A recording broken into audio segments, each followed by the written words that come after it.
Welcome, beloved subscribers. We are thrilled to embark on a literary journey together, as we introduce the first novel gracing our YouTube haven. The Invisible Man, a Grotesque Romance, by the brilliant author H.G. Wells. The Invisible Man. The stranger came early in February, one wintry day, through a biting wind and a driving snow, the last snowfall of the year, over the down, walking from Bramblehurst railway station, and carrying a little black portmanteau in his thickly gloved hand. He was wrapped up from head to foot, and the brim of his soft felt hat hid every inch of his face but the shiny tip of his nose. The snow had piled itself against his shoulders and chest, and added a white crest to the burden he carried. He staggered into the coach and horses, more dead than alive, and flung his portmanteau down. "A fire!" he cried. "In the name of human charity! A room and a fire!" He stamped and shook the snow from off himself in the bar, and followed Mrs. Hall into her guest parlor to strike his bargain. And with that much introduction, that and a couple of sovereigns flung upon the table, he took up his quarters in the inn. Mrs. Hall lit the fire and left him there while she went to prepare him a meal with her own hands. A guest to stop at Iping in the wintertime was an unheard-of piece of luck, let alone a guest who was no haggler, and she was resolved to show herself worthy of her good fortune. As soon as the bacon was well under way, and Milly, her lymphatic maid, had been brisked up a bit by a few deftly chosen expressions of contempt, she carried the cloth, plates, and glasses into the parlor and began to lay them with the utmost eclat. Although the fire was burning up briskly, she was surprised to see that her visitor still wore his hat and coat, standing with his back to her and staring out of the window at the falling snow in the yard. His gloved hands were clasped behind him, and he seemed to be lost in thought. She noticed that the melting snow that still sprinkled his shoulders dripped upon her carpet. "Can I take your hat and coat, sir?" she said, "and give them a good dry in the kitchen?" "No," he said without turning. She was not sure she had heard him, and was about to repeat her question. He turned his head and looked at her over his shoulder. "I prefer to keep them on," he said with emphasis, and she noticed that he wore big blue spectacles with sidelights, and had a bush side whisker over his coat collar that completely hid his cheeks and face. "Very well, sir," she said. "As you like. In a bit the room will be warmer." He made no answer, and had turned his face away from her again, and Mrs. Hall, feeling that her conversational advances were ill-timed, laid the rest of the table things in a quick staccato and whisked out of the room. When she returned he was still standing there, like a man of stone, his back hunched, his collar turned up, his dripping hat brim turned down, hiding his face and ears completely. She put down the eggs and bacon with considerable emphasis, and called rather than said to him, "Your lunch is served, sir." "Thank you," he said at the same time, and did not stir until she was closing the door. Then he swung round and approached the table with a certain eager quickness. As she went behind the bar to the kitchen she heard a sound repeated at regular intervals.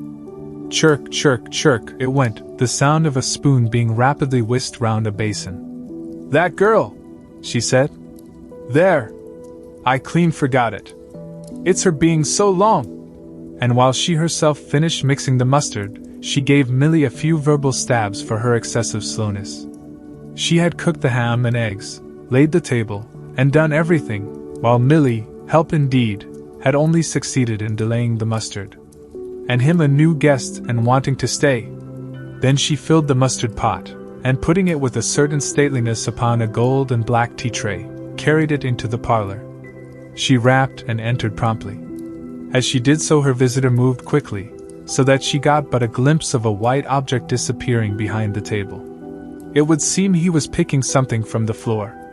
She rapped down the mustard pot on the table, and then she noticed the overcoat and hat had been taken off and put over a chair in front of the fire, and a pair of wet boots threatened rust to her steel fender. She went to these things resolutely. "I suppose I may have them to dry now," she said in a voice that brooked no denial. "Leave the hat," said her visitor, in a muffled voice, and turning she saw he had raised his head and was sitting and looking at her. For a moment she stood gaping at him, too surprised to speak. He held a white cloth. It was a serviette he had brought with him, over the lower part of his face, so that his mouth and jaws were completely hidden, and that was the reason of his muffled voice. But it was not that which startled Mrs. Hall. It was the fact that all his forehead above his blue glasses was covered by a white bandage, and that another covered his ears, leaving not a scrap of his face exposed excepting only his pink, peaked nose. It was bright, pink, and shiny just as it had been at first. He wore a dark brown velvet jacket with a high, black, linen-lined collar turned up about his neck. The thick black hair, escaping as it could below and between the cross bandages, projected in curious tails and horns, giving him the strangest appearance conceivable. This muffled and bandaged head was so unlike what she had anticipated, that for a moment she was rigid. He did not remove the serviette, but remained holding it, as she saw now, with a brown gloved hand, and regarding her with his inscrutable blue glasses. "Leave the hat," he said, speaking very distinctly through the white cloth. Her nerves began to recover from the shock they had received. She placed the hat on the chair again by the fire. "I didn't know, sir," she began. "That," and she stopped embarrassed. "Thank you," he said drily, glancing from her to the door and then at her again. "I'll have them nicely dried, sir, at once," she said, and carried his clothes out of the room. She glanced at his white swathed head and blue goggles again as she was going out of the door, but his napkin was still in front of his face. She shivered a little as she closed the door behind her, and her face was eloquent of her surprise and perplexity. "I never," she whispered. "There!" She went quite softly to the kitchen, and was too preoccupied to ask Millie what she was messing about with now, when she got there. The visitor sat and listened to her retreating feet. He glanced inquiringly at the window before he removed his serviette, and resumed his meal. He took a mouthful, glanced suspiciously at the window, took another mouthful, then rose and, taking the serviette in his hand, walked across the room and pulled the blind down to the top of the white muslin that obscured the lower panes. This left the room in a twilight. This done, he returned with an easier air to the table and his meal. "The poor soul's had an accident or an operation or something," said Mrs. Hall. "What a turn them bandages did give me, to be sure!" She put on some more coal, unfolded the clothes horse, and extended the traveler's coat upon this. "And the goggles! Why, he looked more like a divin helmet than a human man." She hung his muffler on a corner of the horse. "And holding that handkerchief over his mouth all the time. Talking through it. Perhaps his mouth was hurt too, maybe." She turned round, as one who suddenly remembers. "Bless my soul alive!" she said, going off at a tangent. "Ain't you done them taters yet, Millie?" When Mrs. Hall went to clear away the stranger's lunch, her idea that his mouth must also have been cut or disfigured in the accident she supposed him to have suffered, was confirmed, for he was smoking a pipe, and all the time that she was in the room he never loosened the silk muffler he had wrapped round the lower part of his face to put the mouthpiece to his lips. Yet it was not forgetfulness, for she saw he glanced at it as it smoldered out. He sat in the corner with his back to the window blind and spoke now, having eaten and drunk and being comfortably warmed through, with less aggressive brevity than before. The reflection of the fire lent a kind of red animation to his big spectacles they had lacked hitherto. "I have some luggage," he said, "at Bramblehurst Station," and he asked her how he could have it sent. He bowed his bandaged head quite politely in acknowledgement of her explanation. "Tomorrow?" he said. "There is no speedier delivery?" and seemed quite disappointed when she answered. "No." Was she quite sure? No man with a trap who would go over? Mrs. Hall, nothing loath, answered his questions and developed a conversation. "It's a steep road by the down, sir," she said in answer to the question about a trap, and then, snatching at an opening, said, "It was there a carriage was upsettled, a year ago and more. A gentleman killed besides his coachman. Accidents, sir, happen in a moment, don't they?" But the visitor was not to be drawn so easily. "They do," he said through his muffler, eyeing her quietly through his impenetrable glasses. "But they take long enough to get well, don't they? There was my sister's son, Tom, just cut his arm with a scythe, tumbled on it in the hayfield, and bless me! He was 3 months tied up, sir. You'd hardly believe it. It's regular given me a dread of a side, sir. I can quite understand that, said the visitor. He was afraid one time that he'd have to have an operation. He was that bad, sir. The visitor laughed abruptly, a bark of a laugh that he seemed to bite and kill in his mouth. Was he? He said. He was, sir. And no laughing matter to them as had the doing for him, as I had, my sister being took up with her little ones so much. There was bandages to do, sir, and bandages to undo. So that if I may make so bold as to say it, sir. Will you get me some matches? Said the visitor, quite abruptly. My pipe is out. Mrs. Hall was pulled up suddenly. It was certainly rude of him, after telling him all she had done. She gasped at him for a moment, and remembered the 2 sovereigns. She went for the matches. Thanks, he said concisely, as she put them down, and turned his shoulder upon her, and stared out of the window again. It was altogether too discouraging.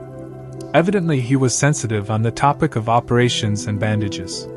She did not make so bold as to say, however, after all. But his snubbing way had irritated her, and Milly had a hot time of it that afternoon. The visitor remained in the parlor until 4 o'clock, without giving the ghost of an excuse for an intrusion. For the most part he was quite still during that time. It would seem he sat in the growing darkness smoking in the firelight, perhaps dozing. Once or twice a curious listener might have heard him at the coals, and for the space of 5 minutes he was audible pacing the room. He seemed to be talking to himself. Then the armchair creaked as he sat down again. At 4 o'clock, when it was fairly dark and Mrs. Hall was screwing up her courage to go in and ask her visitor if he would take some tea, Teddy Henfry, the clock jobber, came into the bar. My sakes, Mrs. Hall, said he, but this is terrible weather for thin boots. The snow outside was falling faster. Mrs. Hall agreed, and then noticed he had his bag with him. Now you're here, Mr. Teddy, said she. I'd be glad if you'd give th old clock in the parlor a bit of a look. 'Tis going, and it strikes well and hearty, but the hour hand won't do nothing but point at 6. And leading the way, she went across to the parlor door and rapped and entered. Her visitor, she saw as she opened the door, was seated in the armchair before the fire, dozing it would seem, with his bandaged head drooping on one side. The only light in the room was the red glow from the fire, which lit his eyes like adverse railway signals, but left his downcast face in darkness, and the scanty vestiges of the day that came in through the open door. Everything was ruddy, shadowy, and indistinct to her, the more so since she had just been lighting the bar lamp, and her eyes were dazzled. But for a second it seemed to her that the man she looked at had an enormous mouth wide open, a vast and incredible mouth that swallowed the whole of the lower portion of his face. It was the sensation of a moment, the white-bound head, the monstrous goggle eyes, and this huge yawn below it. Then he started up in his chair, put up his hand. She opened the door wide, so that the room was lighter, and she saw him more clearly, with the muffler held up to his face just as she had seen him hold the serviette before. The shadows, she fancied, had tricked her. Would you mind, sir, this man a coming to look at the clock, sir? She said, recovering from the momentary shock. Look at the clock, he said, staring round in a drowsy manner, and speaking over his hand, and then, getting more fully awake. Certainly. Mrs. Hall went away to get a lamp, and he rose and stretched himself. Then came the light, and Mr. Teddy Henfry, entering, was confronted by this bandaged person. He was, he says, taken aback. Good afternoon, said the stranger, regarding him, as Mr. Henfry says, with a vivid sense of the dark spectacles, like a lobster. I hope, said Mr. Henfry, that it's no intrusion. None whatever, said the stranger. Though I understand, he said, turning to Mrs. Hall, that this room is really to be mine for my own private use. I thought, sir, said Mrs. Hall, you'd prefer the clock. Certainly, said the stranger. Certainly, but as a rule, I like to be alone and undisturbed. But I'm really glad to have the clock seen to, he said, seeing a certain hesitation in Mr. Henfrey's manner. very glad. Mr. Henfry had intended to apologize and withdraw, but this anticipation reassured him. The stranger turned round with his back to the fireplace and put his hands behind his back. And presently, he said, "When the clock mending is over, I think I should like to have some tea. But not till the clock mending is over." Mrs. Hall was about to leave the room. She made no conversational advances this time, because she did not want to be snubbed in front of Mr. Henfry, when her visitor asked her if she had made any arrangements about his boxes at Bramblehurst. She told him she had mentioned the matter to the postman, and that the carrier could bring them over on the morrow. "You are certain that is the earliest?" he said. She was certain, with a marked coldness. "I should explain," he added, "what I was really too cold and fatigued to do before, that I am an experimental investigator." "Indeed, sir," said Mrs. Hall, much impressed. "And my baggage contains apparatus and appliances." "Very useful things indeed they are, sir," said Mrs. Hall. "And I'm very naturally anxious to get on with my inquiries." "Of course, sir. My reason for coming to Iping," he proceeded, with a certain deliberation of manner, "was a desire for solitude. I do not wish to be disturbed in my work. In addition to my work, an accident." "I thought as much," said Mrs. Hall to herself, "necessitates a certain retirement.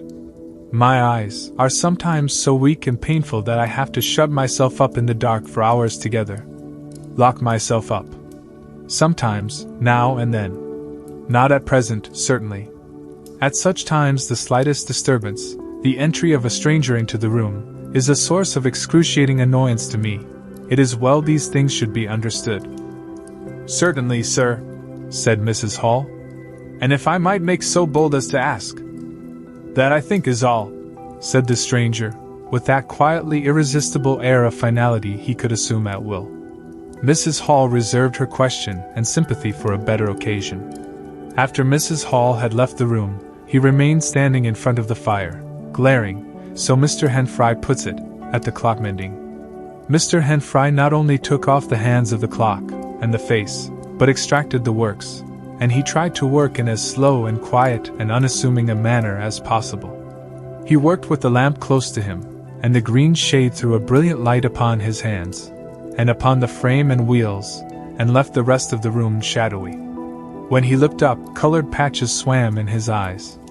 Being constitutionally of a curious nature, he had removed the works, a quite unnecessary proceeding, with the idea of delaying his departure and perhaps falling into conversation with the stranger. But the stranger stood there, perfectly silent and still. So still, it got on Henfry's nerves.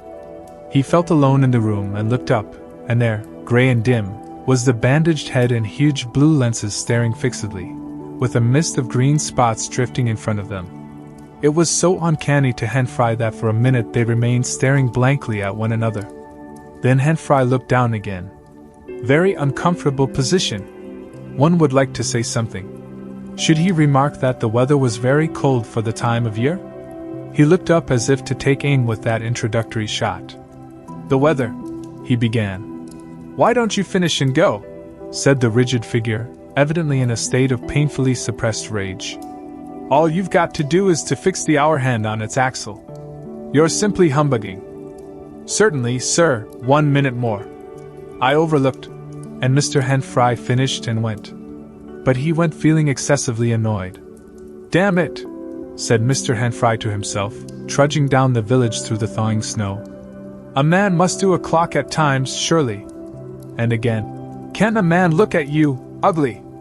And yet again, "Seemingly not. If the police was wanting you, you couldn't be more wrapped and bandaged." At Gleason's corner he saw Hall, who had recently married the stranger's hostess at the Coach and Horses, and who now drove the Iping conveyance, when occasional people required it, to Sidderbridge Junction, coming towards him on his return from that place. Hall had evidently been stopping a bit at Sidderbridge, to judge by his driving. "How do, Teddy?" he said, passing. "You got a rum 'un up home," said Teddy. Hall very sociably pulled up. "What's that?" he asked. "Rum-looking customer stopping at the Coach and Horses," said Teddy. My sakes! And he proceeded to give Hall a vivid description of his grotesque guest. Looks a bit like a disguise, don't it? I'd like to see a man's face if I had him stopping in my place, said Hen Fry. But women are that trustful, where strangers are concerned. He's took your rooms and he ain't even given a name, Hall. You don't say so, said Hall, who was a man of sluggish apprehension. Yes, said Teddy. By the week. Whatever he is, you can't get rid of him under the week. And he's got a lot of luggage coming tomorrow, so he says. Let's hope it won't be stones and boxes, Hall.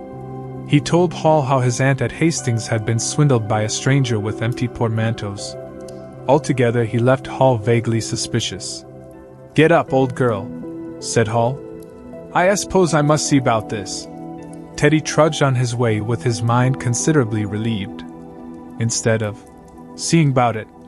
However, Hall on his return was severely rated by his wife on the length of time he had spent in Sidderbridge, and his mild inquiries were answered snappishly, and in a manner not to the point. But the seed of suspicion Teddy had sown germinated in the mind of Mr. Hall in spite of these discouragements. You don't know everything, said Mr. Hall, resolved to ascertain more about the personality of his guest at the earliest possible opportunity. And after the stranger had gone to bed, which he did about 9:30, Mr. Hall went very aggressively into the parlor and looked very hard at his wife's furniture, just to show that the stranger wasn't master there, and scrutinized closely and a little contemptuously a sheet of mathematical computations the stranger had left. When retiring for the night, he instructed Mrs. Hall to look very closely at the stranger's luggage when it came next day. You mind your own business, Hall, said Mrs. Hall, and I'll mind mine.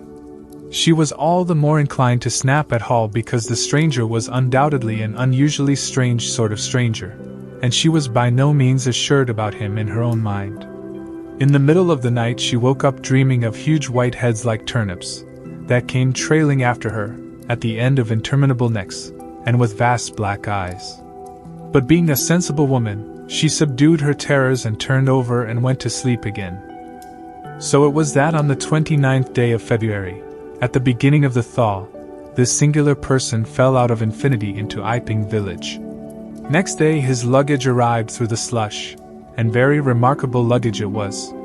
There were a couple of trunks indeed, such as a rational man might need, but in addition there were a box of books, big, fat books, of which some were just in an incomprehensible handwriting, and a dozen or more crates, boxes, and cases, containing objects packed in straw, as it seemed to Hall, tugging with a casual curiosity at the straw, glass bottles.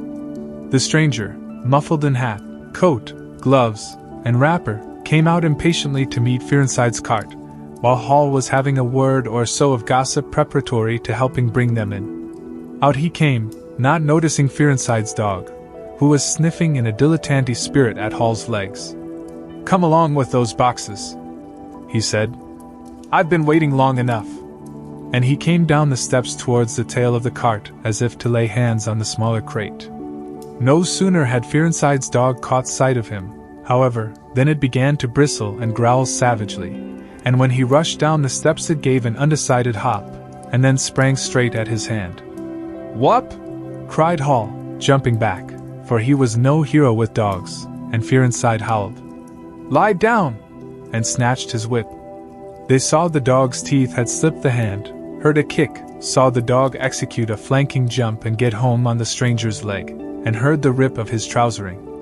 Then the finer end of Fearenside's whip reached his property, and the dog, yelping with dismay, retreated under the wheels of the wagon. It was all the business of a swift half-minute.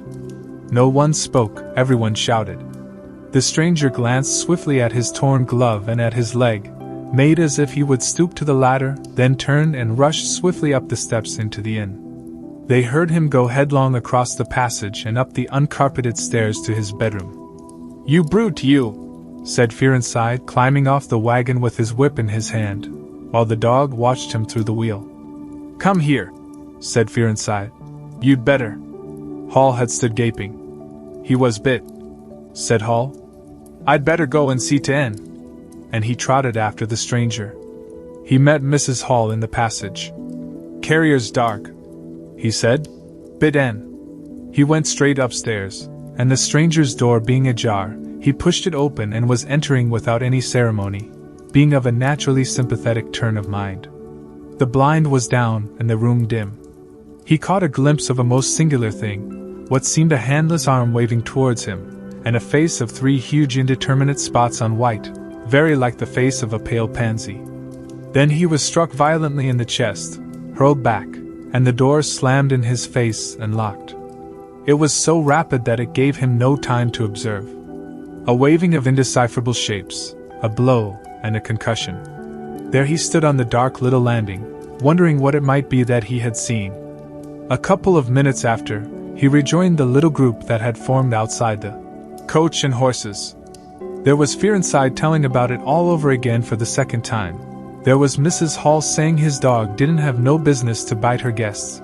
There was Huckster, the general dealer from over the road, interrogative, and Sandy Wadgers from the forge, judicial, besides women and children, all of them saying fatuities.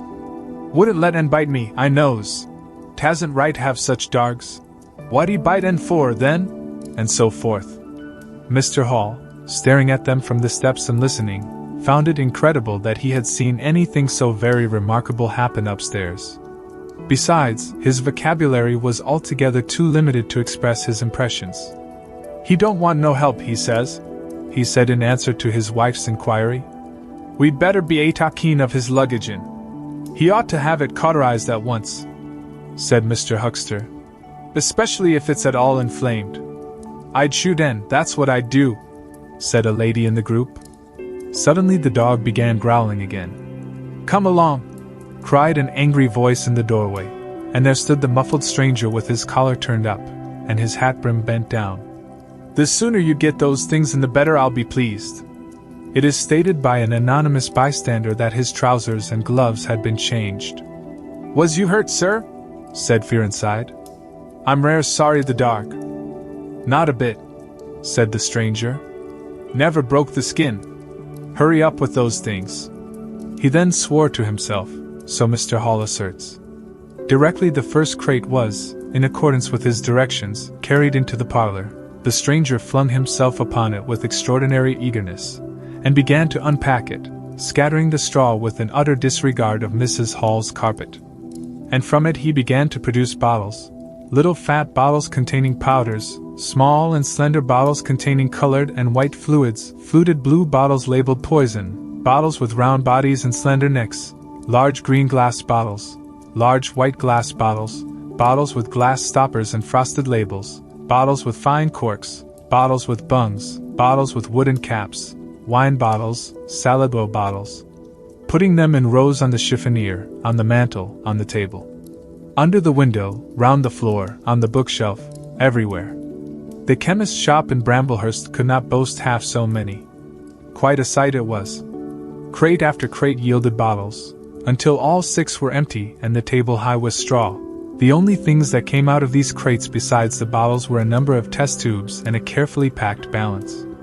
And directly the crates were unpacked, the stranger went to the window and set to work, not troubling in the least about the litter of straw, the fire which had gone out, the box of books outside, nor for the trunks and other luggage that had gone upstairs.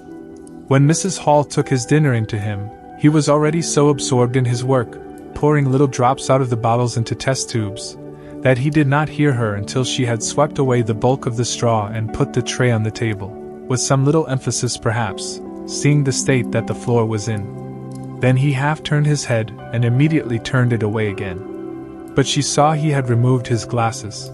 They were beside him on the table, and it seemed to her that his eye sockets were extraordinarily hollow. He put on his spectacles again, and then turned and faced her. She was about to complain of the straw on the floor when he anticipated her. I wish you wouldn't come in without knocking, he said in the tone of abnormal exasperation that seemed so characteristic of him. I knocked, but seemingly. Perhaps you did. But in my investigations, my really very urgent and necessary investigations, the slightest disturbance, the jar of a door, I must ask you. Certainly, sir. You can turn the lock if you're like that, you know. Any time. A very good idea, said the stranger. This straw, sir, if I might make so bold as to remark. Don't. If the straw makes trouble, put it down in the bill. And he mumbled at her, words suspiciously like curses. He was so odd, standing there, so aggressive and explosive, bottle in one hand and test tube in the other, that Mrs. Hall was quite alarmed. But she was a resolute woman. In which case, I should like to know, sir, what you consider. A shilling, put down a shilling. Surely a shilling's enough? So be it, said Mrs. Hall, taking up the tablecloth and beginning to spread it over the table. If you're satisfied, of course. He turned and sat down, with his coat collar toward her. All the afternoon he worked with the door locked, and, as Mrs. Hall testifies, for the most part in silence. But once there was a concussion and a sound of bottles ringing together as though the table had been hit, and the smash of a bottle flung violently down, and then a rapid pacing athwart the room. Fearing something was the matter, she went to the door and listened, not caring to knock. I can't go on, he was raving. I can't go on. 300,000, 400,000. The huge multitude. Cheated. All my life it may take me. Patience. Patience indeed. Fool. Fool. There was a noise of hobnails on the bricks in the bar, and Mrs. Hall had very reluctantly to leave the rest of his soliloquy. When she returned, the room was silent again, save for the faint crepitation of his chair and the occasional clink of a bottle. It was all over. The stranger had resumed work. When she took in his tea, she saw broken glass in the corner of the room under the concave mirror, and a golden stain that had been carelessly wiped. She called attention to it. Put it down in the bill, snapped her visitor. For God's sake, don't worry me. If there's damage done, put it down in the bill. And he went on ticking a list in the exercise book before him. I'll tell you something, said Fearenside mysteriously. It was late in the afternoon, and they were in the little beer shop of Iping-Hanger. Well, said Teddy Henfry, this chap you're speaking of, what my dog bit. Well, he's black. Leastways, his legs are. I seed through the tear of his trousers and the tear of his glove. You'd have expected a sort of pinky to show, wouldn't you? Well, there wasn't none. Just blackness. I tell you, he's as black as my hat. My sakes, said Henfry. It's a rummy case altogether. Why, his nose is as pink as paint. That's true, said Fearenside. I knows that. And I tell 'ee what I'm thinking. That man's a piebald, Teddy. Black here and white there, in patches. And he's ashamed of it. He's a kind of half-breed, and the colors come off patchy instead of mixing. I've heard of such things before. And it's the common way with horses, as anyone can see. I have told the circumstances of the stranger's arrival in Iping with a certain fullness of detail, in order that the curious impression he created may be understood by the reader. But excepting two odd incidents, the circumstances of his stay until the extraordinary day of the club festival may be passed over very cursorily. There were a number of skirmishes with Mrs. Hall on matters of domestic discipline, but in every case until late April, when the first signs of penury began, he overrode her by the easy expedient of an extra payment. Hall did not like him, and whenever he dared he talked of the advisability of getting rid of him. But he showed his dislike chiefly by concealing it ostentatiously, and avoiding his visitor as much as possible. Wait till the summer, said Mrs. Hall sagely, when the artists are beginning to come. Then we'll see. He may be a bit overbearing, but bills settled punctual is bills settled punctual, whatever you'd like to say. The stranger did not go to church, and indeed made no difference between Sunday and the irreligious days, even in costume. He worked, as Mrs. Hall thought, very fitfully. Some days he would come down early and be continuously busy. On others he would rise late, pace his room, fretting audibly for hours together, smoke, sleep in the armchair by the fire. Communication with the world beyond the village he had none. His temper continued very uncertain. For the most part his manner was that of a man suffering under almost unendurable provocation, and once or twice things were snapped, torn, crushed, or broken in spasmodic gusts of violence. He seemed under a chronic irritation of the greatest intensity. His habit of talking to himself in a low voice grew steadily upon him, but though Mrs. Hall listened conscientiously, she could make neither head nor tail of what she heard. He rarely went abroad by daylight, but at twilight he would go out muffled up invisibly, whether the weather were cold or not, and he chose the loneliest paths and those most overshadowed by trees and banks. His goggling spectacles and ghastly bandaged face under the penthouse of his hat came with a disagreeable suddenness out of the darkness upon one or two homegoing laborers, and Teddy Henfry, tumbling out of the scarlet coat, one night, at 9:30, was scared shamefully by the stranger's skull-like head. He was walking hat in hand, lit by the sudden light of the opened-in door. Such children as saw him at nightfall dreamt of bogies, and it seemed doubtful whether he disliked boys more than they disliked him, or the reverse. But there was certainly a vivid enough dislike on either side. It was inevitable that a person of so remarkable an appearance and bearing should form a frequent topic in such a village as Iping. Opinion was greatly divided about his occupation. Mrs. Hall was sensitive on the point. When questioned, she explained very carefully that he was an experimental investigator, going gingerly over the syllables as one who dreads pitfalls. When asked what an experimental investigator was, she would say with a touch of superiority that most educated people knew such things as that, and would thus explain that he discovered things. Her visitor had had an accident, she said, which temporarily discolored his face and hands, and being of a sensitive disposition, he was averse to any public notice of the fact.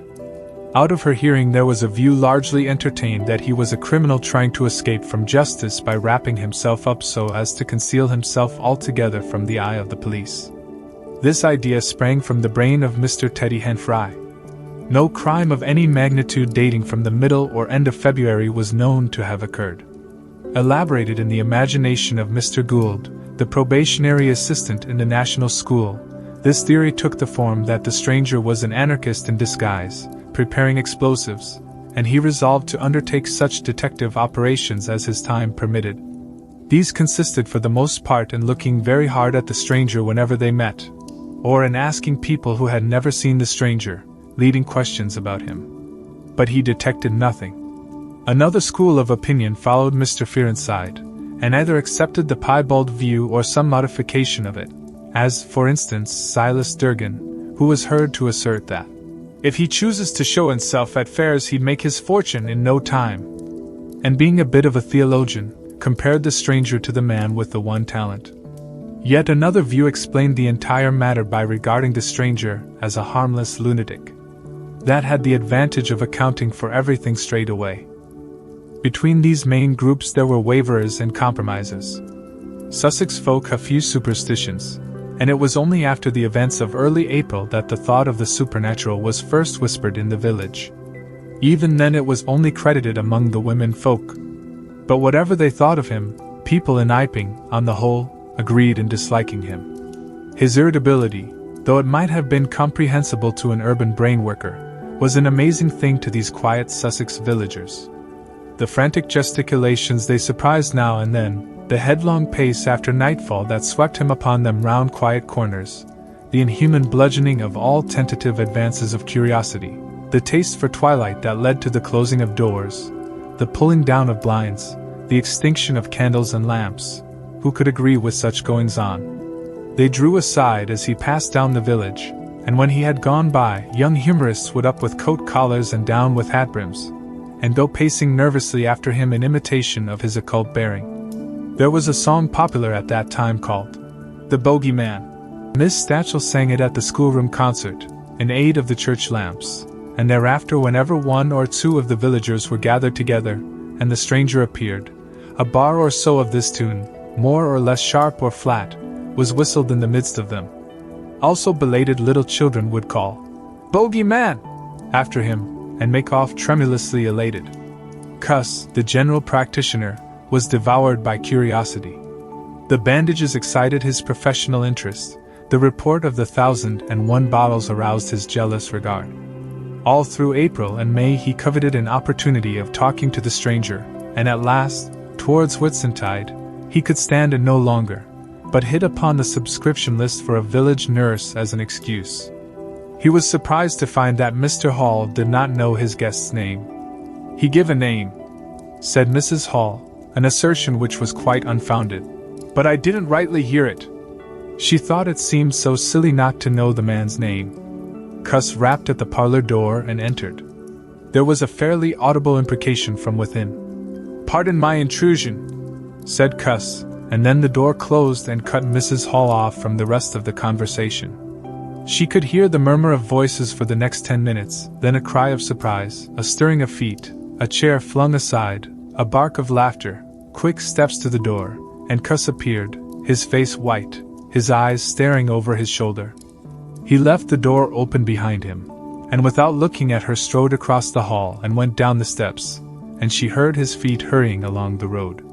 He carried his hat in his hand. She stood behind the door, looking at the open door of the parlor. Then she heard the stranger laughing quietly, and then his footsteps came across the room. She could not see his face where she stood. The parlor door slammed, and the place was silent again. Cuss went straight up the village to Bunting the vicar. "Am I mad?"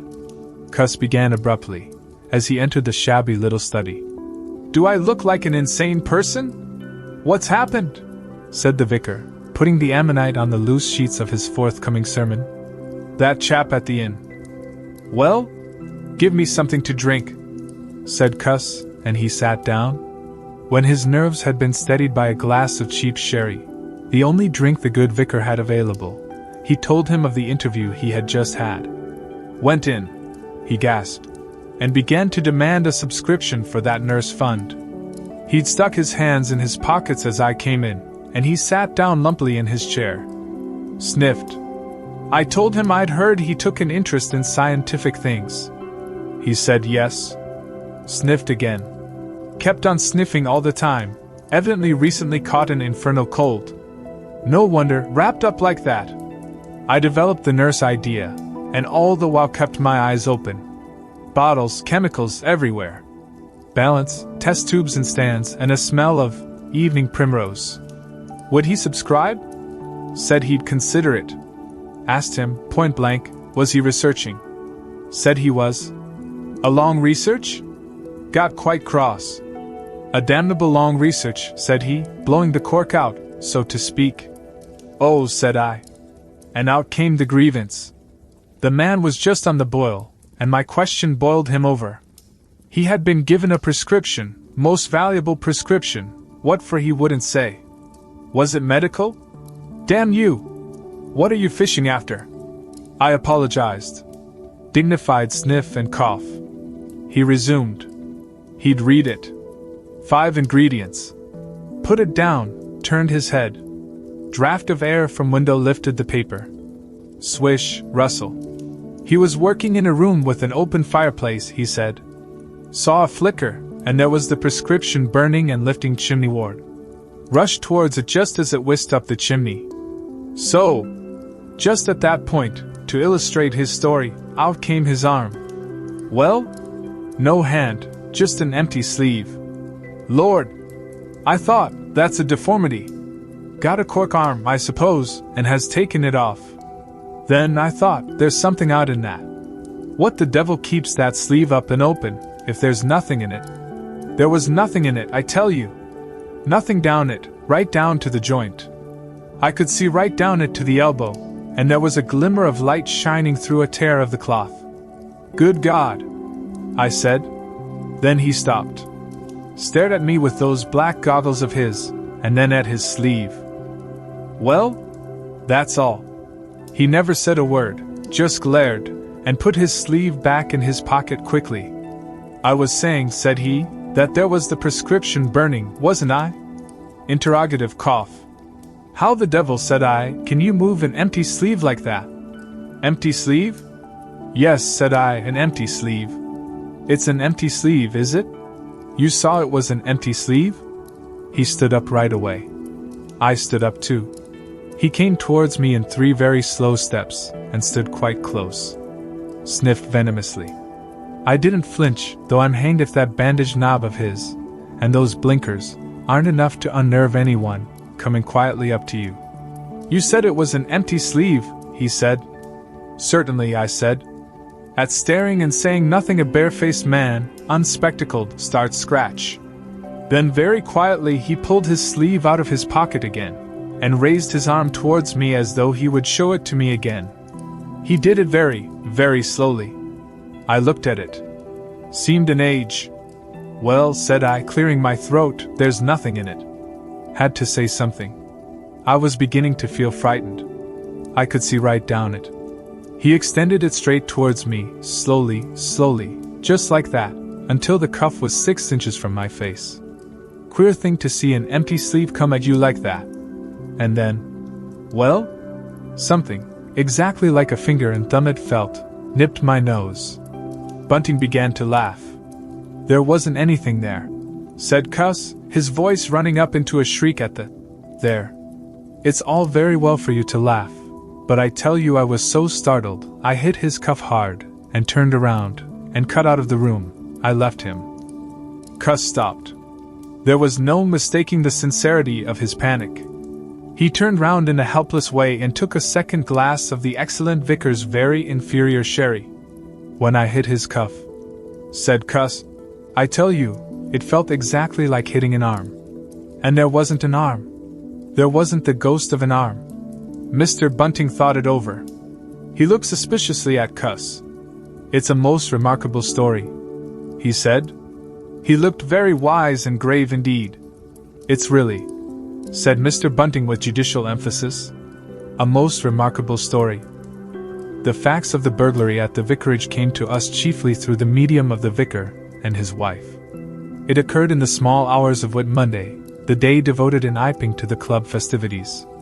Mrs. Bunting, it seems, woke up suddenly in the stillness that comes before the dawn, with the strong impression that the door of their bedroom had opened and closed. She did not arouse her husband at first, but sat up in bed listening. She then distinctly heard the pad of bare feet coming out of the adjoining dressing room and walking along the passage towards the staircase. As soon as she felt assured of this, she aroused the Reverend Mr. Bunting as quietly as possible. He did not strike a light, but putting on his spectacles, her dressing gown and his bath slippers, he went out on the landing to listen. He heard quite distinctly a fumbling going on at his study desk downstairs, and then a violent sneeze. At that he returned to his bedroom, armed himself with the most obvious weapon, the poker, and descended the staircase as noiselessly as possible. Mrs. Bunting came out on the landing. The hour was about 4, and the ultimate darkness of the night was past. There was a faint shimmer of light in the hall, but the study doorway yawned impenetrably black. Everything was still except the faint creaking of the stairs under Mr. Bunting's tread, and the slight movements in the study. Then something snapped, the drawer was opened, and there was a rustle of papers. Then came an imprecation, and a match was struck and the study was flooded with yellow light. Mr. Bunting was now in the hall, and through the crack of the door he could see the desk and the open drawer and a candle burning on the desk. But the robber he could not see. He stood there in the hall undecided what to do, and Mrs. Bunting, her face white and intent, crept slowly downstairs after him. One thing kept Mr. Bunting's courage: the persuasion that this burglar was a resident in the village. They heard the chink of money, and realized that the robber had found the housekeeping reserve of gold, £2.10 in half sovereigns altogether. At that sound Mr. Bunting was nerved to abrupt action. Gripping the poker firmly, he rushed into the room, closely followed by Mrs. Bunting. "Surrender!" cried Mr. Bunting, fiercely, and then stooped amazed. Apparently the room was perfectly empty. Yet their conviction that they had, that very moment, heard somebody moving in the room had amounted to a certainty. For half a minute, perhaps, they stood gaping, then Mrs. Bunting went across the room and looked behind the screen, while Mr. Bunting, by a kindred impulse, peered under the desk. Then Mrs. Bunting turned back the window curtains, and Mr. Bunting looked up the chimney and probed it with the poker. Then Mrs. Bunting scrutinized the waste paper basket and Mr. Bunting opened the lid of the coal scuttle. Then they came to a stop and stood with eyes interrogating each other. "I could have sworn," said Mr. Bunting. "The candle," said Mr. Bunting. "Who lit the candle?" "The drawer," said Mrs. Bunting. "And the money's gone." She went hastily to the doorway. Of all the strange occurrences, there was a violent sneeze in the passage. They rushed out, and as they did so the kitchen door slammed. "Bring the candle," said Mr. Bunting, and led the way. They both heard a sound of bolts being hastily shot back. As he opened the kitchen door he saw through the scullery that the back door was just opening, and the faint light of early dawn displayed the dark masses of the garden beyond. He is certain that nothing went out of the door. It opened, stood open for a moment, and then closed with a slam. As it did so, the candle Mrs. Bunting was carrying from the study flickered and flared. It was a minute or more before they entered the kitchen. The place was empty. They refastened the back door, examined the kitchen, pantry, and scullery thoroughly, and at last went down into the cellar. There was not a soul to be found in the house, search as they would. Daylight found the vicar and his wife, a quaintly costumed little couple, still marveling about on their own ground floor by the unnecessary light of a guttering candle. Now it happened that in the early hours of Monday, before Milly was hunted out for the day, Mr. Hall and Mrs. Hall both rose and went noiselessly down into the cellar. Their business there was of a private nature, and had something to do with the specific gravity of their beer. They had hardly entered the cellar when Mrs. Hall found she had forgotten to bring down a bottle of sarsaparilla from their drawing room. As she was the expert and principal operator in this affair, Hall very properly went upstairs for it. On the landing he was surprised to see that the stranger's door was ajar. He went on into his own room and found the bottle as he had been directed. But returning with the bottle, he noticed that the bolts of the front door had been shot back, that the door was in fact simply on the latch. And with a flash of inspiration he connected this with the stranger's room upstairs and the suggestions of Mr. Teddy Henfry. He distinctly remembered holding the candle while Mrs. Hall shot these bolts overnight. At the sight he stopped, gaping, then with the bottle still in his hand went upstairs again. He rapped at the stranger's door. There was no answer. He rapped again, then pushed the door wide open and entered. It was as he expected. The bed, the room also, was empty. And what was stranger, even to his heavy intelligence, on the bedroom chair and along the rail of the bed were scattered the garments, the only garments so far as he knew, and the bandages of their guest. His big slouch hat even was cocked jauntily over the bedpost. As Hall stood there he heard his wife's voice coming out of the depth of the cellar, with that rapid telescoping of the syllables and interrogative cocking up of the final words to a high note, by which the West Sussex villager is wont to indicate a brisk impatience. "George! You got what I want?" At that he turned and hurried down to her. "Janny," he said over the rail of the cellar steps. "'Tis the truth what Henfry says. He's not in Yuzy room, he ain't. And the front door is unbolted." At first Mrs. Hall did not understand, and as soon as she did she resolved to see the empty room for herself. Hall, still holding the bottle, went first. "If he ain't there," he said, "his clothes are. And what's he doin' without his clothes then? 'Tas a most curious business." As they came up the cellar steps they both, it was afterwards ascertained, fancied they heard the front door open and shut, but seeing it closed and nothing there, either said a word to the other about it at the time. Mrs. Hall passed her husband in the passage and ran on first upstairs. Someone sneezed on the staircase. Hall, following 6 steps behind, thought that he heard her sneeze. She, going on first, was under the impression that Hall was sneezing. She flung open the door and stood regarding the room. "Of all the curious," she said. She heard a sniff close behind her head as it seemed, and turning, was surprised to see Hall a dozen feet off on the topmost stair. But in another moment he was beside her. She bent forward and put her hand on the pillow, and then under the clothes. "Cold," she said. "He's been up this hour or more." As she did so, a most extraordinary thing happened. The bedclothes gathered themselves together, leapt up suddenly into a sort of peak, and then jumped headlong over the bottom rail. It was exactly as if a hand had clutched them in the center and flung them aside. Immediately after, the strangers had hopped off the bedpost, described a whirling flight in the air through the better part of a circle, and then dashed straight at Mrs. Hall's face. Then as swiftly came the sponge from the washstand, and then the chair, flinging the stranger's coat and trousers carelessly aside, and laughing drily in a voice singularly like the stranger's, turned itself up with its 4 legs at Mrs. Hall, seemed to take aim at her for a moment, and charged at her. She screamed and turned, and then the chair legs came gently but firmly against her back and impelled her and Hall out of the room. The door slammed violently and was locked. The chair and bed seemed to be executing a dance of triumph for a moment, and then abruptly everything was still. Mrs. Hall was left almost in a fainting condition in Mr. Hall's arms on the landing. It was with the greatest difficulty that Mr. Hall and Millie, who had been roused by her scream of alarm, succeeded in getting her downstairs, and applying the restoratives customary in such cases.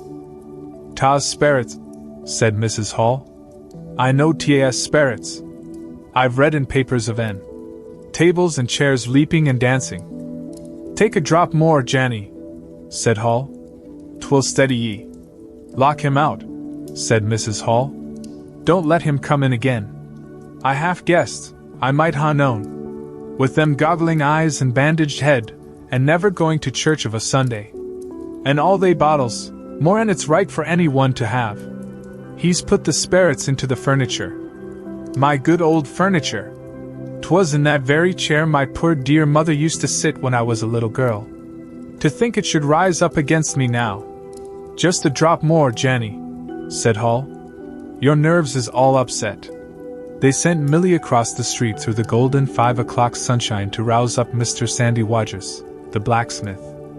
Mr. Hall's compliments, and the furniture upstairs was behaving most extraordinary. Would Mr. Wodgers come round? He was a knowing man, was Mr. Wodgers, and very resourceful. He took quite a grave view of the case. "I'm darned if that ain't witchcraft," was the view of Mr. Sandy Wodgers. "You warn't horseshoes for such gentry as he." He came round greatly concerned. They wanted him to lead the way upstairs to the room, but he didn't seem to be in any hurry. He preferred to talk in the passage. Over the way Huckster's apprentice came out and began taking down the shutters of the tobacco window. He was called over to join the discussion. Mr. Huckster naturally followed over in the course of a few minutes. The Anglo-Saxon genius for parliamentary government asserted itself. There was a great deal of talk and no decisive action. "Let's have the facts first," insisted Mr. Sandy Wodgers. "Let's be sure we'd be acting perfectly right in bustin' that there door open. A door on bust is always open to bustin', but ye can't unbust a door once you've busted in." And suddenly and most wonderfully the door of the room upstairs opened of its own accord, and as they looked up in amazement, they saw descending the stairs the muffled figure of the stranger staring more blackly and blankly than ever with those unreasonably large blue glass eyes of his. He came down stiffly and slowly, staring all the time. He walked across the passage staring, then stopped. "Look there," he said, and their eyes followed the direction of his gloved finger, and saw a bottle of sarsaparilla hard by the cellar door. Then he entered the parlor, and suddenly, swiftly, viciously, slammed the door in their faces. Not a word was spoken until the last echoes of the slam had died away. They stared at one another. "Well, if that don't lick everything," said Mr. Wodgers, and left the alternative unsaid. "I'd go in and ask about it," said Wodgers to Mr. Hall. "I demand an explanation." It took some time to bring the landlady's husband up to that pitch. At last he rapped, opened the door, and got as far as, "Excuse me." "Go to the devil," said the stranger in a tremendous voice, and "shut that door after you." So that brief interview terminated.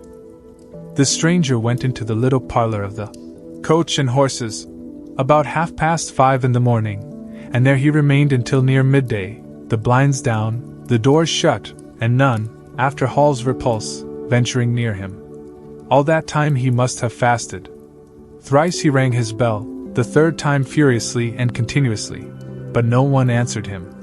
"Him and his go to the devil indeed," said Mrs. Hall.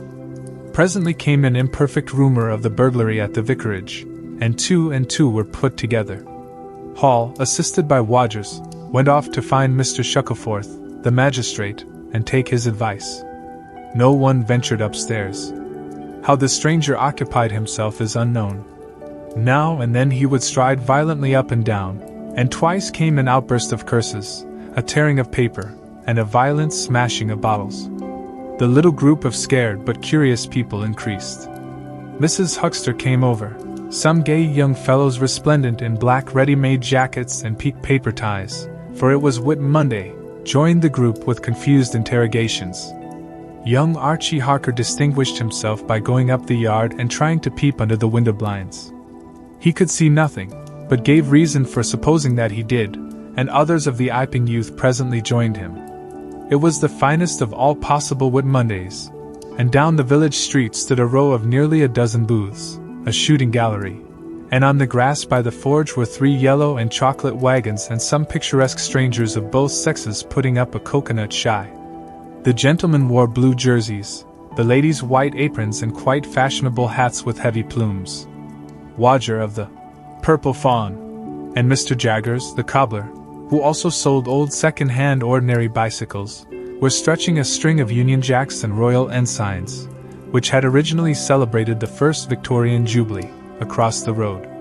And inside, in the artificial darkness of the parlor, into which only one thin jet of sunlight penetrated, the stranger, hungry we must suppose, and fearful, hidden in his uncomfortable hot wrappings, poured through his dark glasses upon his paper or chinked his dirty little bottles, and occasionally swore savagely at the boys, audible if invisible, outside the windows.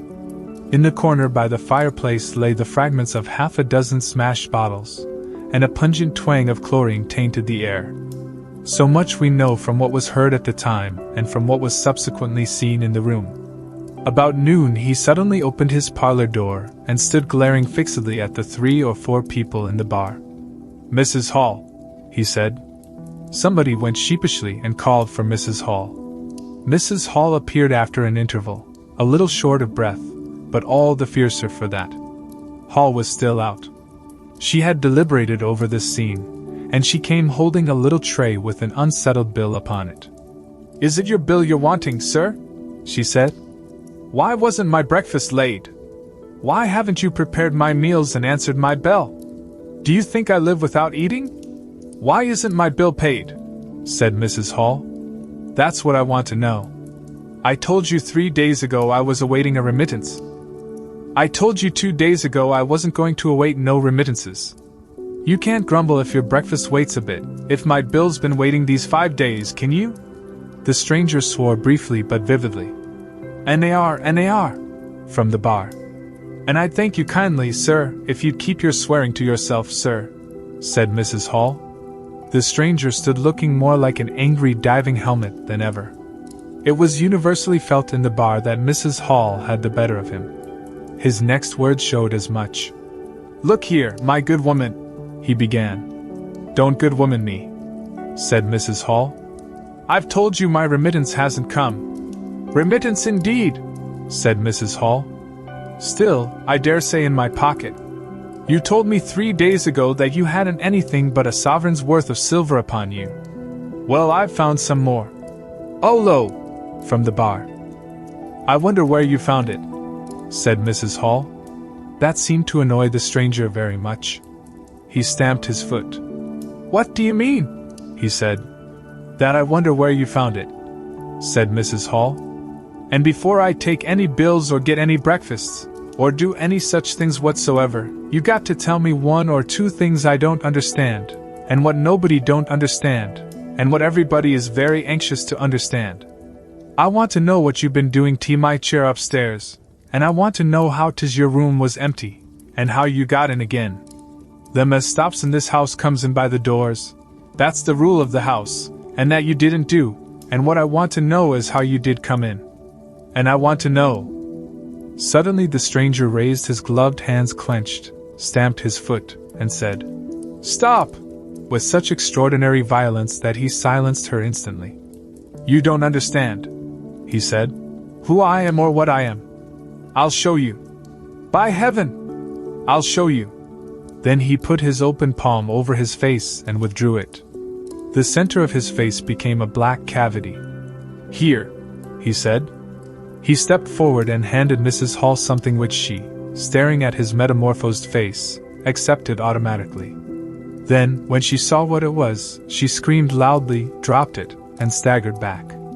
The nose, it was the stranger's nose, pink and shining, rolled on the floor. Then he removed his spectacles, and everyone in the bar gasped. He took off his hat, and with a violent gesture tore at his whiskers and bandages. For a moment they resisted him. A flash of horrible anticipation passed through the bar. "Oh my God!" said someone. Then off they came. It was worse than anything. Mrs. Hall, standing open-mouthed and horror-struck, shrieked at what she saw, and made for the door of the house. Everyone began to move. They were prepared for scars, disfigurements, tangible horrors, but nothing. The bandages and false hair flew across the passage into the bar, making a hobbledehoy jump to avoid them. Everyone tumbled on everyone else down the steps. For the man who stood there shouting some incoherent explanation was a solid gesticulating figure up to the coat collar of him, and then, nothingness, no visible thing at all. People down the village heard shouts and shrieks, and looking up the street saw the coach and horses, violently firing out its humanity. They saw Mrs. Hall fall down and Mr. Teddy Henfry jump to avoid tumbling over her, and then they heard the frightful screams of Millie, who, emerging suddenly from the kitchen at the noise of the tumult, had come upon the headless stranger from behind. These increased suddenly. Forthwith everyone all down the street, the sweetstuff seller, coconut shy proprietor and his assistant, the swingman, little boys and girls, rustic dandies, smart wenches, smocked elders and aproned gypsies, began running towards the inn, and in a miraculously short space of time a crowd of perhaps 40 people, and rapidly increasing, swayed and hooted and inquired and exclaimed and suggested. In front of Mrs. Hall's establishment. Everyone seemed eager to talk at once, and the result was babel. A small group supported Mrs. Hall, who was picked up in a state of collapse. There was a conference, and the incredible evidence of a vociferous eyewitness. "Oh, bogey! What's he been doin' then? Ain't hurt the girl, has he? Run at en with a knife, I believe. No, Ed, I tell ye. I don't mean no manner of speaking. I mean marneth out a Ed. Nonsense, 'tis some conjuring trick. Fetched off his wrapping ye did." In its struggles to see in through the open door, the crowd formed itself into a straggling wedge, with the more adventurous apex nearest the inn. He stood for a moment, I heard the gal scream, and he turned. I saw her skirts whisk, and he went after her. Didn't take 10 seconds. Back he comes with a knife in usy hand and a loaf, stood just as if he was staring. Not a moment ago. Went in that there door. I tell ye ain't got no Ed at all. You just missed en. There was a disturbance behind, and the speaker stopped to step aside for a little procession that was marching very resolutely towards the house. First Mr. Hall, very red and determined, then Mr. Bobby Jaffers, the village constable, and then the wary Mr. Wodgers. They had come now armed with a warrant. People shouted conflicting information of the recent circumstances. "Ed or no Ed," said Jaffers.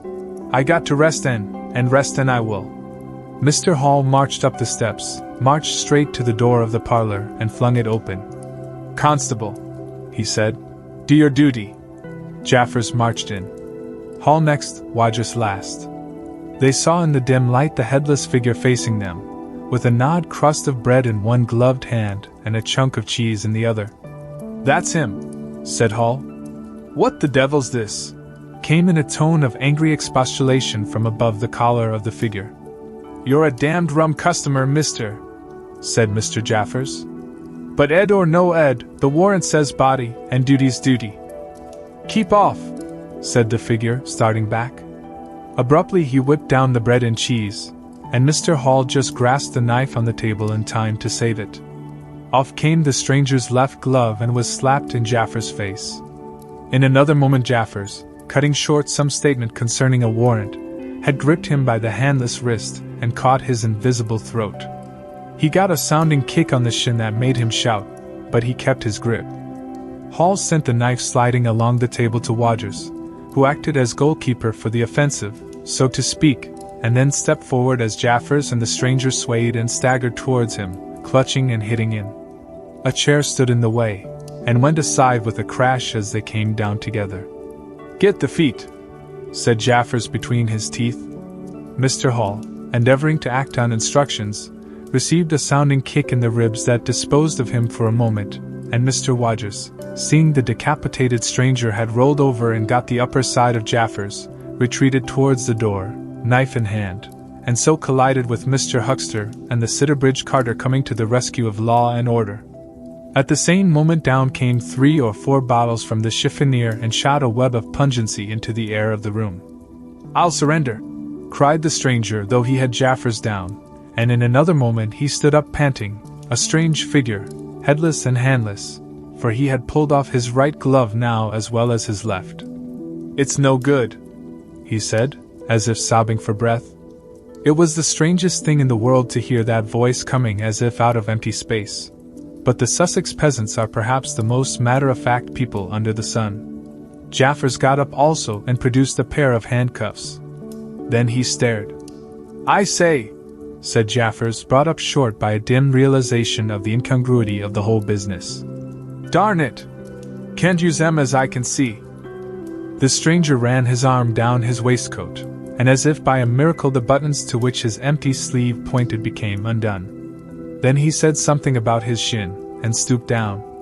He seemed to be fumbling with his shoes and socks. "Why," said Huckster, suddenly, "that's not a man at all. It's just empty clothes. Look! You can see down his collar, and the linings of his clothes. I could put my arm—" He extended his hand. It seemed to meet something in midair, and he drew it back with a sharp exclamation. "I wish you'd keep your fingers out of my eye," said the aerial voice, in a tone of savage expostulation. "The fact is, I'm all here, head, hands, legs, and all the rest of it, but it happens I'm invisible. It's a confounded nuisance, but I am. That's no reason why I should be poked to pieces by every stupid bumpkin in Iping, is it?" The suit of clothes, now all unbuttoned and hanging loosely upon its unseen supports, stood up, arms akimbo. Several other of the men folks had now entered the room, so that it was closely crowded. "Invisible, eh?" said Huckster, ignoring the stranger's abuse. "Who ever heard the likes of that? It's strange, perhaps, but it's not a crime. Why am I assaulted by a policeman in this fashion?"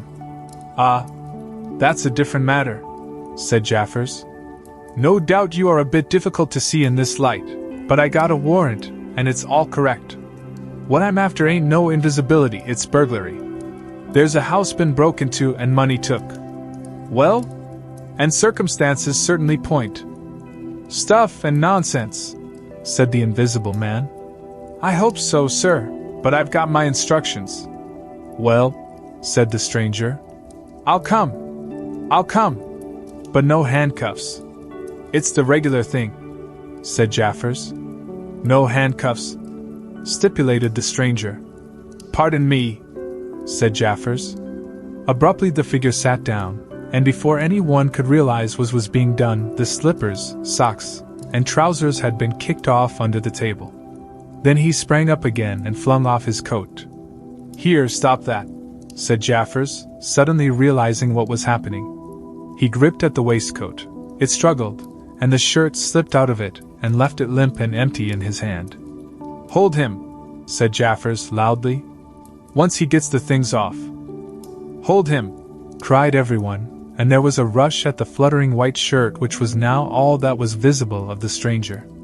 The shirt sleeve planted a shrewd blow in Hall's face that stopped his open-armed advance, and sent him backward into old Toothsome the sexton, and in another moment the garment was lifted up and became convulsed and vacantly flapping about the arms, even as a shirt that is being thrust over a man's head. Jaffers clutched at it, and only helped to pull it off.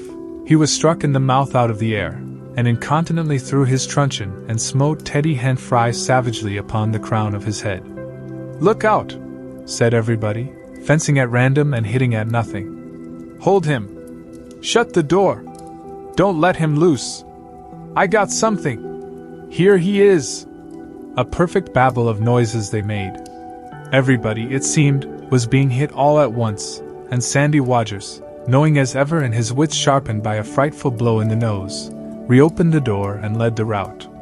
The others, following incontinently, were jammed for a moment in the corner by the doorway. The hitting continued. Phipps, the Unitarian, had a front tooth broken, and Henfry was injured in the cartilage of his ear. Jaffers was struck under the jaw, and turning, caught at something that intervened between him and Huckster in the melee, and prevented their coming together. He felt a muscular chest, and in another moment the whole mass of struggling, excited men shot out into the crowded hall. "I got him!" shouted Jaffers, choking and reeling through them all, and wrestling with purple face and swelling veins against his unseen enemy. Men staggered right and left as the extraordinary conflict swayed swiftly towards the house door, and went spinning down the half-dozen steps of the inn. Jaffers cried in a strangled voice, holding tight, nevertheless, and making play with his knee, spun around, and fell heavily undermost with his head on the gravel. Only then did his fingers relax. There were excited cries of, "Hold him! Invisible!" and so forth, and a young fellow, a stranger in the place whose name did not come to light, rushed in at once, caught something, missed his hold, and fell over the constable's prostrate body. Halfway across the road a woman screamed as something pushed by her. A dog, kicked apparently, yelped and ran howling into Huckster's yard, and with that the transit of the invisible man was accomplished. For a space people stood amazed and gesticulating, and then came panic, and scattered them abroad through the village as a gust scatters dead leaves. But Jaffers lay quite still, face upward and knees bent, at the foot of the steps of the inn. The 8th chapter is exceedingly brief, and relates that Gibbons, the amateur naturalist of the district, while lying out on the spacious open downs without a soul within a couple of miles of him, as he thought, and almost dozing, heard close to him the sound as of a man coughing, sneezing, and then swearing savagely to himself, and looking, beheld nothing. Yet the voice was indisputable. It continued to swear with that breadth and variety that distinguishes the swearing of a cultivated man. It grew to a climax, diminished again, and died away in the distance, going as it seemed to him in the direction of Atterdean. It lifted to a spasmodic sneeze and ended. Gibbons had heard nothing of the morning's occurrences, but the phenomenon was so striking and disturbing that his philosophical tranquility vanished. He got up hastily, and hurried down the steepness of the hill towards the village, as fast as he could go. You must picture Mr. Thomas Marvel as a person of copious, flexible visage, a nose of cylindrical protrusion, a liquorish, ample, fluctuating mouth, and a beard of bristling eccentricity. His figure inclined to embonpoint. His short limbs accentuated this inclination. He wore a furry silk hat, and the frequent substitution of twine and shoelaces for buttons, apparent at critical points of his costume, marked a man essentially bachelor. Mr. Thomas Marvel was sitting with his feet in a ditch by the roadside over the down towards Atterdean, about 1.5 miles out of Iping. His feet, save for socks of irregular open work, were bare, his big toes were broad, and pricked like the ears of a watchful dog. In a leisurely manner, he did everything in a leisurely manner. He was contemplating trying on a pair of boots. They were the soundest boots he had come across for a long time, but too large for him, whereas the ones he had were, in dry weather, a very comfortable fit, but too thin-soled for damp. Mr. Thomas Marvel hated roomy shoes, but then he hated damp. He had never properly thought out which he hated most, and it was a pleasant day, and there was nothing better to do. So he put the 4 shoes in a graceful group on the turf and looked at them. And seeing them there among the grass and springing agrimony, it suddenly occurred to him that both pairs were exceedingly ugly to see. He was not at all startled by a voice behind him. "They're boots anyhow," said the voice. "They are charity boots," said Mr. Thomas Marvel, with his head on one side regarding them distastefully. "And which is the ugliest pair in the whole blessed universe? I'm darned if I know." Said the voice. "I've worn worse. In fact, I've worn none. But none so audacious ugly, if you'll allow the expression. I've been cadging boots, in particular, for days. Because I was sick of them. They're sound enough, of course. But a gentleman on tramp sees such a thundering lot of his boots. And if you'll believe me, I've raised nothing in the whole blessed country, try as I would, but them. Look at 'em! And a good country for boots, too, in a general way. But it's just my promiscuous luck. I've got my boots in this country 10 years or more, And then they treat you like this. It's a beast of a country, said the voice. And pigs for people. Ain't it? Said Mr. Thomas Marvel. Lord! But them boots! It beats it! He turned his head over his shoulder to the right, to look at the boots of his interlocutor with a view to comparisons, and lo! Where the boots of his interlocutor should have been were neither legs nor boots. He was irradiated by the dawn of a great amazement. Where are ye? Said Mr. Thomas Marvel over his shoulder, and coming on all fours.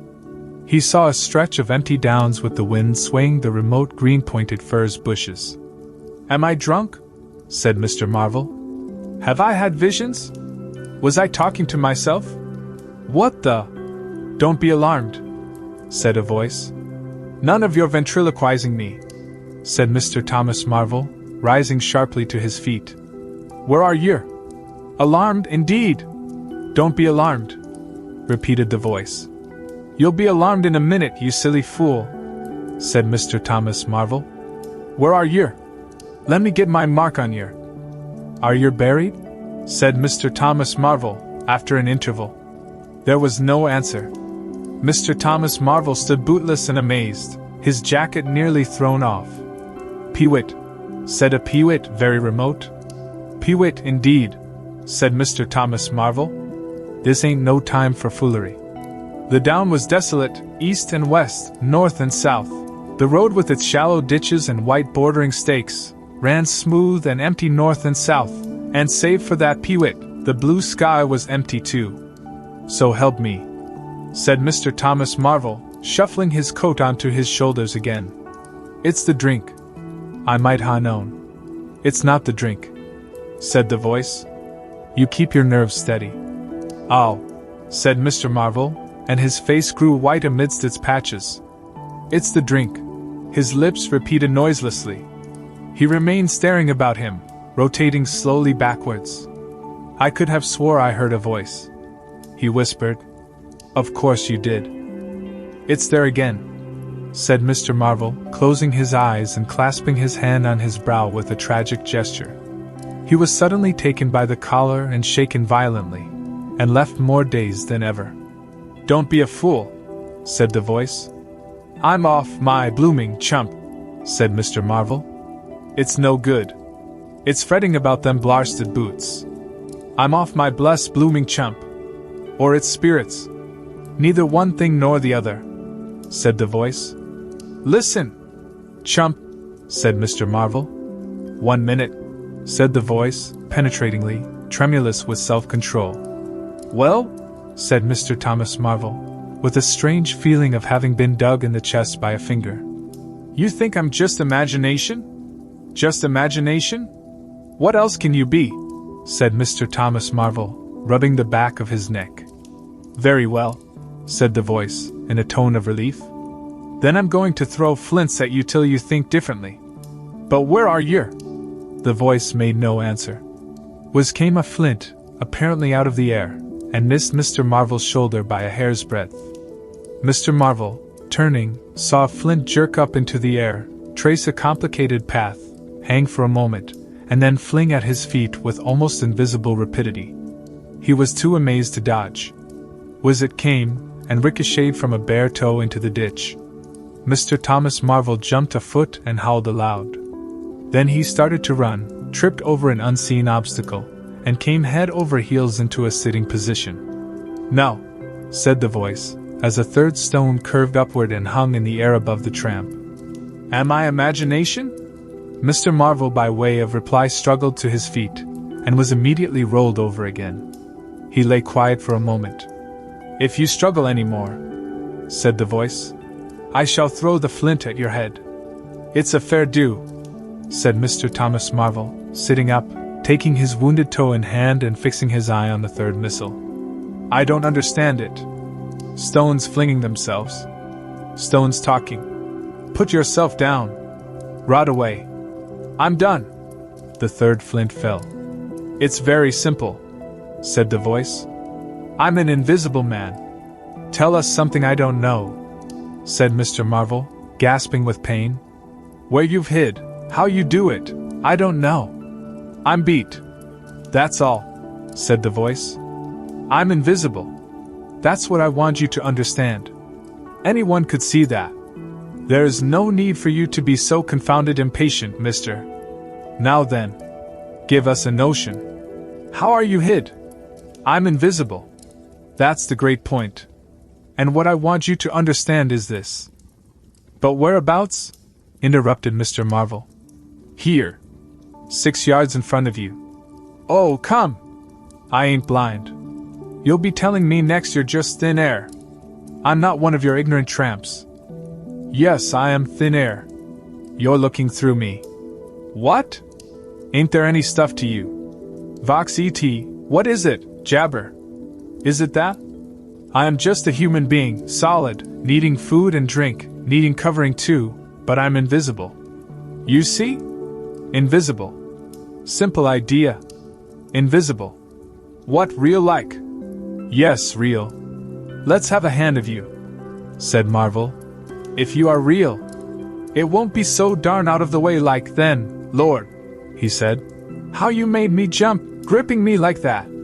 He felt the hand that had closed round his wrist with his disengaged fingers, and his fingers went timorously up the arm, patted a muscular chest, and explored a bearded face. Marvel's face was astonishment. I'm dashed, he said. If this don't beat cockfighting. Most remarkable, and there I can see a rabbit clean through you, 1/2 mile away. Not a bit of you visible, except... He scrutinized the apparently empty space keenly. You haven't been eating bread and cheese? He asked, holding the invisible arm. You're quite right, and it's not quite assimilated into the system. Ah, said Mr. Marvel. Sort of ghostly, though. Of course, all this isn't half so wonderful as you think. It's quite wonderful enough for my modest wants, said Mr. Thomas Marvel. How'd you manage it? How the deuce is it done? It's too long a story. And besides, I tell you, the whole business fairly beats me, said Mr. Marvel. What I want to say at present is this: I need help. I have come to that. I came upon you suddenly. I was wandering, mad with rage, naked, impotent. I could have murdered. And I saw you. Lord, said Mr. Marvel. I came up behind you, hesitated, went on. Mr. Marvel's expression was eloquent. Then stopped. Here, I said, is an outcast like myself. This is the man for me. So I turned back and came to you, and... Lord, said Mr. Marvel. But I'm all in a tizzy. May I ask, how is it? And what you may be requiring in the way of help, invisible. I want you to help me get clothes, and shelter, and then, with other things. I've left them long enough. If you won't, well, but you will, must. Look here, said Mr. Marvel. I'm too flabbergasted. Don't knock me about any more. And leave me go. I must get steady a bit. And you've pretty near broken my toe. It's all so unreasonable. Empty downs, empty sky.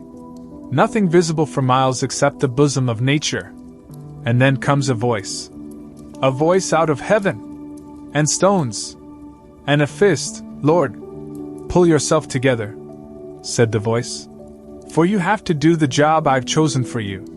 Mr. Marvel blew out his cheeks, and his eyes were round. I've chosen you, said the voice.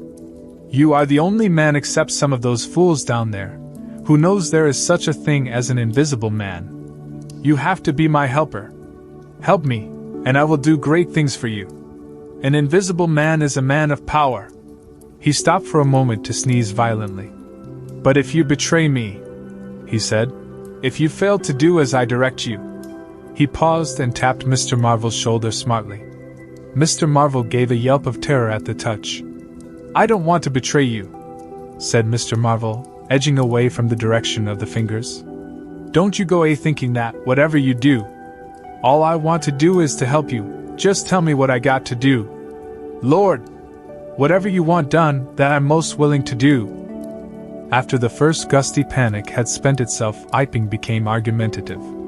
Skepticism suddenly reared its head, rather nervous skepticism, not at all assured of its back, but skepticism nevertheless. It is so much easier not to believe in an invisible man, and those who had actually seen him dissolve into air, or felt the strength of his arm, could be counted on the fingers of 2 hands. And of these witnesses Mr. Wodgers was presently missing, having retired impregnably behind the bolts and bars of his own house, and Jaffers was lying stunned in the parlor of the Coach and Horses. Great and strange ideas transcending experience often have less effect upon men and women than smaller, more tangible considerations. Iping was gay with bunting, and everybody was in gala dress. Whit Monday had been looked forward to for a month or more. By the afternoon even those who believed in the unseen were beginning to resume their little amusements in a tentative fashion, on the supposition that he had quite gone away, and with the skeptics he was already a jest. But people, skeptics and believers alike, were remarkably sociable all that day. Haysman's Meadow was gay with a tent, in which Mrs. Bunting and other ladies were preparing tea, while, without, the Sunday school children ran races and played games under the noisy guidance of the curate and the Misses Cuss and Sackbut. No doubt there was a slight uneasiness in the air, but people for the most part had the sense to conceal whatever imaginative qualms they experienced. On the village green an inclined strong rope, down which, clinging the while to a pulley-swung handle, one could be hurled violently against a sack at the other end, came in for considerable favor among the adolescents, as also did the swings and the coconut shies. There was also promenading, and the steam organ attached to a small roundabout filled the air with a pungent flavor of oil and with equally pungent music. Members of the club, who had attended church in the morning, were splendid in badges of pink and green, and some of the gayer-minded had also adorned their bowler hats with brilliant-colored favors of ribbon. Old Fletcher, whose conceptions of holiday-making were severe, was visible through the jasmine about his window or through the open door, whichever way you chose to look, poised delicately on a plank supported on 2 chairs, and whitewashing the ceiling of his front room. About 4 o'clock a stranger entered the village from the direction of the Downs. He was a short, stout person in an extraordinarily shabby top hat, and he appeared to be very much out of breath. His cheeks were alternately limp and tightly puffed. His mottled face was apprehensive, and he moved with a sort of reluctant alacrity. He turned the corner of the church, and directed his way to the Coach and Horses. Among others old Fletcher remembers seeing him, and indeed the old gentleman was so struck by his peculiar agitation that he inadvertently allowed a quantity of whitewash to run down the brush into the sleeve of his coat while regarding him. This stranger, to the perceptions of the proprietor of the Coconut Shy, appeared to be talking to himself, and Mr. Huckster remarked the same thing. He stopped at the foot of the Coach and Horses steps, and according to Mr. Huckster, appeared to undergo a severe internal struggle before he could induce himself to enter the house. Finally he marched up the steps, and was seen by Mr. Huckster to turn to the left and open the door of the parlor. Mr. Huckster heard voices from within the room and from the bar apprising the man of his error. "That room's private," said Hall, and the stranger shut the door clumsily and went into the bar.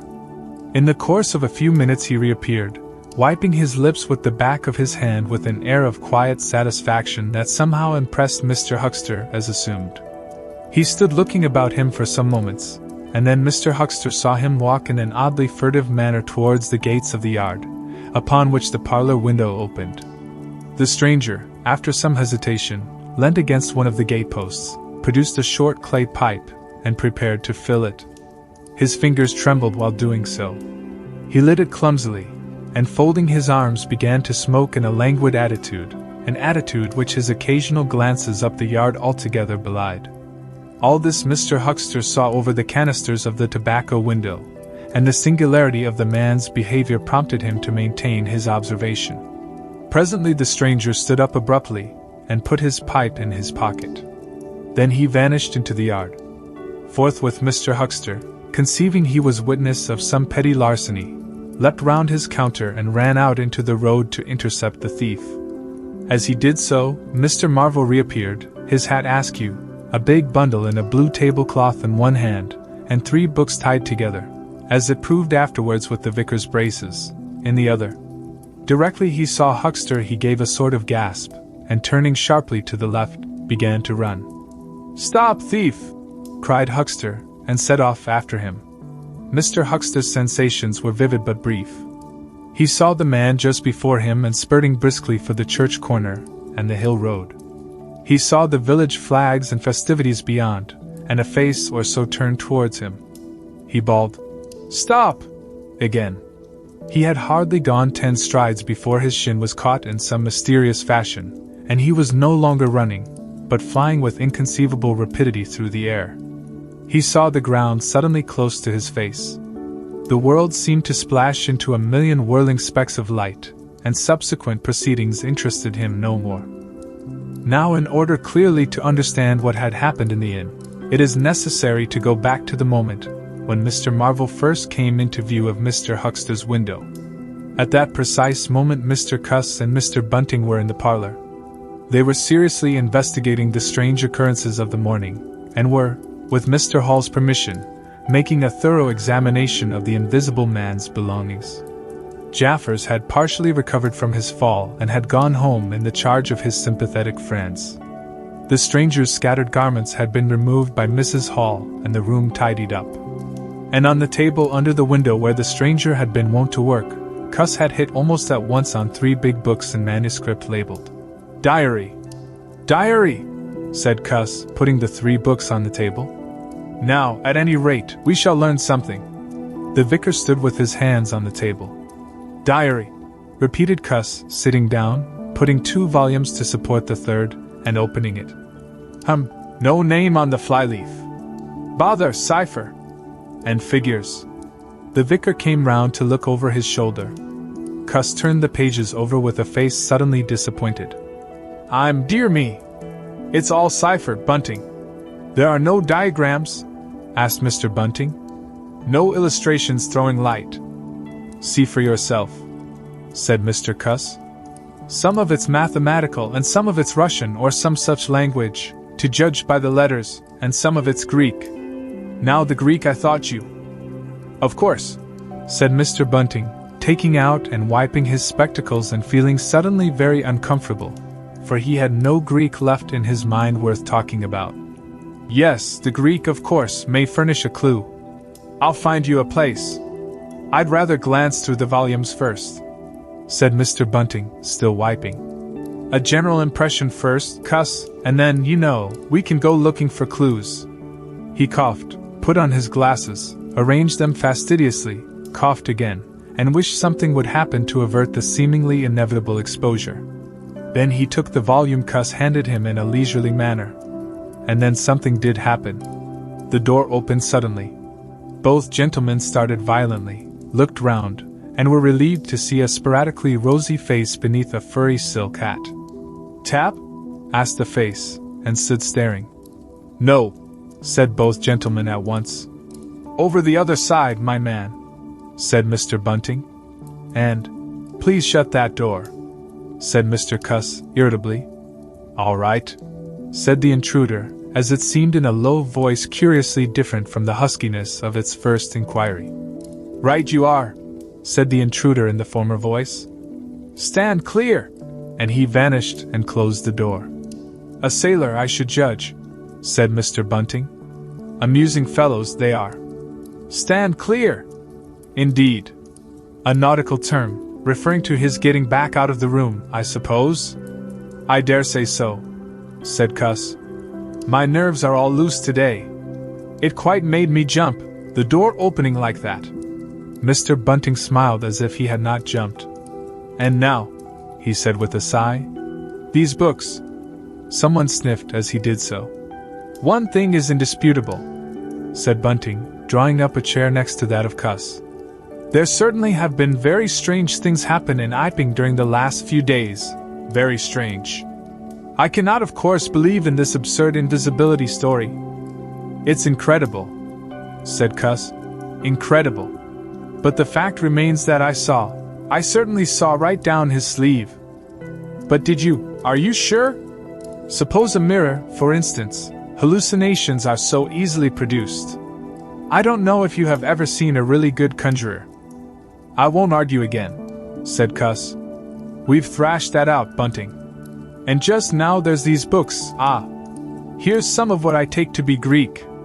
Greek letters certainly. He pointed to the middle of the page. Mr. Bunting flushed slightly and brought his face nearer, apparently finding some difficulty with his glasses. Suddenly he became aware of a strange feeling at the nape of his neck. He tried to raise his head, and encountered an immovable resistance. The feeling was a curious pressure, the grip of a heavy, firm hand, and it bore his chin irresistibly to the table. "Don't move, little men," whispered a voice, "or I'll brain you both." He looked into the face of Cuss, close to his own, and each saw a horrified reflection of his own sickly astonishment. "I'm sorry to handle you so roughly," said the voice, "but it's unavoidable. Since when did you learn to pry into an investigator's private memoranda?" said the voice, and two chins struck the table simultaneously, and two sets of teeth rattled. "Since when did you learn to invade the private rooms of a man in misfortune?" And the concussion was repeated. "Where have they put my clothes?" "Listen," said the voice. "The windows are fastened and I've taken the key out of the door. I am a fairly strong man, and I have the poker handy, besides being invisible. There's not the slightest doubt that I could kill you both and get away quite easily if I wanted to. Do you understand?" "Very well. If I let you go, will you promise not to try any nonsense and do what I tell you?" The vicar and the doctor looked at one another, and the doctor pulled a face. "Yes," said Mr. Bunting, and the doctor repeated it. Then the pressure on the necks relaxed, and the doctor and the vicar sat up, both very red in the face and wriggling their heads. "Please keep sitting where you are," said the invisible man. "Here's the poker, you see. When I came into this room," continued the invisible man, after presenting the poker to the tip of the nose of each of his visitors, "I did not expect to find it occupied, and I expected to find, in addition to my books of memoranda, an outfit of clothing. Where is it? No, don't rise. I can see it's gone. Now, just at present, though the days are quite warm enough for an invisible man to run about stark, the evenings are quite chilly. I want clothing, and other accommodation, and I must also have those 3 books." It is unavoidable that at this point the narrative should break off again, for a certain very painful reason that will presently be apparent. While these things were going on in the parlor, and while Mr. Huckster was watching Mr. Marvel smoking his pipe against the gate, not a dozen yards away were Mr. Hall and Teddy Henfry discussing in a state of cloudy puzzlement the one iping topic. Suddenly there came a violent thud against the door of the parlor, a sharp cry, and then silence. "Holo!" said Teddy Henfry. "Holo!" from the tap. Mr. Hall took things in slowly but surely. "That ain't right," he said, and came round from behind the bar towards the parlor door. He and Teddy approached the door together, with intent faces. Their eyes considered. "Summit wrong," said Hall, and Henfry nodded agreement. Whiffs of an unpleasant chemical odor met them, and there was a muffled sound of conversation, very rapid and subdued. "You all right Thursday?" asked Hall, rapping. The muttered conversation ceased abruptly. For a moment silence, then the conversation was resumed, in hissing whispers, then a sharp cry of, "No! No, you don't!" There came a sudden motion and the oversetting of a chair, a brief struggle. Silence again. "What the deuce!" exclaimed Henfry, sotto voce. "You, all right Thursday?" asked Mr. Hall, sharply again. The vicar's voice answered with a curious jerking intonation. "Quite right. Please don't interrupt." "Odd," said Mr. Henfry. "Odd," said Mr. Hall. "Says don't interrupt," said Henfry. "I hear den," said Hall. "And a sniff," said Henfry. They remained listening. The conversation was rapid and subdued. "I can't," said Mr. Bunting, his voice rising. "I tell you, sir, I will not." "What was that?" asked Henfry. "Says he why not?" said Hall. "Warn't speaking to us, was he?" "Disgraceful," said Mr. Bunting within. "Disgraceful," said Mr. Henfry. "I heard it, distinct." "Who's that speaking now?" asked Henfry. "Mr. Cuss, I suppose," said Hall. "Can you hear anything?" Silence. The sounds within indistinct and perplexing. Sounds like throwing the tablecloth about, said Hall. Mrs. Hall appeared behind the bar. Hall made gestures of silence and invitation. This aroused Mrs. Hall's wifely opposition. "What you listenin' there for, Hall?" she asked. "Ain't you nothin' better to do, busy day like this?" Hall tried to convey everything by grimaces and dumb show, but Mrs. Hall was obdurate. She raised her voice. So Hall and Henfry, rather crestfallen, tiptoed back to the bar, gesticulating to explain to her. At first she refused to see anything in what they had heard at all. Then she insisted on Hall keeping silence, while Henfry told her his story. She was inclined to think the whole business nonsense. Perhaps they were just moving the furniture about. "I heard en say disgraceful, that I did," said Hall. "I heard that, Mrs. Hall," said Henfry. "Like as not," began Mrs. Hall. "HSH," said Mr. Teddy Henfry.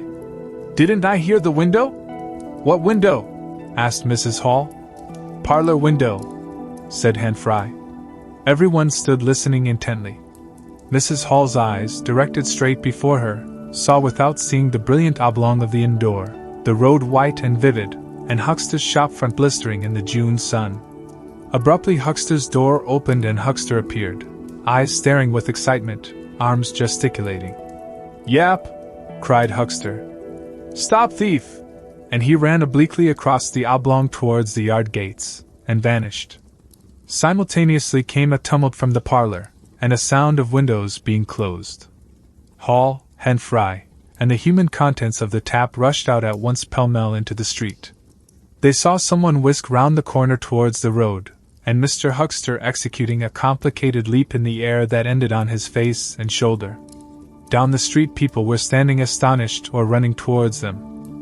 Mr. Huckster was stunned. Henfry stopped to discover this, but Hall and the two laborers from the tap rushed at once to the corner, shouting incoherent things, and saw Mr. Marvel vanishing by the corner of the church wall. They appeared to have jumped to the impossible conclusion that this was the invisible man suddenly become visible, and set off at once along the lane in pursuit. But Hall had hardly run a dozen yards before he gave a loud shout of astonishment, and went flying headlong sideways, clutching one of the laborers and bringing him to the ground. He had been charged just as one charges a man at football. The second laborer came round in a circle, stared, and conceiving that Hall had tumbled over of his own accord, turned to resume the pursuit, only to be tripped by the ankle just as Huckster had been. Then, as the first laborer struggled to his feet, he was kicked sideways by a blow that might have felled an ox. As he went down, the rush from the direction of the village green came round the corner. The first to appear was the proprietor of the Coconut Shy, a burly man in a blue jersey. He was astonished to see the lane empty save for three men sprawling absurdly on the ground. And then something happened to his rearmost foot, and he went headlong and rolled sideways just in time to graze the feet of his brother and partner, following headlong. The two were then kicked, knelt on, fallen over, and cursed by quite a number of overhasty people.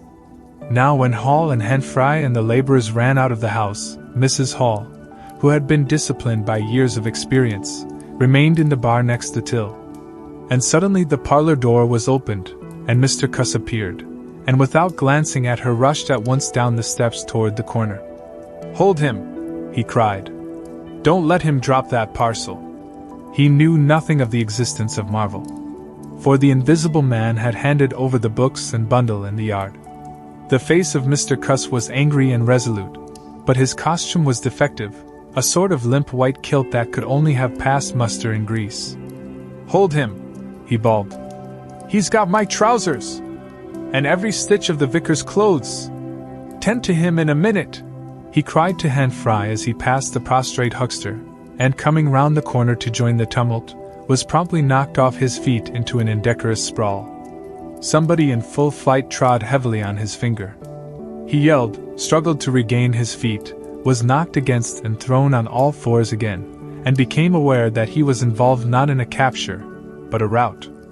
Everyone was running back to the village. He rose again and was hit severely behind the ear. He staggered and set off back to the coach and horses, forthwith, leaping over the deserted Huckster, who was now sitting up on his way. Behind him, as he was halfway up the steps, he heard a sudden yell of rage, rising sharply out of the confusion of cries, and a sounding smack in someone's face. He recognized the voice as that of the Invisible Man, and the note was that of a man suddenly infuriated by a painful blow.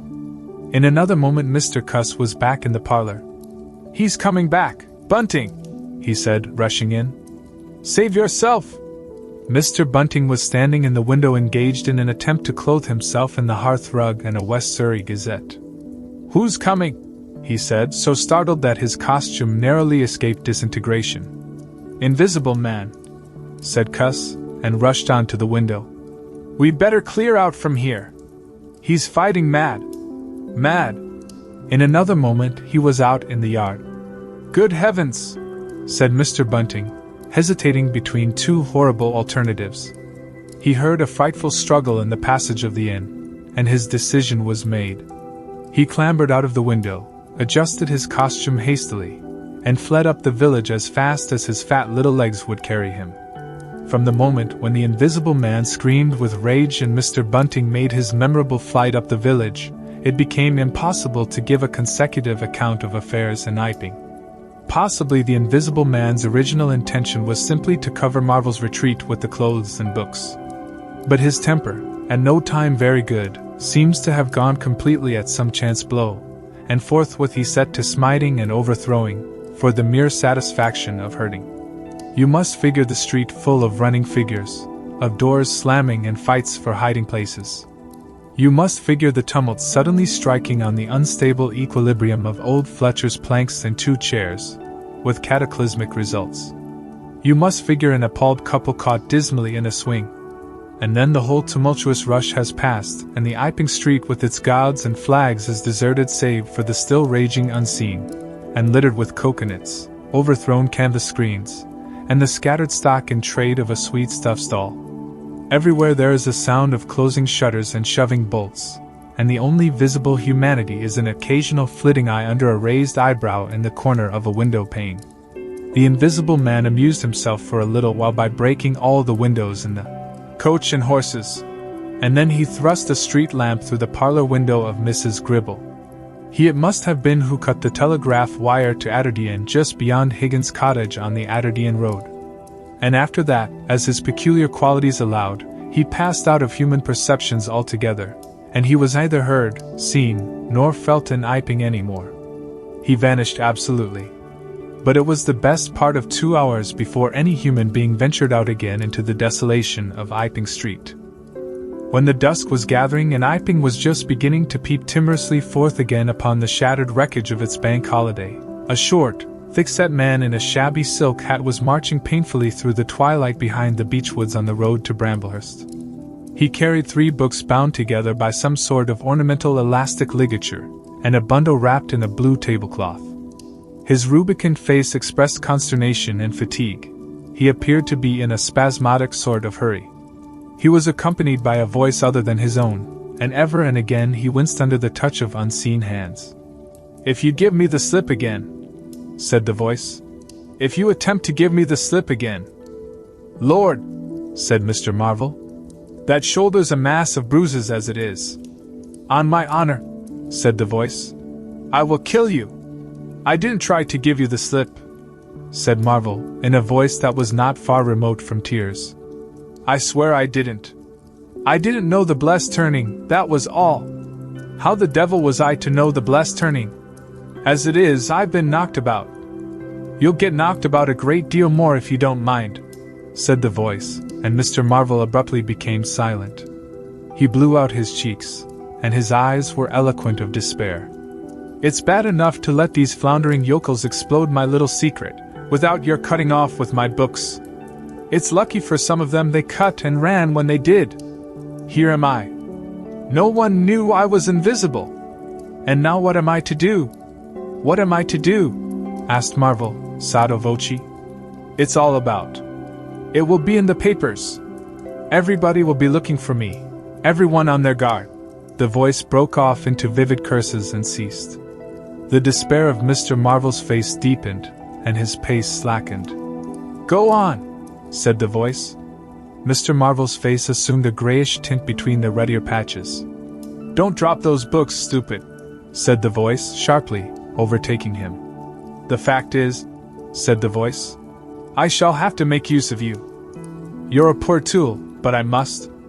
I'm a miserable tool, said Marvel. You are, said the voice. I'm the worst possible tool you could have, said Marvel. I'm not strong, he said after a discouraging silence. I'm not overstrong, he repeated. No, and my heart's weak. That little business, I pulled it through, of course, but bless you, I could have dropped. Well, I haven't the nerve and strength for the sort of thing you want. I'll stimulate you. I wish you wouldn't. I wouldn't like to mess up your plans, you know. But I might, out of sheer funk and misery. You'd better not, said the voice, with quiet emphasis. I wish I was dead, said Marvel. It ain't justice, he said. You must admit. It seems to me I've a perfect right. Get on, said the voice. Mr. Marvel mended his pace, and for a time they went in silence again. It's devilish hard, said Mr. Marvel. This was quite ineffectual. He tried another tack. What do I make by it? He began again in a tone of unendurable wrong. Oh, shut up, said the voice, with sudden amazing vigor. I'll see to you all right. You do what you're told. You'll do it all right. You're a fool and all that, but you'll do. I tell you, sir, I'm not the man for it. Respectfully, but it is so. If you don't shut up, I shall twist your wrist again, said the invisible man. I want to think. Presently 2 oblongs of yellow light appeared through the trees, and the square tower of a church loomed through the gloaming. I shall keep my hand on your shoulder, said the voice. All through the village. Go straight through and try no foolery. It will be the worse for you if you do. I know that, sighed Mr. Marvel. I know all that. The unhappy-looking figure in the obsolete silk hat passed up the street of the little village with his burdens, and vanished into the gathering darkness beyond the lights of the windows. 10 o'clock the next morning found Mr. Marvel, unshaven, dirty, and travel-stained, sitting with the books beside him and his hands deep in his pockets, looking very weary, nervous, and uncomfortable, and inflating his cheeks at infrequent intervals, on the bench outside a little inn on the outskirts of Port Stowe. Beside him were the books, but now they were tied with string. The bundle had been abandoned in the pine woods beyond Bramblehurst. In accordance with the change in the plans of the invisible man, Mr. Marvel sat on the bench, and although no one took the slightest notice of him, his agitation remained at fever heat. His hands would go ever and again to his various pockets with a curious nervous fumbling. When he had been sitting for the best part of an hour, however, an elderly mariner, carrying a newspaper, came out of the inn and sat down beside him. "Pleasant day," said the mariner. Mr. Marvel glanced about him with something very like terror. "Very," he said. "Just seasonable weather for the time of year," said the mariner, taking no denial. "Quite," said Mr. Marvel. The mariner produced a toothpick, and, saving his regard, was engrossed thereby for some minutes. His eyes meanwhile were at liberty to examine Mr. Marvel's dusty figure, and the books beside him. As he had approached Mr. Marvel, he had heard a sound like the dropping of coins into a pocket. He was struck by the contrast of Mr. Marvel's appearance with this suggestion of opulence. Thence his mind wandered back again to a topic that had taken a curiously firm hold of his imagination. "Books?" he said suddenly, noisily finishing with the toothpick. Mr. Marvel started and looked at them. "Oh, yes," he said. "Yes, they're books. There's some extraordinary things in books," said the mariner. "I believe you," said Mr. Marvel. "And some extraordinary things out of 'em," said the mariner. "True likewise," said Mr. Marvel. He eyed his interlocutor, and then glanced about him. "There's some extraordinary things in newspapers, for example," said the mariner. "There are. In this newspaper," said the mariner. "Ah," said Mr. Marvel. "There's a story," said the mariner, fixing Mr. Marvel with an eye that was firm and deliberate. "There's a story about an invisible man, for instance." Mr. Marvel pulled his mouth askew and scratched his cheek and felt his ears glowing. What will they be writing next? He asked faintly. Austria or America? Neither, said the mariner. Here. Lord, said Mr. Marvel, starting. When I say here, said the mariner, to Mr. Marvel's intense relief, I don't of course mean here in this place, I mean hereabouts. An invisible man, said Mr. Marvel. And what's he been up to? Everything, said the mariner, controlling Marvel with his eye, and then amplifying. Every blessed thing. I ain't seen a paper these 4 days, said Marvel. Iping's the place he started at, said the mariner. Indeed, said Mr. Marvel. He started there. And where he came from, nobody don't seem to know. Here it is, peculiar story from Iping. And it says in this paper that the evidence is extraordinary strong, extraordinary. Lord, said Mr. Marvel. But then, it's an extraordinary story.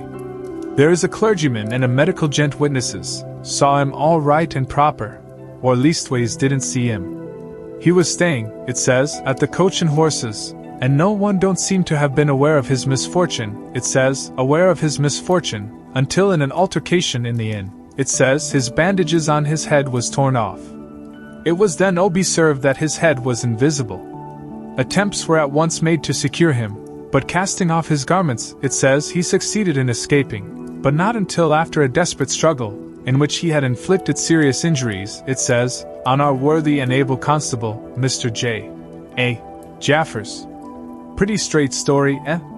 Names and everything. Lord, said Mr. Marvel, looking nervously about him, trying to count the money in his pockets by his unaided sense of touch, and full of a strange and novel idea. It sounds most astonishing, don't it? Extraordinary, I call it. Never heard tell of invisible men before, I haven't, but nowadays one hears such a lot of extraordinary things, That all he did? Asked Marvel, trying to seem at his ease. It's enough, ain't it? Said the mariner. Didn't go back by any chance? Asked Marvel. Just escaped and that's all, eh? All, said the mariner. Why, ain't it enough? Quite enough, said Marvel. I should think it was enough, said the mariner. I should think it was enough. He didn't have any pals. It don't say he had any pals, does it? Asked Mr. Marvel, anxious. Ain't one of a sort enough for you? Asked the mariner. No, thank heaven, as one might say, he didn't. He nodded his head slowly. It makes me regular uncomfortable, the bare thought of that chap running about the country. He is at present at large, and from certain evidence it is supposed that he has took, I suppose they mean, the road to Port Stowe. You see we're right in it. None of your American wonders this time. And just think of the things he might do. Where'd you be, if he took a drop over and above, and had a fancy to go for you? Suppose he wants to rob, who can prevent him? He can trespass, he can burgle, he could walk through a cordon of policemen as easy as me, or you could give the slip to a blind man. Easier. For these here blind chaps here uncommon sharp, I'm told. And wherever there was liquor he fancied. He's got a tremendous advantage, certainly, said Mr. Marvel. And well, you're right, said the mariner. He has. All this time Mr. Marvel had been glancing about him intently, listening for faint footfalls, trying to detect imperceptible movements. He seemed on the point of some great resolution. He coughed behind his hand. He looked about him again, listened, bent towards the mariner, and lowered his voice. The fact of it is, I happen to know just a thing or two about this invisible man. From private sources. Oh, said the mariner, interested. You? Yes, said Mr. Marvel. Me? Indeed, said the mariner. And may I ask? You'll be astonished, said Mr. Marvel behind his hand. It's tremendous. Indeed, said the mariner. The fact is, began Mr. Marvel eagerly in a confidential undertone. Suddenly his expression changed marvelously. Oh, he said. He rose stiffly in his seat. His face was eloquent of physical suffering. Wow, he said. What's up? Said the mariner, concerned. Toothache, said Mr. Marvel, and put his hand to his ear. He caught hold of his books. "I must be getting on, I think," he said. He edged in a curious way along the seat away from his interlocutor. "But you was just going to tell me about this here invisible man," protested the mariner. Mr. Marvel seemed to consult with himself. "Hoax," said a voice. "It's a hoax," said Mr. Marvel.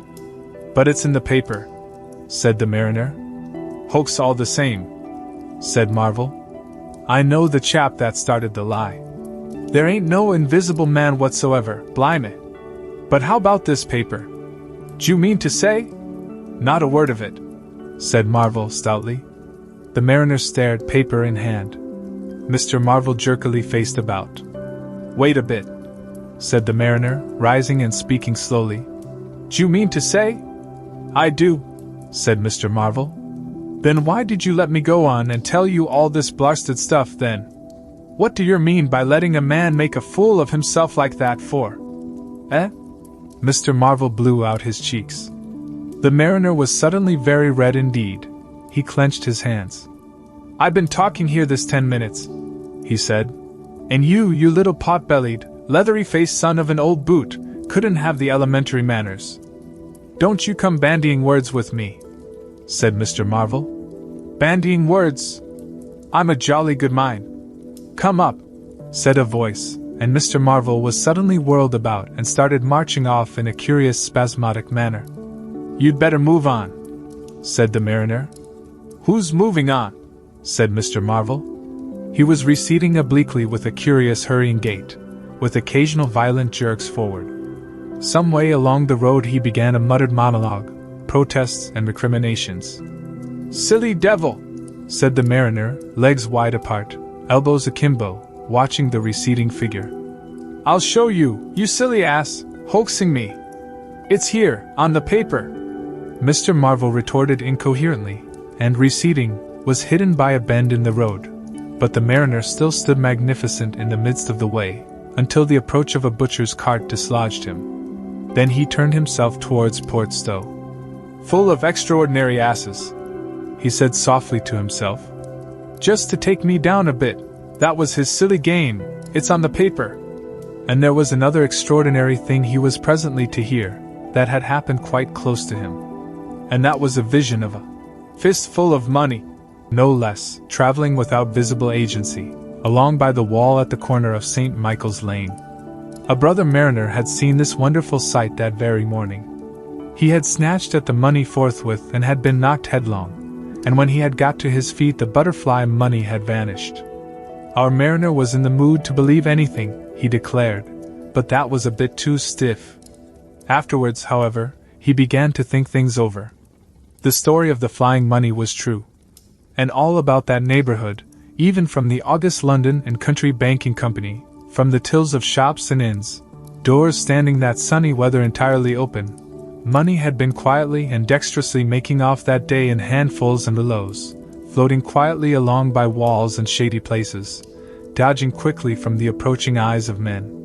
And it had, though no man had traced it, invariably ended its mysterious flight in the pocket of that agitated gentleman in the obsolete silk hat, sitting outside the little inn on the outskirts of Port Stowe. It was 10 days after, and indeed only when the burdock story was already old, that the mariner collated these facts and began to understand how near he had been to the wonderful invisible man. In the early evening time Dr. Kemp was sitting in his study in the Belvedere on the hill overlooking Burdock.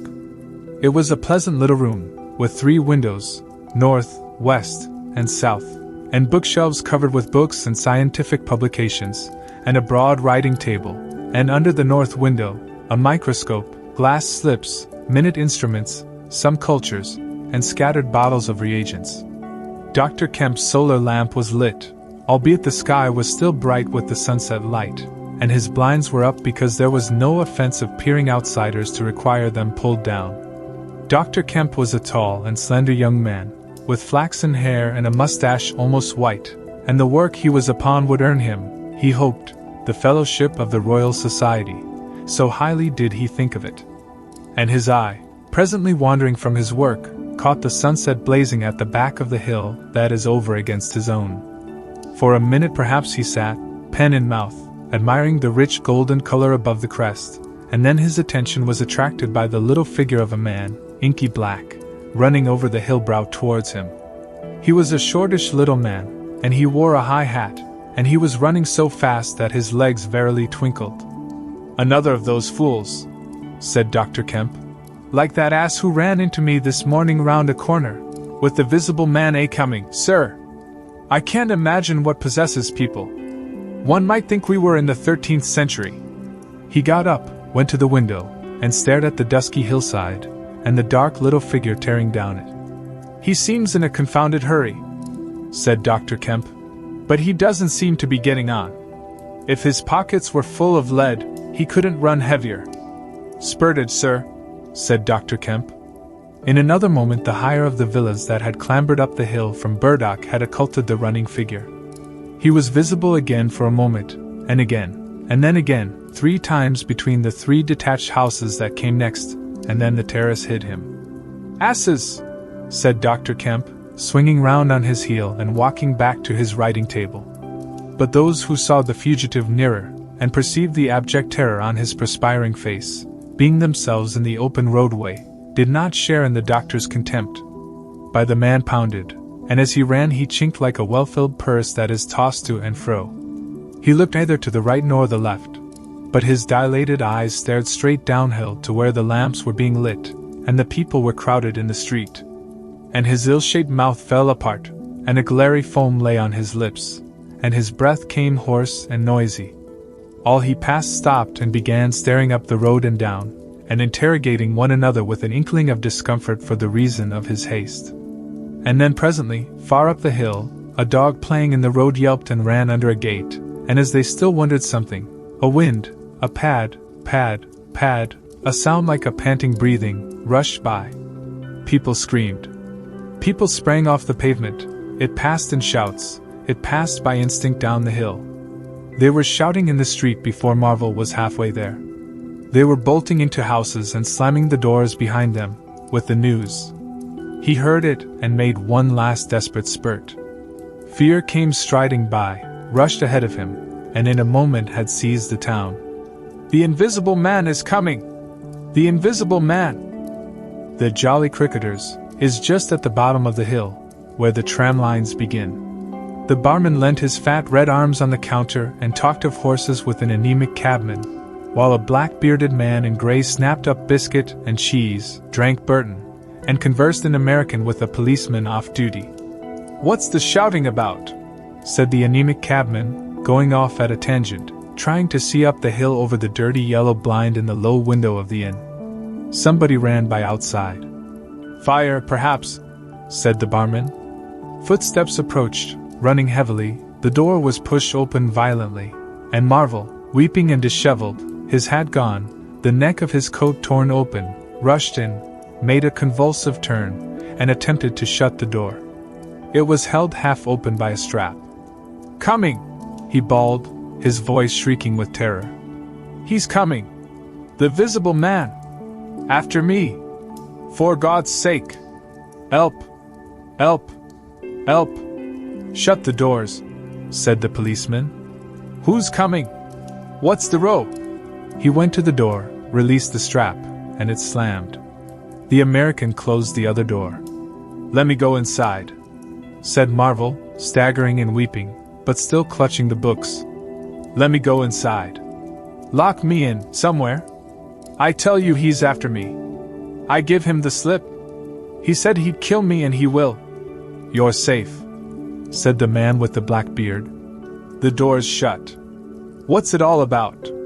"Let me go inside," said Marvel, and shrieked aloud as a blow suddenly made the fastened doors shiver, and was followed by a hurried rapping and a shouting outside. "Hello!" cried the policeman. "Who's there?" Mr. Marvel began to make frantic dives at panels that looked like doors. "He'll kill me! He's got a knife or something! For God's sake!" "Here you are," said the barman. "Come in here." And he held up the flap of the bar. Mr. Marvel rushed behind the bar as the summons outside was repeated. "Don't open the door," he screamed. "Please don't open the door. Where shall I hide? This invisible man, then? asked the man with the black beard, with one hand behind him. I guess it's about time we saw him. The window of the inn was suddenly smashed in, and there was a screaming and running to and fro in the street. The policeman had been standing on the settee staring out, craning to see who was at the door. He got down with raised eyebrows. It's that, he said.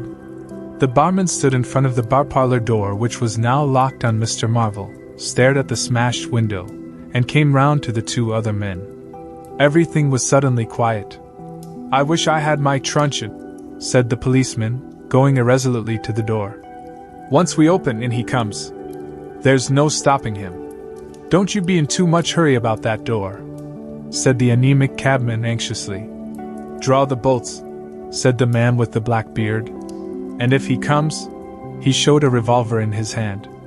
That won't do, said the policeman. That's murder. I know what country I'm in, said the man with the beard. I'm going to let off at his legs. Draw the bolts. Not with that blinking thing going off behind me, said the barman, craning over the blind. Very well, said the man with the black beard, and stooping down, revolver ready, drew them himself. Barman, cabman, and policeman faced about. Come in, said the bearded man in an undertone, standing back and facing the unbolted doors with his pistol behind him. No one came in, the door remained closed. 5 minutes afterwards, when a second cabman pushed his head in cautiously, they were still waiting, and an anxious face peered out of the bar parlor and supplied information. Are all the doors of the house shut? Asked Marvel. He's going round, prowling round. He's as artful as the devil. Good Lord, said the burly barman. There's the back. Just watch them doors. I say. He looked about him helplessly. The bar parlor door slammed and they heard the key turn.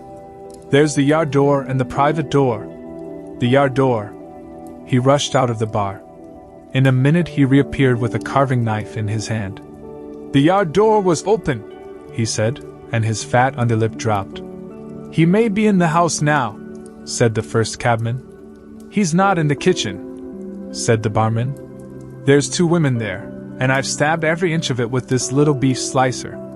And they don't think he's come in. They haven't noticed. Have you fastened it? Asked the first cabman. I'm out of frocks, said the barman. The man with the beard replaced his revolver. And even as he did so, the flap of the bar was shut down and the bolt clicked, and then with a tremendous thud the catch of the door snapped and the bar parlor door burst open. They heard Marvel squeal like a caught leveret, and forthwith they were clambering over the bar to his rescue. The bearded man's revolver cracked, and the looking glass at the back of the parlor starred and came smashing and tinkling down. As the barman entered the room, he saw Marvel, curiously crumpled up and struggling against the door that led to the yard and kitchen. The door flew open while the barman hesitated, and Marvel was dragged into the kitchen. There was a scream and a clatter of pans. Marvel, head down, and lugging back obstinately, was forced to the kitchen door, and the bolts were drawn. Then the policeman, who had been trying to pass the barman, rushed in, followed by one of the cabmen, gripped the wrist of the invisible hand that collared Marvel, was hit in the face and went reeling back. The door opened, and Marvel made a frantic effort to obtain a lodgment behind it. Then the cabman collared something. I got him, said the cabman. The barman's red hands came clawing at the unseen. Here he is, said the barman. Mr. Marvel, released, suddenly dropped to the ground and made an attempt to crawl behind the legs of the fighting men. The struggle blundered round the edge of the door. The voice of the invisible man was heard for the first time, yelling out sharply, as the policeman trod on his foot. Then he cried out passionately and his fists flew round like flails. The cabman suddenly whooped and doubled up, kicked under the diaphragm. The door into the bar parlor from the kitchen slammed and covered Mr. Marvel's retreat. The men in the kitchen found themselves clutching at and struggling with empty air. Where's he gone? Cried the man with the beard. Out? This way, said the policeman, stepping into the yard and stopping. A piece of tile whizzed by his head and smashed among the crockery on the kitchen table. I'll show him, shouted the man with the black beard, and suddenly a steel barrel shone over the policeman's shoulder, and 5 bullets had followed one another into the twilight whence the missile had come. As he fired, the man with the beard moved his hand in a horizontal curve, so that his shots radiated out into the narrow yard like spokes from a wheel. A silence followed. 5 cartridges, said the man with the black beard. That's the best of all. 4 aces and a joker. Get a lantern, someone, and come and feel about for his body. Dr. Kemp had continued writing in his study until the shots aroused him. Crack, crack, crack, they came one after the other. Hello? Said Dr. Kemp, putting his pen into his mouth again and listening. Who's letting off revolvers in Burdock? What are the asses at now? He went to the south window, threw it up, and leaning out stared down on the network of windows, beaded gas lamps and shops, with its black interstices of roof and yard that made up the town at night. Looks like a crowd down the hill, he said, by the cricketers, and remained watching. Thence his eyes wandered over the town to far away where the ship's lights shone, and the pier glowed, a little illuminated, faceted pavilion like a gem of yellow light. The moon in its first quarter hung over the westward hill, and the stars were clear and almost tropically bright. After 5 minutes, during which his mind had traveled into a remote speculation of social conditions of the future, and lost itself at last over the time dimension, Dr. Kemp roused himself with a sigh, pulled down the window again, and returned to his writing desk. It must have been about an hour after this that the front door bell rang. He had been writing slackly, and with intervals of abstraction, since the shots. He sat listening. He heard the servant answer the door, and waited for her feet on the staircase, but she did not come. Wonder what that was, said Dr. Kemp. He tried to resume his work, failed, got up, went downstairs from his study to the landing, rang, and called over the balustrade to the housemaid as she appeared in the hall below. Was that a letter? He asked. Only a runaway ring, sir, she answered. I'm restless tonight, he said to himself. He went back to his study, and this time attacked his work resolutely. In a little while he was hard at work again, and the only sounds in the room were the ticking of the clock and the subdued shrillness of his quill, hurrying in the very center of the circle of light his lampshade threw on his table. It was 2 o'clock before Dr. Kemp had finished his work for the night.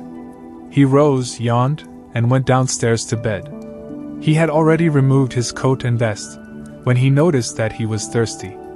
He took a candle and went down to the dining room in search of a siphon and whiskey. Dr. Kemp's scientific pursuits have made him a very observant man, and as he recrossed the hall, he noticed a dark spot on the linoleum near the mat at the foot of the stairs. He went on upstairs, and then it suddenly occurred to him to ask himself what the spot on the linoleum might be. Apparently some subconscious element was at work. At any rate, he turned with his burden, went back to the hall, put down the siphon and whiskey, and bending down, touched the spot.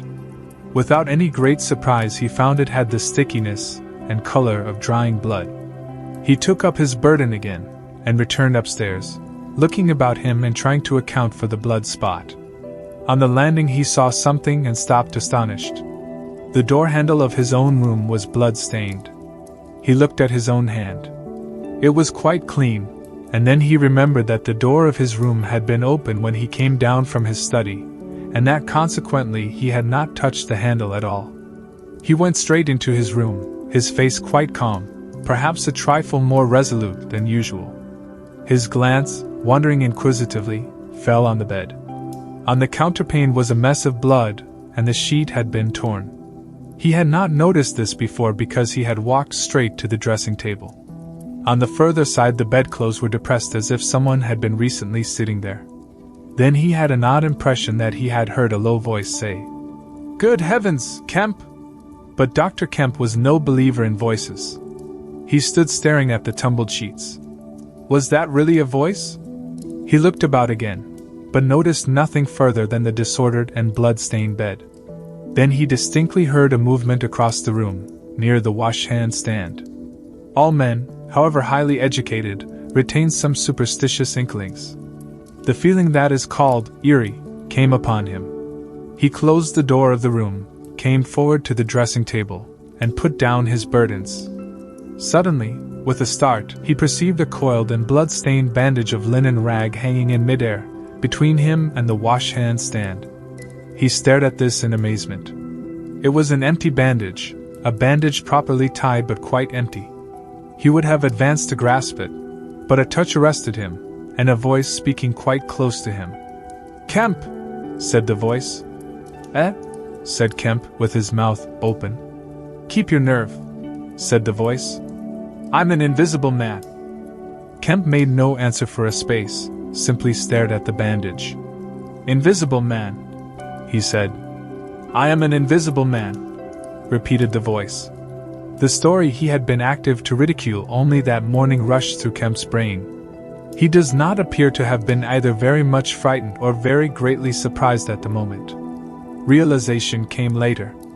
"I thought it was all a lie," he said. The thought uppermost in his mind was the reiterated arguments of the morning. "Have you a bandage on?" he asked. "Yes," said the invisible man.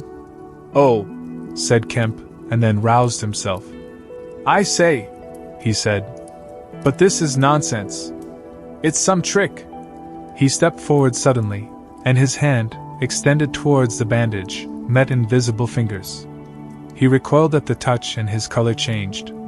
"Keep steady, Kemp, for God's sake. I want help badly." "Stop!" The hand gripped his arm. He struck at it. "Kemp!" cried the voice. "Kemp! Keep steady!" And the grip tightened.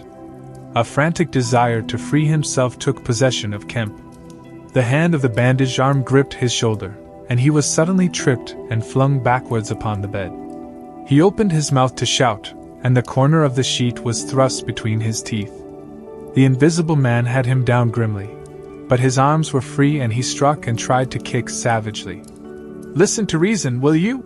said the invisible man, sticking to him in spite of a pounding in the ribs. "By heaven! You'll madden me in a minute!"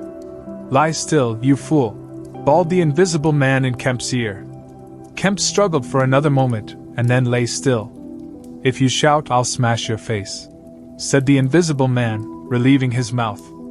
"I'm an invisible man. It's no foolishness, and no magic. I really am an invisible man.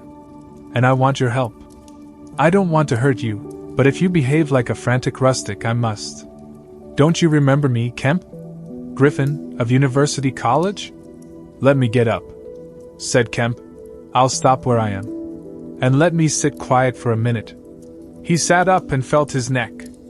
"I am Griffin, of University College, and I have made myself invisible. I am just an ordinary man, a man you have known, made invisible." "Griffin?" said Kemp. "Griffin," answered the voice. "A younger student than you were, almost an albino, 6 feet high, and broad, with a pink and white face and red eyes, who won the medal for chemistry." "I am confused," said Kemp. "My brain is rioting. What has this to do with Griffin?" "I am Griffin," Kemp thought.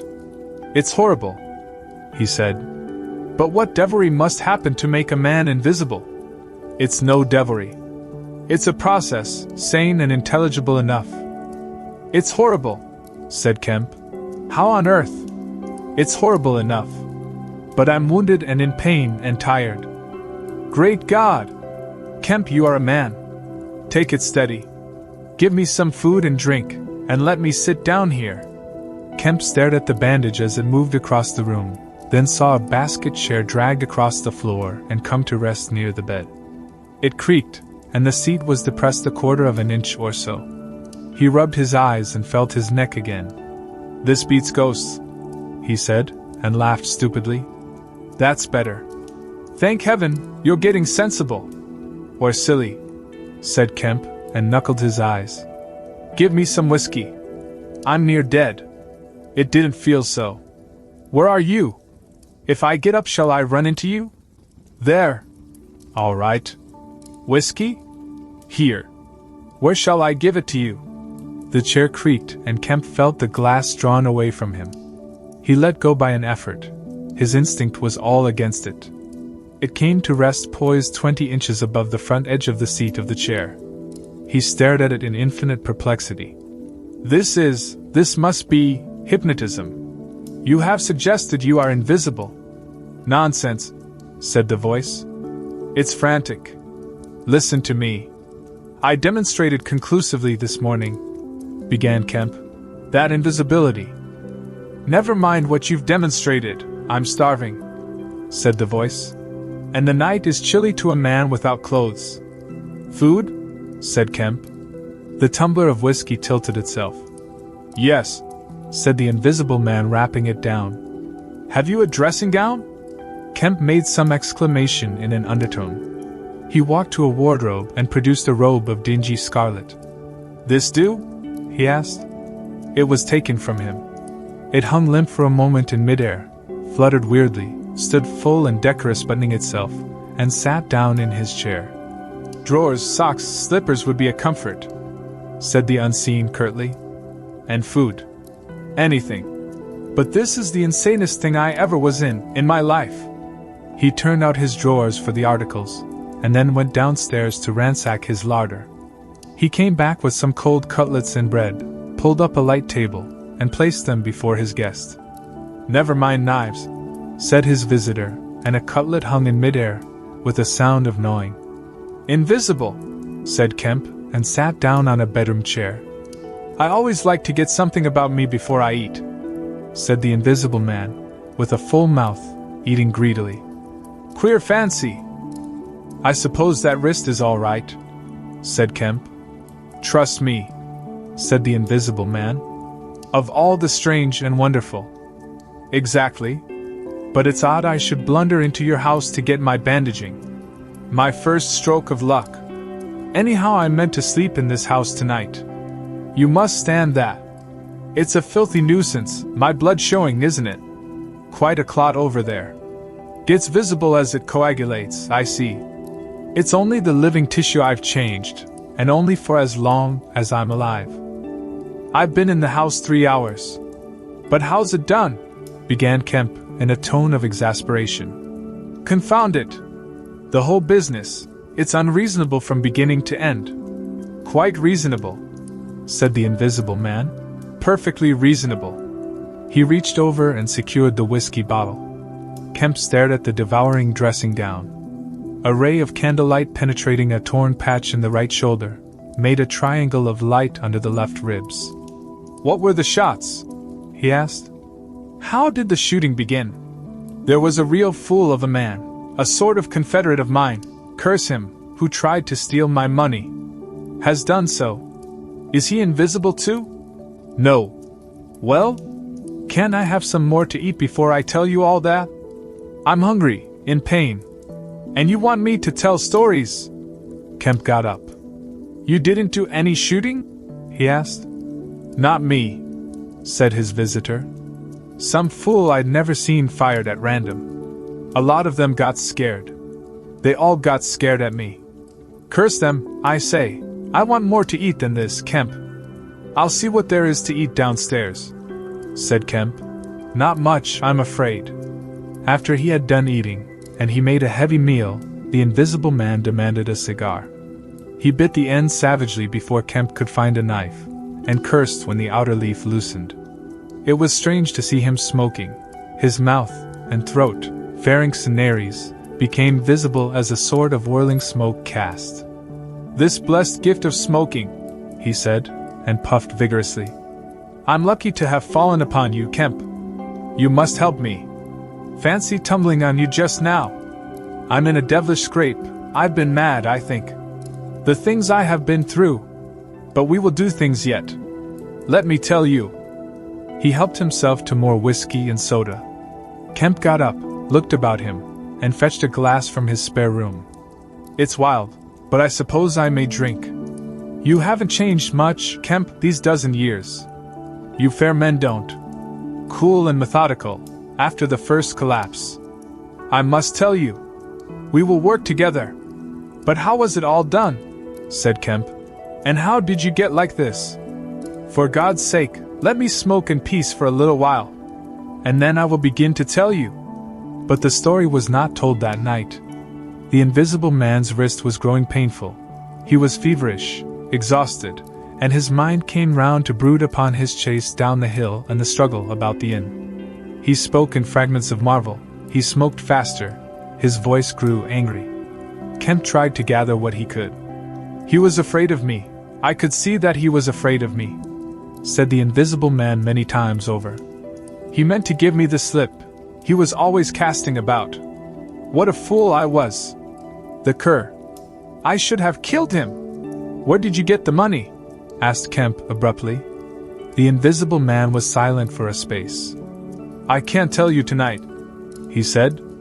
He groaned suddenly and leant forward, supporting his invisible head on invisible hands. Kemp, he said, I've had no sleep for near 3 days, except a couple of dozes of an hour or so. I must sleep soon. Well, have my room, have this room. But how can I sleep? If I sleep, he will get away. Ugh! What does it matter? What's the shot wound? Asked Kemp abruptly. Nothing, scratch and blood. Oh God! How I want sleep! Why not? The invisible man appeared to be regarding Kemp. Because I've a particular objection to being caught by my fellow men, he said slowly. Kemp started. Fool that I am, said the invisible man, striking the table smartly. I've put the idea into your head. Exhausted and wounded as the invisible man was, he refused to accept Kemp's word that his freedom should be respected. He examined the 2 windows of the bedroom, drew up the blinds and opened the sashes, to confirm Kemp's statement that a retreat by them would be possible.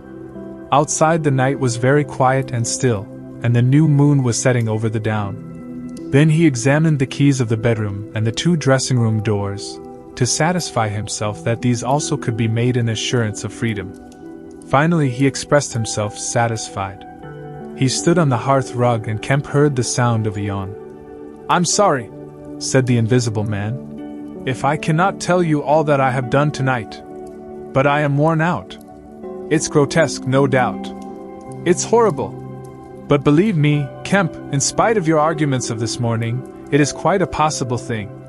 I have made a discovery. I meant to keep it to myself. I can't. I must have a partner. And you. We can do such things. But tomorrow.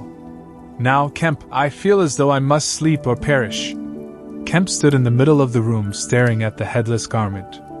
I suppose I must leave you, he said. It's incredible. 3 things happening like this, overturning all my preconceptions, would make me insane. But it's real. Is there anything more that I can get you? Only bid me good night, said Griffin. Good night, said Kemp, and shook an invisible hand. He walked sideways to the door. Suddenly the dressing gown walked quickly towards him. Understand me, said the dressing gown.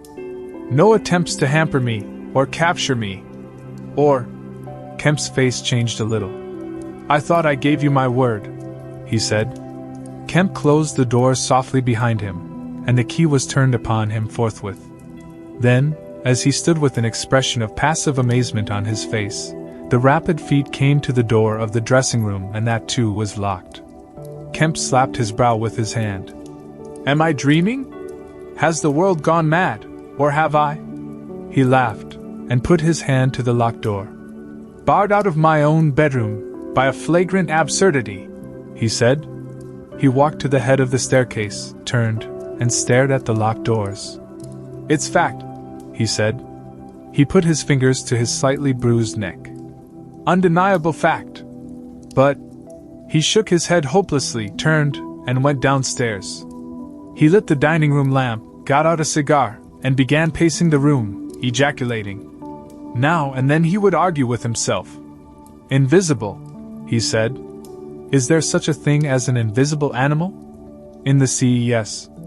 Thousands, millions. All the larvae, all the little nauplii and tornarius, all the microscopic things, the jellyfish.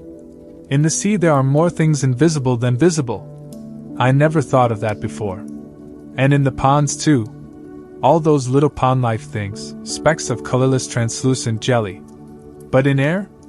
No. It can't be. But after all, why not? If a man was made of glass he would still be visible. His meditation became profound. The bulk of 3 cigars had passed into the invisible, or diffused as a white ash over the carpet before he spoke again. Then it was merely an exclamation. He turned aside, walked out of the room, and went into his little consulting room and lit the gas there. It was a little room, because Dr. Kemp did not live by practice, and in it were the day's newspapers. The morning's paper lay carelessly opened and thrown aside. He caught it up, turned it over, and read the account of a strange story from Iping that the mariner at Port Stowe had spelt over so painfully to Mr. Marvel. Kemp read it swiftly. "Wrapped up," said Kemp. "Disguised. Hiding it. No one seems to have been aware of his misfortune. What the devil is his game?" He dropped the paper, and his eye went seeking. "Ah," he said, and caught up the St. James Gazette, lying folded up as it arrived. "Now we shall get at the truth," said Dr. Kemp. He rent the paper open. A couple of columns confronted him. "An entire village in Sussex goes mad," was the heading. "Good heavens!" said Kemp, reading eagerly an incredulous account of the events in Iping, of the previous afternoon, that have already been described. Over the leaf the report in the morning paper had been reprinted. He reread it. "Ran through the streets striking right and left. Jaffers insensible. Mr. Huckster in great pain, still unable to describe what he saw.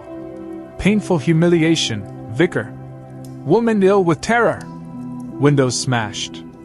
This extraordinary story probably a fabrication. Too good not to print, come grano." He dropped the paper and stared blankly in front of him. "Probably a fabrication." He caught up the paper again and reread the whole business. "But when does the tramp come in? Why the deuce was he chasing a tramp?" He sat down abruptly on the surgical bench. "He's not only invisible," he said, "but he's mad. Homicidal." When dawn came to mingle its pallor with the lamplight and cigar smoke of the dining room, Kemp was still pacing up and down, trying to grasp the incredible. He was altogether too excited to sleep. His servants, descending sleepily, discovered him, and were inclined to think that overstudy had worked this ill on him. He gave them extraordinary but quite explicit instructions to lay breakfast for 2 in the Belvedere study, and then to confine themselves to the basement and ground floor. Then he continued to pace the dining room until the morning's paper came. That had much to say and little to tell, beyond the confirmation of the evening before, and a very badly written account of another remarkable tale from Port Burdock. This gave Kemp the essence of the happenings at the Jolly Cricketers, and the name of Marvel. "He has made me keep with him 24 hours, Marvel testified. Certain minor facts were added to the Iping story, notably the cutting of the village telegraph wire. But there was nothing to throw light on the connection between the invisible man and the tramp, for Mr. Marvel had supplied no information about the 3 books, or the money with which he was lined. The incredulous tone had vanished and a shoal of reporters and inquirers were already at work elaborating the matter. Kemp read every scrap of the report, and sent his housemaid out to get every one of the morning papers she could. These also he devoured. "He is invisible," he said, "and it reads like rage growing to mania. The things he may do, and he's upstairs free as the air. What on earth ought I to do? For instance, would it be a breach of faith if—" "No." He went to a little untidy desk in the corner, and began a note. He tore this up half-written, and wrote another. He read it over and considered it. Then he took an envelope and addressed it to Colonel Addy Port Burdock. The invisible man awoke even as Kemp was doing this. He awoke in an evil temper, and Kemp, alert for every sound, heard his pattering feet rush suddenly across the bedroom overhead. Then a chair was flung over and the wash-hand stand tumbler smashed. Kemp hurried upstairs and rapped eagerly. "What's the matter?" asked Kemp, when the invisible man admitted him. "Nothing," was the answer. "But confound it! The smash?" "Fit of temper," said the invisible man. "Forgot this arm, and it's sore. You're rather liable to that sort of thing." "I am." Kemp walked across the room and picked up the fragments of broken glass. "All the facts are out about you," said Kemp, standing up with the glass in his hand. All that happened in Iping, and down the hill. The world has become aware of its invisible citizen. But no one knows you are here. The Invisible Man swore. The secret's out. I gather it was a secret. I don't know what your plans are, but of course I'm anxious to help you. The Invisible Man sat down on the bed. There's breakfast upstairs, said Kemp, speaking as easily as possible, and he was delighted to find his strange guest rose willingly. Kemp led the way up the narrow staircase to the Belvedere. Before we can do anything else, said Kemp, I must understand a little more about this invisibility of yours. He had sat down, after one nervous glance out of the window, with the air of a man who has talking to do. His doubts of the sanity of the entire business flashed and vanished again as he looked across to where Griffin sat at the breakfast table, a headless, handless dressing gown, wiping unseen lips on a miraculously held serviette. It's simple enough, and credible enough, said Griffin, putting the serviette aside and leaning the invisible head on an invisible hand. No doubt to you, but... Kemp laughed. Well, yes, to me it seemed wonderful at first, no doubt. But now, great God! But we will do great things yet. I came on the stuff first at Chesilstowe. Chesilstowe? I went there after I left London. You know I dropped medicine and took up physics? No, well I did. Light fascinated me. Optical density. The whole subject is a network of riddles, a network with solutions glimmering elusively through. And being but 22 and full of enthusiasm, I said I will devote my life to this. This is worthwhile. You know what fools we are at 22. Fools then or fools now, said Kemp, as though knowing could be any satisfaction to a man. But I went to work, like a slave. And I had hardly worked and thought about the matter 6 months before light came through one of the meshes suddenly, blindingly. I found a general principle of pigments and refraction, a formula, a geometrical expression involving 4 dimensions. Fools, common men, even common mathematicians, do not know anything of what some general expression may mean to the student of molecular physics. In the books that Tramp has hidden, there are marvels, miracles. But this was not a method, it was an idea that might lead to a method by which it would be possible, without changing any other property of matter, except, in some instances colors, to lower the refractive index of a substance, solid or liquid, to that of air, so far as all practical purposes are concerned. Phew, said Kemp. That's odd. But still I don't see quite. I can understand that thereby you could spoil a valuable stone, but personal invisibility is a far cry. Precisely, said Griffin.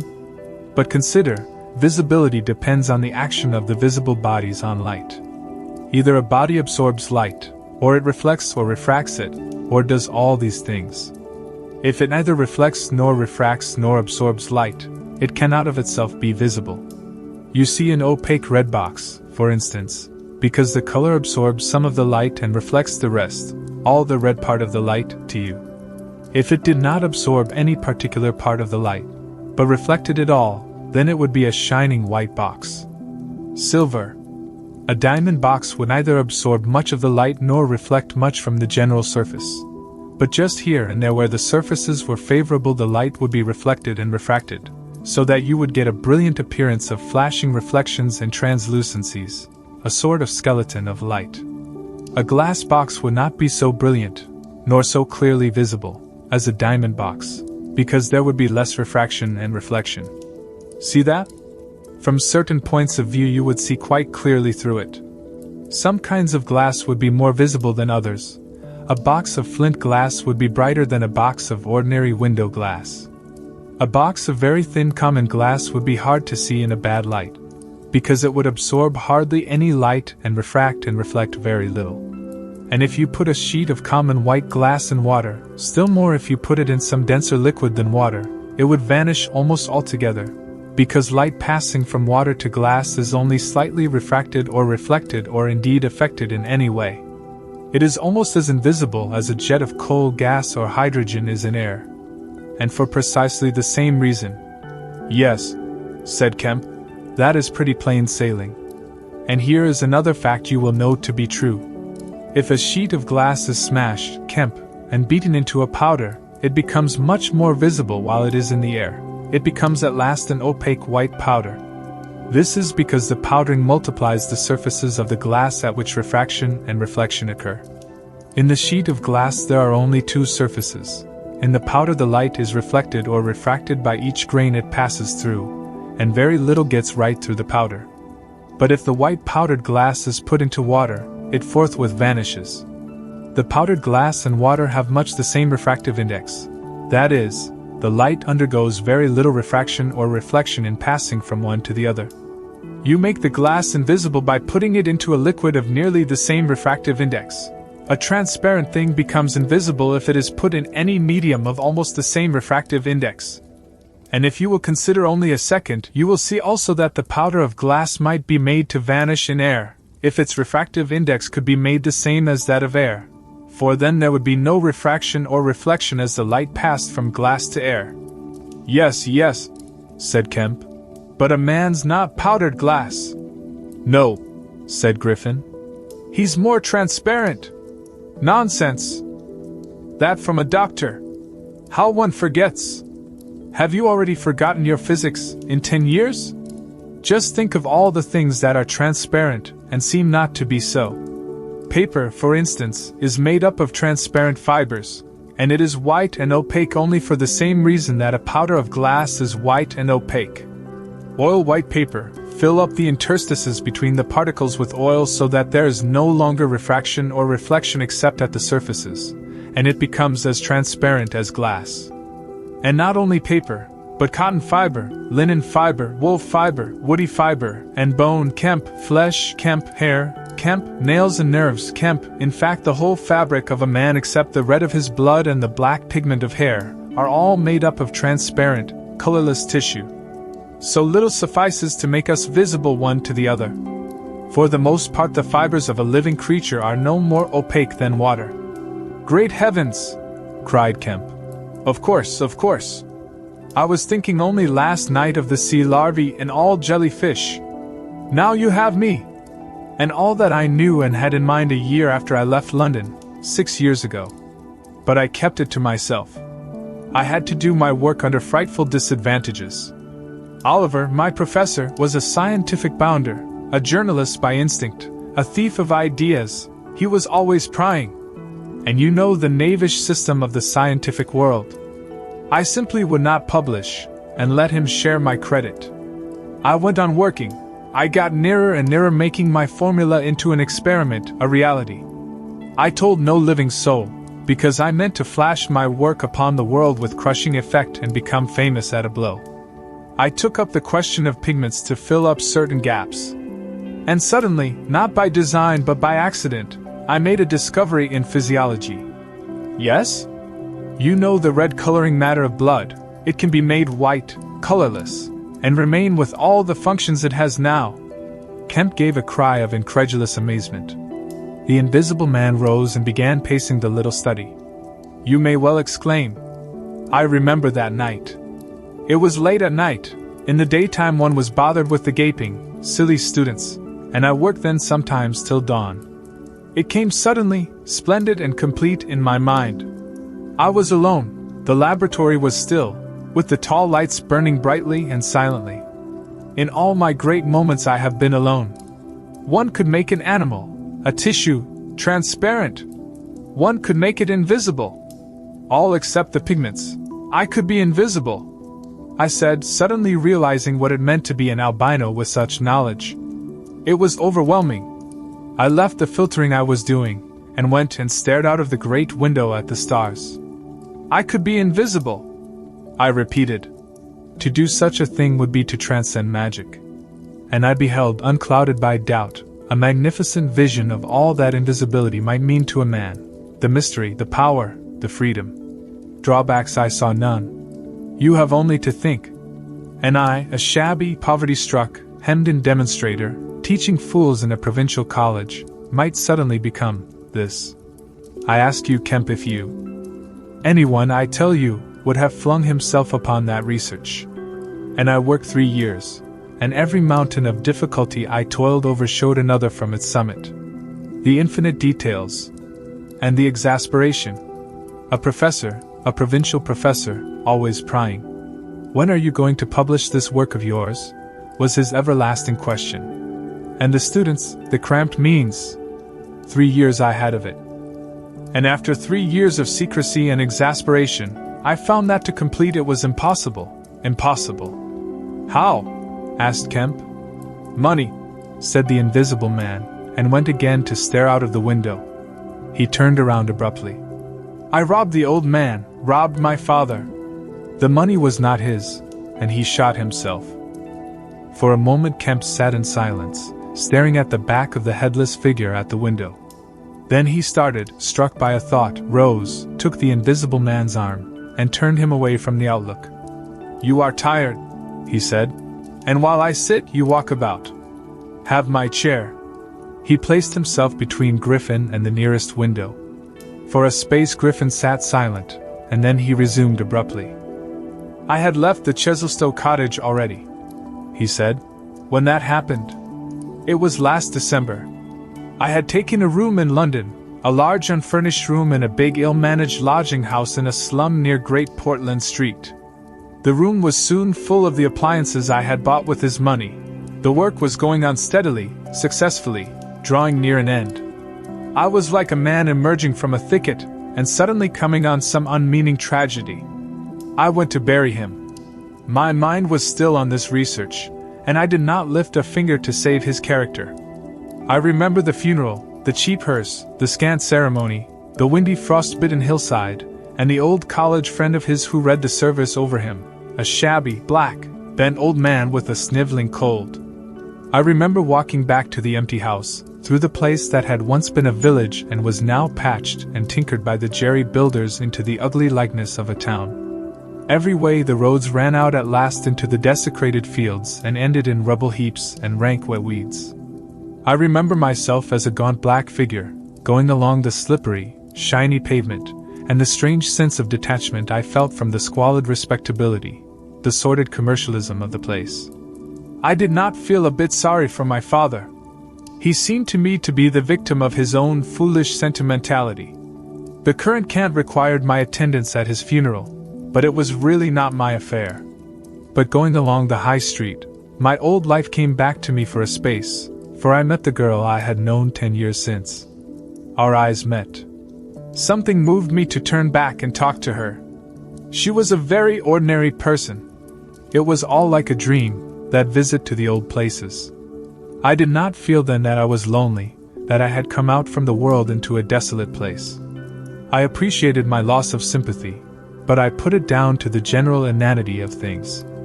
Re-entering my room seemed like the recovery of reality. There were the things I knew and loved. There stood the apparatus, the experiments arranged and waiting. And now there was scarcely a difficulty left, beyond the planning of details. I will tell you, Kemp, sooner or later, all the complicated processes. We need not go into that now. For the most part, saving certain gaps I chose to remember, they are written in cipher in those books that Tramp has hidden. We must hunt him down. We must get those books again. But the essential phase was to place the transparent object whose refractive index was to be lowered between two radiating centers of a sort of ethereal vibration, of which I will tell you more fully later. No, not those Röntgen vibrations. I don't know that these others of mine have been described. Yet they are obvious enough. I needed 2 little dynamos, and these I worked with a cheap gas engine. My first experiment was with a bit of white wool fabric. It was the strangest thing in the world to see it in the flicker of the flashes soft and white, and then to watch it fade like a wreath of smoke and vanish. I could scarcely believe I had done it. I put my hand into the emptiness, and there was the thing as solid as ever. I felt it awkwardly, and threw it on the floor. I had a little trouble finding it again. And then came a curious experience. I heard a meow behind me, and turning, saw a lean white cat, very dirty, on the cistern cover outside the window. A thought came into my head. "Everything ready for you," I said, and went to the window, opened it, and called softly. She came in, purring. The poor beast was starving, and I gave her some milk. All my food was in a cupboard in the corner of the room. After that she went smelling round the room, evidently with the idea of making herself at home. The invisible rag upset her a bit. You should have seen her spit at it. But I made her comfortable on the pillow of my truckle bed. And I gave her butter to get her to wash. And you processed her? I processed her. But giving drugs to a cat is no joke, Kemp. And the process failed. Failed. In two particulars. These were the claws and the pigment stuff. What is it? At the back of the eye in a cat. You know? Tapetum. Yes, the tapetum. It didn't go. After I'd given the stuff to bleach the blood and done certain other things to her, I gave the beast opium, and put her and the pillow she was sleeping on the apparatus. And after all the rest had faded and vanished, there remained two little ghosts of her eyes. Odd. I can't explain it. She was bandaged and clamped, of course, so I had her safe, but she woke while she was still misty, and meowed dismally, and someone came knocking. It was an old woman from downstairs, who suspected me of vivisecting, a drink-sodden old creature, with only a white cat to care for in all the world. I whipped out some chloroform, applied it, and answered the door. Did I hear a cat? She asked. My cat? Not here, said I very politely. She was a little doubtful and tried to peer past me into the room, strange enough to her no doubt, bare walls, uncurtained windows, truckle bed, with the gas engine vibrating, and the seethe of the radiant points, and that faint ghastly stinging of chloroform in the air. She had to be satisfied at last, and went away again. How long did it take? Asked Kemp. 3 or 4 hours, the cat. The bones and sinews and the fat were the last to go, and the tips of the colored hairs. And, as I say, the back part of the eye, tough, iridescent stuff it is, wouldn't go at all. It was night outside long before the business was over, and nothing was to be seen but the dim eyes and the claws. I stopped the gas engine, felt for and stroked the beast, which was still insensible, and then, being tired, left it sleeping on the invisible pillow and went to bed. I found it hard to sleep.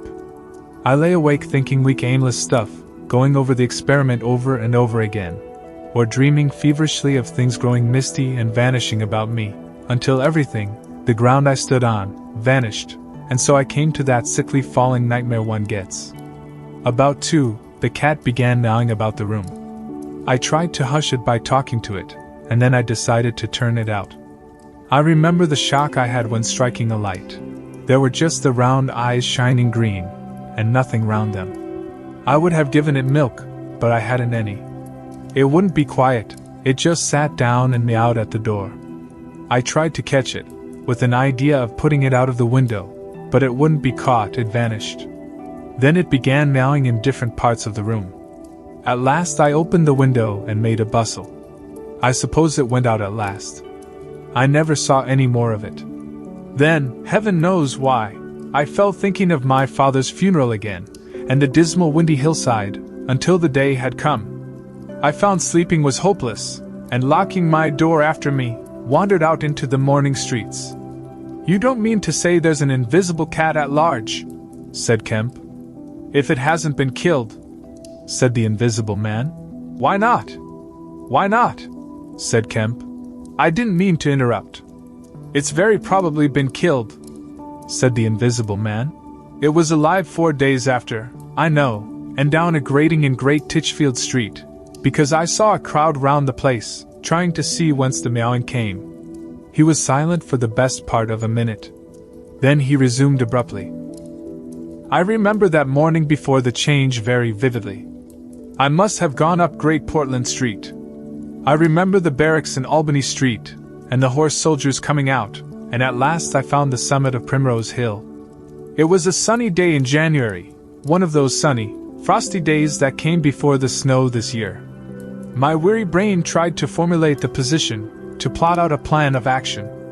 I was surprised to find, now that my prize was within my grasp, how inconclusive its attainment seemed. As a matter of fact, I was worked out. The intense stress of nearly 4 years' continuous work left me incapable of any strength of feeling. I was apathetic, and I tried in vain to recover the enthusiasm of my first inquiries.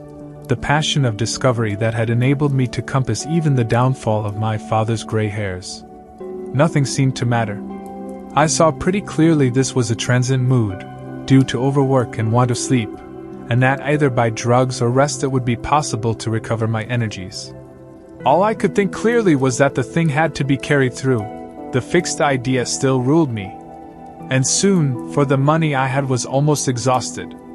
I looked about me at the hillside, with children playing and girls watching them, and tried to think of all the fantastic advantages an invisible man would have in the world. After a time I crawled home, took some food and a strong dose of strychnine, and went to sleep in my clothes on my unmade bed. Strychnine is a grand tonic, Kemp, to take the flabbiness out of a man. It's the devil, said Kemp. It's the Paleolithic in a bottle. I awoke vastly invigorated and rather irritable. You know? I know the stuff. And there was someone rapping at the door. It was my landlord with threats and inquiries, an old Polish Jew in a long gray coat and greasy slippers. I had been tormenting a cat in the night, he was sure. The old woman's tongue had been busy. He insisted on knowing all about it. The laws in this country against vivisection were very severe. He might be liable. I denied the cat. Then the vibration of the little gas engine could be felt all over the house, he said. That was true, certainly. He edged round me into the room, peering about over his German silver spectacles, and a sudden dread came into my mind that he might carry away something of my secret. I tried to keep between him and the concentrating apparatus I had arranged, and that only made him more curious. What was I doing? Why was I always alone and secretive? Was it legal? Was it dangerous? I paid nothing but the usual rent. His had always been a most respectable house, in a disreputable neighborhood. Suddenly my temper gave way. I told him to get out. He began to protest, to jabber of his right of entry. In a moment I had him by the collar, something ripped, and he went spinning out into his own passage. I slammed and locked the door and sat down quivering. He made a fuss outside, which I disregarded, and after a time he went away. But this brought matters to a crisis. I did not know what he would do, nor even what he had the power to do. To move to fresh apartments would have meant delay. Altogether I had barely £20 left in the world, for the most part in a bank, and I could not afford that. Vanish! It was irresistible. Then there would be an inquiry, the sacking of my room. At the thought of the possibility of my work being exposed or interrupted at its very climax, I became very angry and active. I hurried out with my 3 books of notes, my checkbook, the tramp has them now, and directed them from the nearest post office to a house of call for letters and parcels in Great Portland Street. I tried to go out noiselessly. Coming in, I found my landlord going quietly upstairs. He had heard the door close, I suppose. You would have laughed to see him jump aside on the landing as I came tearing after him. He glared at me as I went by him, and I made the house quiver with the slamming of my door. I heard him come shuffling up to my floor, hesitate, and go down. I set to work upon my preparations forthwith. It was all done that evening and night. While I was still sitting under the sickly, drowsy influence of the drugs that decolorize blood, there came a repeated knocking at the door. It ceased, footsteps went away and returned, and the knocking was resumed. There was an attempt to push something under the door, a blue paper. Then in a fit of irritation I rose and went and flung the door wide open. Now then, said I. It was my landlord, with a notice of ejectment, or something. He held it out to me, saw something odd about my hands, I expect, and lifted his eyes to my face. For a moment he gaped. Then he gave a sort of inarticulate cry, dropped candle and writ together, and went blundering down the dark passage to the stairs. I shut the door, locked it, and went to the looking-glass. Then I understood his terror. My face was white, like white stone. But it was all horrible. I had not expected the suffering. A night of racking anguish, sickness, and fainting. I set my teeth, though my skin was presently afire, all my body afire, but I lay there like grim death. I understood now how it was the cat had howled until I chloroformed it. Lucky it was I lived alone and untended in my room. There were times when I sobbed and groaned and talked. But I stuck to it. I became insensible and woke languid in the darkness. The pain had passed. I thought I was killing myself, and I did not care. I shall never forget that dawn, and the strange horror of seeing that my hands had become as clouded glass, and watching them grow clearer and thinner as the day went by, until at last I could see the sickly disorder of my room through them, though I closed my transparent eyelids. My limbs became glassy, the bones and arteries faded, vanished, and the little white nerves went last. I gritted my teeth and stayed there to the end. At last only the dead tips of the fingernails remained, pallid and white, and the brown stain of some acid upon my fingers. I struggled up. At first I was as incapable as a swathed infant, stepping with limbs I could not see. I was weak and very hungry. I went and stared at nothing in my shaving glass, at nothing save where an attenuated pigment still remained behind the retina of my eyes, fainter than mist. I had to hang on to the table and press my forehead against the glass. It was only by a frantic effort of will that I dragged myself back to the apparatus and completed the process. I slept during the forenoon, pulling the sheet over my eyes to shut out the light, and about midday I was awakened again by a knocking. My strength had returned. I sat up and listened and heard a whispering. I sprang to my feet and as noiselessly as possible began to detach the connections of my apparatus, and to distribute it about the room, so as to destroy the suggestions of its arrangement. Presently the knocking was renewed and voices called, first my landlord's, and then 2 others. To gain time I answered them. The invisible rag and pillow came to hand and I opened the window and pitched them out onto the cistern cover. As the window opened, a heavy crash came at the door. Someone had charged it with the idea of smashing the lock. But the stout bolts I had screwed up some days before stopped him. That startled me, made me angry. I began to tremble and do things hurriedly. I tossed together some loose paper, straw, packing paper and so forth, in the middle of the room, and turned on the gas. Heavy blows began to rain upon the door. I could not find the matches. I beat my hands on the wall with rage. I turned down the gas again, stepped out of the window on the cistern cover, very softly lowered the sash, and sat down, secure and invisible, but quivering with anger, to watch events. They split a panel, I saw, and in another moment they had broken away the staples of the bolts, and stood in the open doorway. It was the landlord and his 2 stepsons, sturdy young men of 3 or 4 and 20. Behind them fluttered the old hag of a woman from downstairs. You may imagine their astonishment to find the room empty. One of the younger men rushed to the window at once, flung it up and stared out. His staring eyes and thick-lipped bearded face came a foot from my face. I was half-minded to hit his silly countenance, but I arrested my doubled fist. He stared right through me. So did the others as they joined him. The old man went and peered under the bed, and then they all made a rush for the cupboard. They had to argue about it at length in Yiddish and Cockney English. They concluded I had not answered them, that their imagination had deceived them. A feeling of extraordinary elation took the place of my anger as I sat outside the window and watched these 4 people, for the old lady came in, glancing suspiciously about her like a cat, trying to understand the riddle of my behavior. The old man, so far as I could understand his patois, agreed with the old lady that I was a vivisectionist.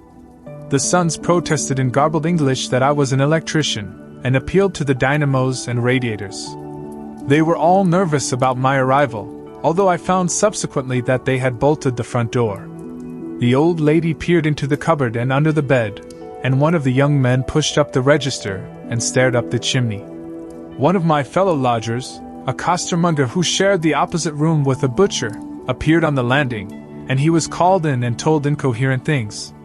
It occurred to me that the radiators, if they fell into the hands of some acute, well-educated person, would give me away too much, and watching my opportunity, I came into the room and tilted one of the little dynamos off its fellow on which it was standing, and smashed both apparatus. Then, while they were trying to explain the smash, I dodged out of the room and went softly downstairs. I went into one of the sitting rooms and waited until they came down, still speculating and argumentative, all a little disappointed at finding no horrors, and all a little puzzled how they stood legally towards me. Then I slipped up again with a box of matches, fired my heap of paper and rubbish, put the chairs and bedding thereby, led the gas to the affair, by means of an indie rubber tube, and waving a farewell to the room left it for the last time. "You fired the house!" exclaimed Kemp. Fired the house. It was the only way to cover my trail, and no doubt it was insured. I slipped the bolts of the front door quietly and went out into the street. I was invisible, and I was only just beginning to realize the extraordinary advantage my invisibility gave me. My head was already teeming with plans of all the wild and wonderful things I had now impunity to do. In going downstairs the first time I found an unexpected difficulty because I could not see my feet. Indeed, I stumbled twice, and there was an unaccustomed clumsiness in gripping the bolt. By not looking down, however, I managed to walk on the level passably well. My mood, I say, was one of exaltation. I felt as a seeing man might do, with padded feet and noiseless clothes, in a city of the blind. I experienced a wild impulse to jest, to startle people, to clap men on the back, fling people's hats astray, and generally revel in my extraordinary advantage. But hardly had I emerged upon Great Portland Street, however, my lodging was close to the big draper's shop there, when I heard a clashing concussion and was hit violently behind, and turning saw a man carrying a basket of soda water siphons, and looking in amazement at his burden. Although the blow had really hurt me, I found something so irresistible in his astonishment that I laughed aloud. "The devil's in the basket," I said, and suddenly twisted it out of his hand. He let go incontinently, and I swung the whole weight into the air. But a fool of a cabman, standing outside a public house, made a sudden rush for this, and his extending fingers took me with excruciating violence under the ear. I let the whole down with a smash on the cabman, and then, with shouts and the clatter of feet about me, people coming out of shops, vehicles pulling up, I realized what I had done for myself, and cursing my folly, backed against the shop window and prepared to dodge out of the confusion. In a moment I should be wedged into a crowd and inevitably discovered. I pushed by a butcher boy, who luckily did not turn to see the nothingness that shoved him aside, and dodged behind the cabman's four-wheeler. I do not know how they settled the business. I hurried straight across the road, which was happily clear, and hardly heeding which way I went, in the fright of detection the incident had given me, plunged into the afternoon throng of Oxford Street. I tried to get into the stream of people, but they were too thick for me, and in a moment my heels were being trodden upon. I took to the gutter, the roughness of which I found painful to my feet, and forthwith the shaft of a crawling hansom dug me forcibly under the shoulder blade, reminding me that I was already bruised severely.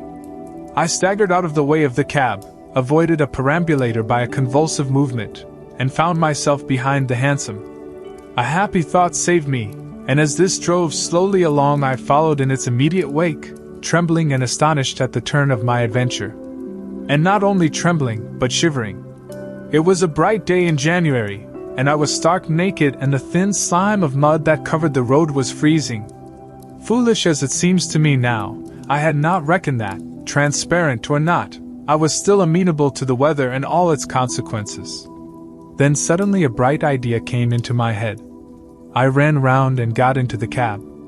And so, shivering, scared, and sniffing with the first intimations of a cold, and with the bruises in the small of my back growing upon my attention, I drove slowly along Oxford Street and past Tottenham Court Road. My mood was as different from that in which I had sallied forth 10 minutes ago as it is possible to imagine. This invisibility indeed. The one thought that possessed me was, how was I to get out of the scrape I was in? We crawled past Moody's, and there a tall woman with 5 or 6 yellow-labeled books hailed my cab, and I sprang out just in time to escape her, shaving a railway van narrowly in my flight. I made off up the roadway to Bloomsbury Square, intending to strike north past the museum and so get into the quiet district. I was now cruelly chilled, and the strangeness of my situation so unnerved me that I whimpered as I ran. At the northward corner of the square a little white dog ran out of the Pharmaceutical Society's offices, and incontinently made for me, nose down. I had never realized it before, but the nose is to the mind of a dog what the eye is to the mind of a seeing man. Dogs perceive the scent of a man moving as men perceive his vision. This brute began barking and leaping, showing, as it seemed to me, only too plainly that he was aware of me. I crossed Great Russell Street, glancing over my shoulder as I did so, and went some way along Montague Street before I realized what I was running towards. Then I became aware of a blare of music, and looking along the street saw a number of people advancing out of Russell Square, red shirts, and the banner of the Salvation Army to the fore. Such a crowd, chanting in the roadway and scoffing on the pavement, I could not hope to penetrate, and dreading to go back and farther from home again, and deciding on the spur of the moment, I ran up the white steps of a house facing the museum railings, and stood there until the crowd should have passed. Happily the dog stopped at the noise of the band too, hesitated, and turned tail, running back to Bloomsbury Square again. On came the band, bawling with unconscious irony some hymn about when shall we see his face, and it seemed an interminable time to me before the tide of the crowd washed along the pavement by me. Thud, thud, thud came the drum with a vibrating resonance, and for the moment I did not notice two urchins stopping at the railings by me. "See 'em," said one. "See what?" said the other. "Why, them footmarks, bare. Like what you makes in mud." I looked down and saw the youngsters had stopped and were gaping at the muddy footmarks I had left behind me up the newly whitened steps. The passing people elbowed and jostled them, but their confounded intelligence was arrested. Thud, thud, thud, when, thud, shall we see, thud, his face, thud, thud. "There's a barefoot man gone up them steps, or I don't know nothing," said one. "And he ain't never come down again. And his foot was bleeding." The thick of the crowd had already passed. "Looky there, Ted," quoth the younger of the detectives, with the sharpness of surprise in his voice, and pointed straight to my feet. I looked down and saw at once the dim suggestion of their outline sketched in splashes of mud. For a moment I was paralyzed. "Why, that's rum," said the elder. "Dashed rum. It's just like the ghost of a foot, ain't it?" He hesitated and advanced with outstretched hand. A man pulled up short to see what he was catching, and then a girl. In another moment he would have touched me. Then I saw what to do. I made a step, the boy started back with an exclamation, and with a rapid movement I swung myself over into the portico of the next house. But the smaller boy was sharp-eyed enough to follow the movement, and before I was well down the steps and upon the pavement, he had recovered from his momentary astonishment, and was shouting out that the feet had gone over the wall. They rushed round and saw my new footmarks flash into being on the lower step and upon the pavement. "What's up?" asked someone. "Feet. Look. Feet running." Everybody in the road, except my three pursuers, was pouring along after the Salvation Army, and this blow not only impeded me but them. There was an eddy of surprise and interrogation. At the cost of bowling over one young fellow I got through, and in another moment I was rushing headlong round the circuit of Russell Square, with 6 or 7 astonished people following my footmarks. There was no time for explanation, or else the whole host would have been after me. Twice I doubled round corners, thrice I crossed the road and came back upon my tracks, and then, as my feet grew hot and dry, the damp impressions began to fade. At last I had a breathing space and rubbed my feet clean with my hands, and so got away altogether. The last I saw of the chase was a little group of a dozen people perhaps, studying with infinite perplexity a slowly drying footprint that had resulted from a puddle in Tavistock Square, a footprint as isolated and incomprehensible to them as Crusoe's solitary discovery. This running warmed me to a certain extent, and I went on with a better courage through the maze of less frequented roads that runs hereabouts.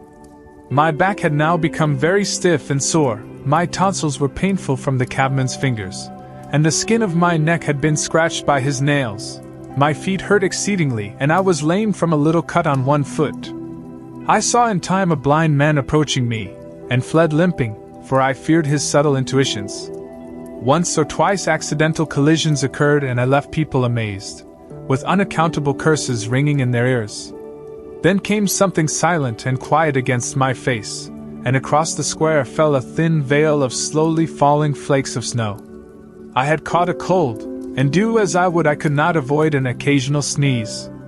And every dog that came in sight, with its pointing nose and curious sniffing, was a terror to me. Then came men and boys running, first one and then others, and shouting as they ran. It was a fire. They ran in the direction of my lodging, and looking back down a street I saw a mass of black smoke streaming up above the roofs and telephone wires. It was my lodging burning, my clothes, my apparatus, all my resources indeed, except my checkbook and the 3 volumes of memoranda that awaited me in Great Portland Street, were there. Burning. I had burned my boats, if ever a man did. The place was blazing. The invisible man paused and thought. Kemp glanced nervously out of the window. Yes? He said.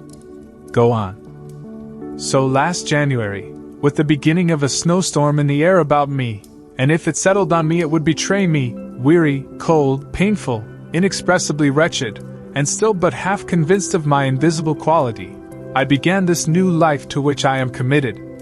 I had no refuge, no appliances, no human being in the world in whom I could confide. To have told my secret would have given me away, made a mere show and rarity of me. Nevertheless, I was half-minded to accost some passerby and throw myself upon his mercy. But I knew too clearly the terror and brutal cruelty my advances would evoke. I made no plans in the street.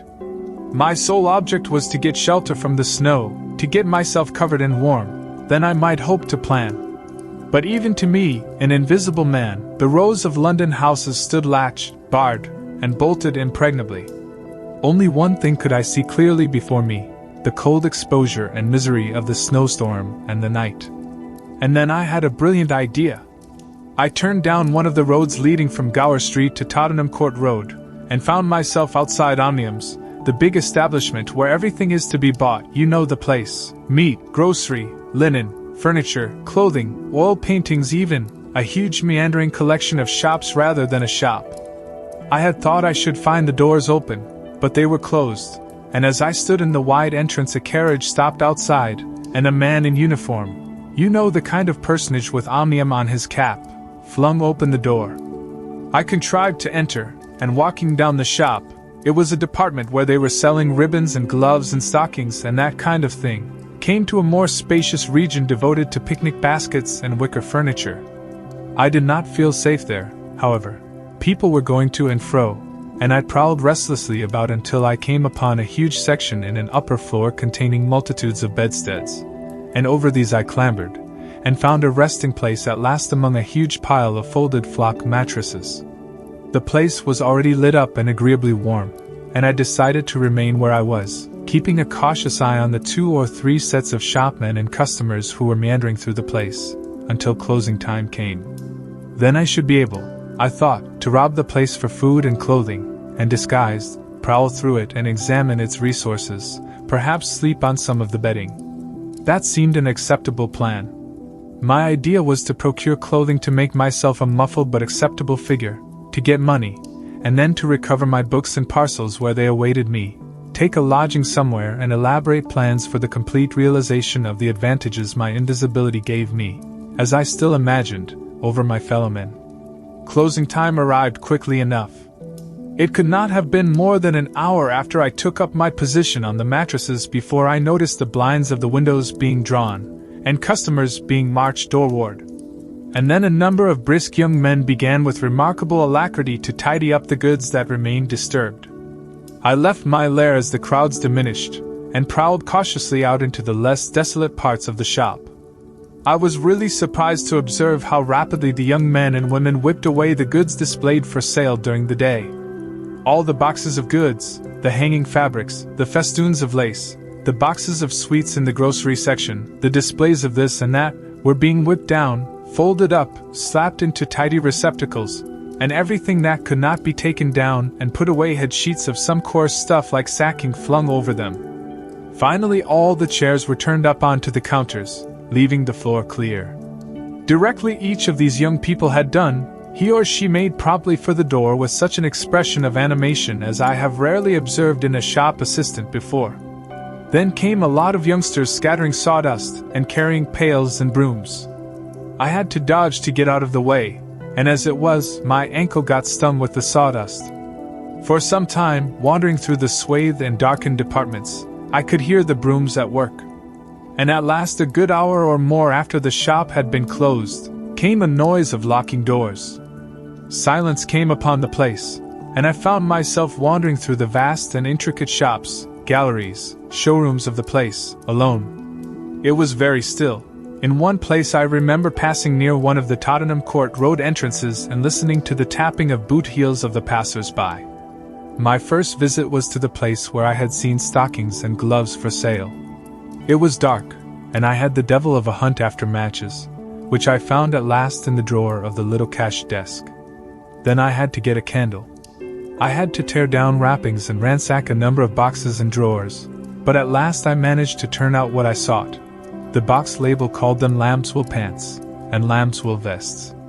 Then socks, a thick comforter, and then I went to the clothing place and got trousers, a lounge jacket, an overcoat, and a slouch hat, a clerical sort of hat with the brim turned down. I began to feel a human being again, and my next thought was food. Upstairs was a refreshment department, and there I got cold meat. There was coffee still in the urn, and I lit the gas and warmed it up again, and altogether I did not do badly. Afterwards, prowling through the place in search of blankets, I had to put up at last with a heap of down quilts. I came upon a grocery section with a lot of chocolate and candied fruits, more than was good for me indeed, and some white burgundy. And near that was a toy department, and I had a brilliant idea. I found some artificial noses, dummy noses, you know, and I thought of dark spectacles. But Omniums had no optical department. My nose had been a difficulty indeed. I had thought of paint, but the discovery set my mind running on wigs and masks and the like. Finally I went to sleep in a heap of down quilts, very warm and comfortable. My last thoughts before sleeping were the most agreeable I had had since the change.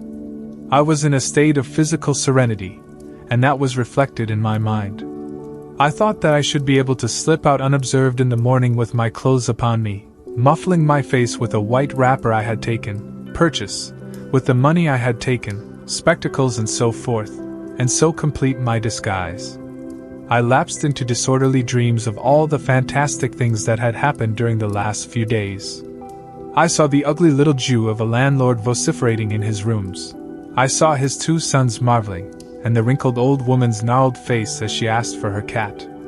I experienced again the strange sensation of seeing the cloth disappear, and so I came round to the windy hillside and the sniffing old clergyman mumbling earth to earth, ashes to ashes, dust to dust, at my father's open grave.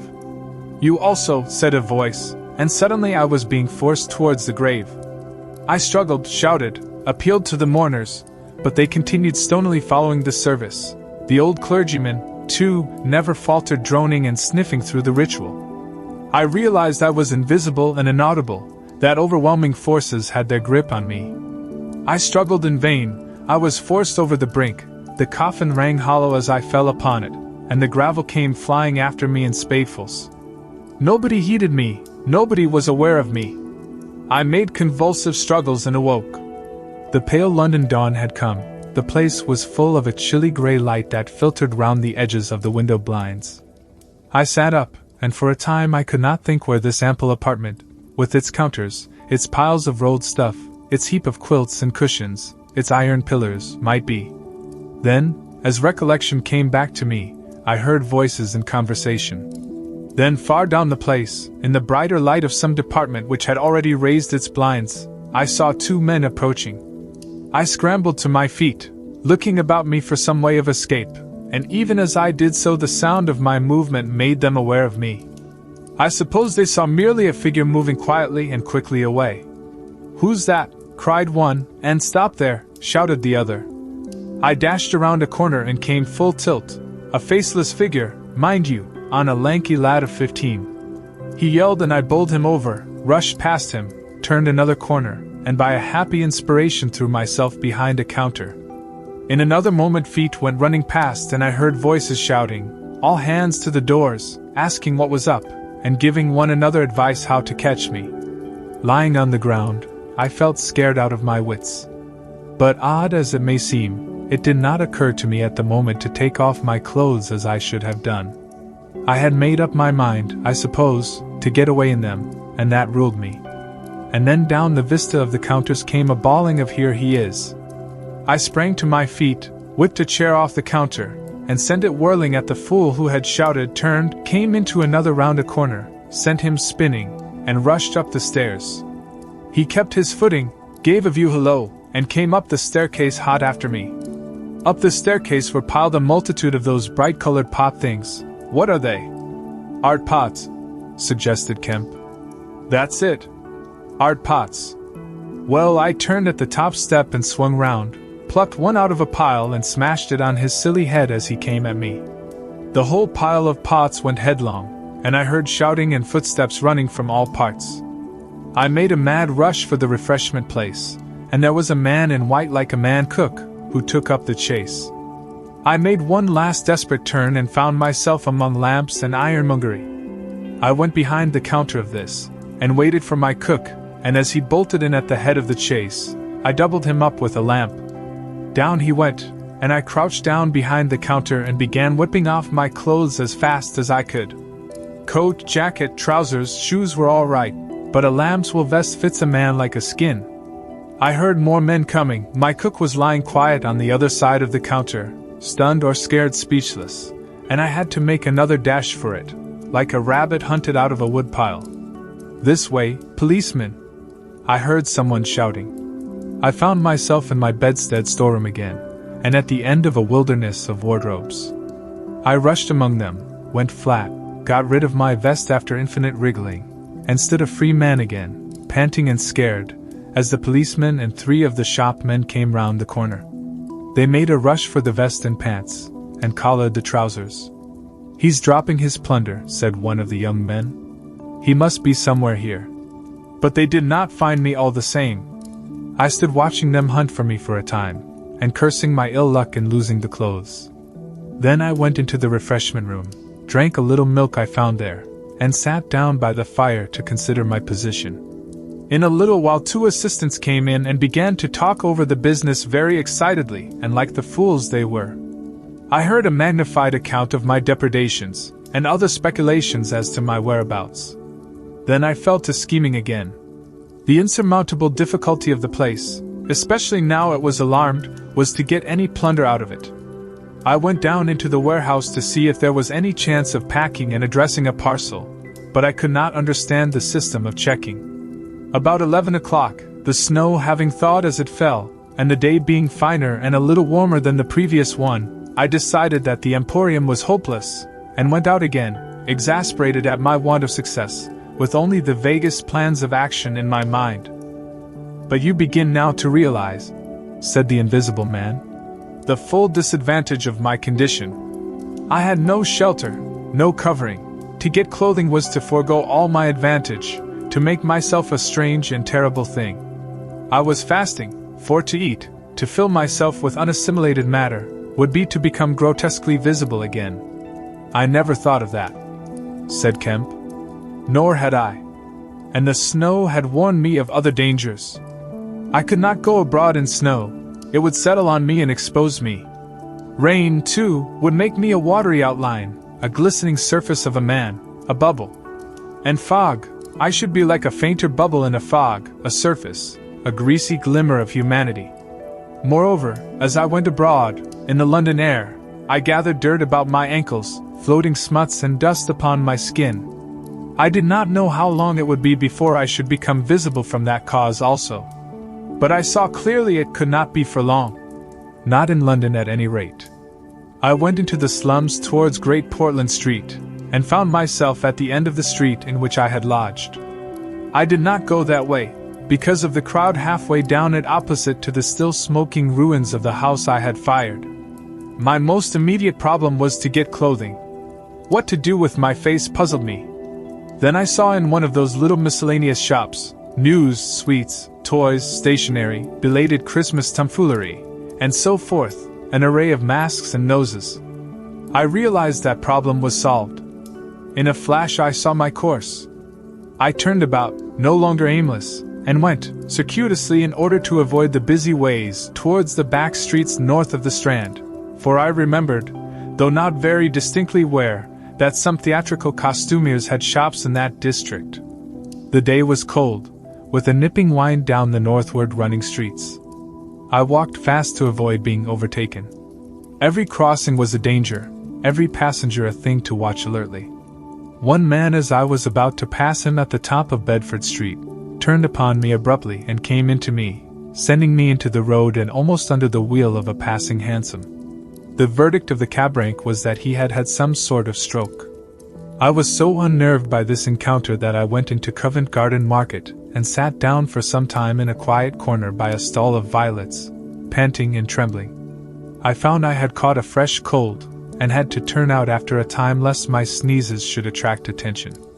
At last I reached the object of my quest, a dirty, fly-blown little shop in a byway near Drury Lane, with a window full of tinsel robes, sham jewels, wigs, slippers, dominoes and theatrical photographs. The shop was old-fashioned and low and dark, and the house rose above it for 4 stories, dark and dismal. I peered through the window and, seeing no one within, entered. The opening of the door set a clanking bell ringing. I left it open, and walked round a bare costume stand, into a corner behind a cheval glass.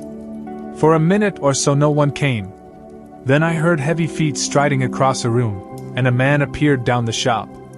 My plans were now perfectly definite.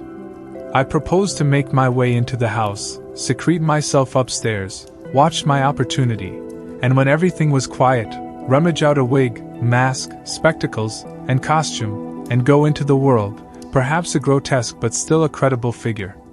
And incidentally, of course, I could rob the house of any available money. The man who had just entered the shop was a short, slight, hunched, beetle-browed man, with long arms and very short bandy legs. Apparently I had interrupted a meal. He stared about the shop with an expression of expectation. This gave way to surprise, and then to anger, as he saw the shop empty. "Damn the boys," he said. He went to stare up and down the street. He came in again in a minute, kicked the door to with his foot spitefully, and went muttering back to the house door. I came forward to follow him, and at the noise of my movement he stopped dead. I did so too, startled by his quickness of ear. He slammed the house door in my face. I stood hesitating. Suddenly I heard his quick footsteps returning, and the door reopened. He stood looking about the shop like one who was still not satisfied. Then, murmuring to himself, he examined the back of the counter and peered behind some fixtures. Then he stood doubtful. He had left the house door open and I slipped into the inner room. It was a queer little room, poorly furnished and with a number of big masks in the corner. On the table was his belated breakfast, and it was a confoundedly exasperating thing for me, Kemp, to have to sniff his coffee and stand watching while he came in and resumed his meal. And his table manners were irritating. 3 doors opened into the little room, one going upstairs and one down, but they were all shut. I could not get out of the room while he was there. I could scarcely move because of his alertness, and there was a draft down my back. Twice I strangled a sneeze just in time. The spectacular quality of my sensations was curious and novel, but for all that I was heartily tired and angry long before he had done his eating. But at last he made an end in putting his beggarly crockery on the black tin tray upon which he had had his teapot, and gathering all the crumbs up on the mustard-stained cloth, he took the whole lot of things after him. His burden prevented his shutting the door behind him, as he would have done. I never saw such a man for shutting doors, and I followed him into a very dirty underground kitchen and scullery. I had the pleasure of seeing him begin to wash up, and then, finding no good in keeping down there, and the brick floor being cold on my feet, I returned upstairs and sat in his chair by the fire. It was burning low, and scarcely thinking, I put on a little coal. The noise of this brought him up at once, and he stood aglare. He peered about the room and was within an ace of touching me. Even after that examination, he scarcely seemed satisfied. He stopped in the doorway and took a final inspection before he went down. I waited in the little parlor for an age, and at last he came up and opened the upstairs door. I just managed to get by him. On the staircase he stopped suddenly, so that I very nearly blundered into him. He stood looking back right into my face and listening. I could have sworn, he said. His long hairy hand pulled at his lower lip. His eye went up and down the staircase. Then he grunted and went on up again. His hand was on the handle of a door, and then he stopped again with the same puzzled anger on his face. He was becoming aware of the faint sounds of my movements about him. The man must have had diabolically acute hearing. He suddenly flashed into rage. "If there's anyone in this house," he cried with an oath, and left the threat unfinished. He put his hand in his pocket, failed to find what he wanted, and rushing past me went blundering noisily and pugnaciously downstairs. But I did not follow him. I sat on the head of the staircase until his return. Presently he came up again, still muttering. He opened the door of the room, and before I could enter, slammed it in my face. I resolved to explore the house, and spent some time in doing so as noiselessly as possible. The house was very old and tumble-down, damp so that the paper in the attics was peeling from the walls, and rat-infested. Some of the door handles were stiff, and I was afraid to turn them. Several rooms I did inspect were unfurnished, and others were littered with theatrical lumber, bought second-hand, I judged, from its appearance. In one room next to his I found a lot of old clothes. I began routing among these, and in my eagerness forgot again the evident sharpness of his ears. I heard a stealthy footstep, and, looking up just in time, saw him peering in at the tumbled heap and holding an old-fashioned revolver in his hand. I stood perfectly still while he stared about open-mouthed and suspicious. "It must have been her," he said slowly. "Damn her!" He shut the door quietly, and immediately I heard the key turn in the lock. Then his footsteps retreated. I realized abruptly that I was locked in. For a minute I did not know what to do. I walked from door to window and back, and stood perplexed. A gust of anger came upon me. But I decided to inspect the clothes before I did anything further, and my first attempt brought down a pile from an upper shelf. This brought him back, more sinister than ever. That time he actually touched me, jumped back with amazement, and stood astonished in the middle of the room. Presently he calmed a little. "Rats," he said in an undertone, fingers on lips. He was evidently a little scared. I edged quietly out of the room, but a plank creaked. Then the infernal little brute started going all over the house, revolver in hand and locking door after door and pocketing the keys. When I realized what he was up to I had a fit of rage. I could hardly control myself sufficiently to watch my opportunity. By this time I knew he was alone in the house, and so I made no more ado, but knocked him on the head. "Knocked him on the head?" exclaimed Kemp. "Yes, stunned him, as he was going downstairs. Hit him from behind with a stool that stood on the landing. He went downstairs like a bag of old boots. But, I say, the common conventions of humanity are all very well for common people. But the point was, Kemp, that I had to get out of that house in a disguise without his seeing me. I couldn't think of any other way of doing it. And then I gagged him with a Louis Quatorze vest and tied him up in a sheet. Tied him up in a sheet! Made a sort of bag of it. It was rather a good idea to keep the idiot scared and quiet, and a devilish hard thing to get out of, head away from the string. My dear Kemp, it's no good your sitting glaring as though I was a murderer. It had to be done. He had his revolver. If once he saw me he would be able to describe me. But still," said Kemp, "in England, today. And the man was in his own house, and you were, well, robbing. Robbing! Confound it! You'll call me a thief next! Surely, Kemp, you're not fool enough to dance on the old strings. Can't you see my position? And his too," said Kemp. The invisible man stood up sharply. "What do you mean to say?" Kemp's face grew a trifle hard. He was about to speak and checked himself. "I suppose, after all," he said with a sudden change of manner, "the thing had to be done. You were in a fix. But still. Of course I was in a fix, an infernal fix. And he made me wild too, hunting me about the house, fooling about with his revolver, locking and unlocking doors. He was simply exasperating. You don't blame me, do you? You don't blame me?" "I never blame anyone," said Kemp. "It's quite out of fashion. What did you do next?" "I was hungry. Downstairs I found a loaf and some rank cheese, more than sufficient to satisfy my hunger. I took some brandy and water, and then went up past my impromptu bag. He was lying quite still, to the room containing the old clothes. This looked out upon the street, 2 lace curtains brown with dirt guarding the window. I went and peered out through their interstices. Outside the day was bright, by contrast with the brown shadows of the dismal house in which I found myself, dazzlingly bright. A brisk traffic was going by, fruit carts, a hansom, a four-wheeler with a pile of boxes, a fishmonger's cart. I turned with spots of color swimming before my eyes to the shadowy fixtures behind me. My excitement was giving place to a clear apprehension of my position again. The room was full of a faint scent of benzoline, used, I suppose, in cleaning the garments. I began a systematic search of the place. I should judge the hunchback had been alone in the house for some time. He was a curious person. Everything that could possibly be of service to me I collected in the closed storeroom, and then I made a deliberate selection. I found a handbag I thought a suitable possession, and some powder, rouge, and sticking plaster. I had thought of painting and powdering my face and all that there was to show of me, in order to render myself visible, but the disadvantage of this lay in the fact that I should require turpentine and other appliances and a considerable amount of time before I could vanish again.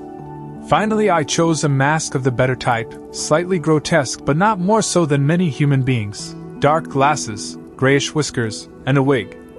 I could find no underclothing, but that I could buy subsequently, and for the time I swathed myself in calico dominoes and some white cashmere scarfs.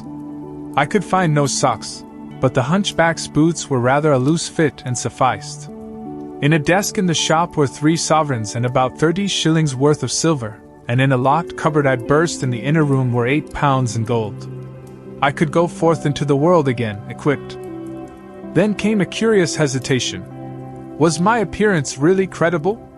I tried myself with a little bedroom looking-glass, inspecting myself from every point of view to discover any forgotten chink, but it all seemed sound.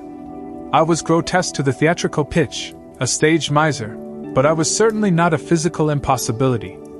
Gathering confidence, I took my looking-glass down into the shop, pulled down the shop blinds, and surveyed myself from every point of view with the help of the cheval glass in the corner.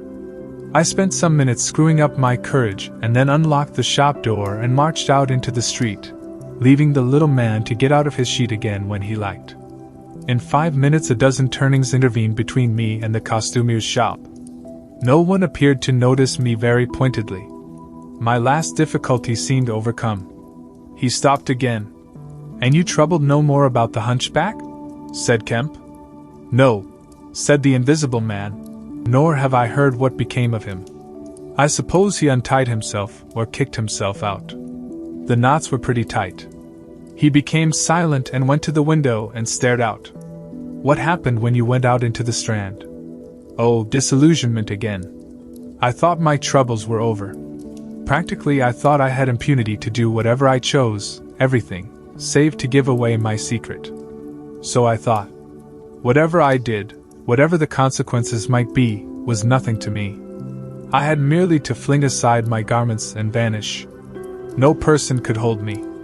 I could take my money where I found it. I decided to treat myself to a sumptuous feast, and then put up at a good hotel, and accumulate a new outfit of property. I felt amazingly confident. It's not particularly pleasant recalling that I was an ass.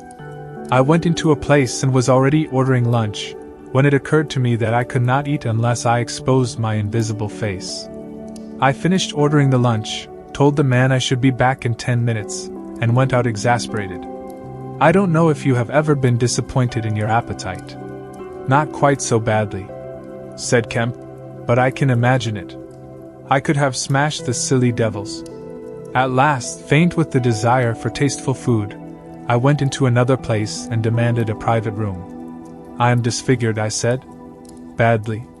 They looked at me curiously, but of course it was not their affair, and so at last I got my lunch. It was not particularly well served, but it sufficed, and when I had had it, I sat over a cigar, trying to plan my line of action. And outside a snowstorm was beginning. The more I thought it over, Kemp, the more I realized what a helpless absurdity an invisible man was, in a cold and dirty climate and a crowded civilized city. Before I made this mad experiment, I had dreamt of 1,000 advantages. That afternoon it seemed all disappointment. I went over the heads of the things a man reckons desirable. No doubt invisibility made it possible to get them, but it made it impossible to enjoy them when they are got. Ambition, what is the good of pride of place when you cannot appear there? What is the good of the love of woman when her name must needs be Delilah? I have no taste for politics, for the blackguardisms of fame, for philanthropy, for sport. What was I to do?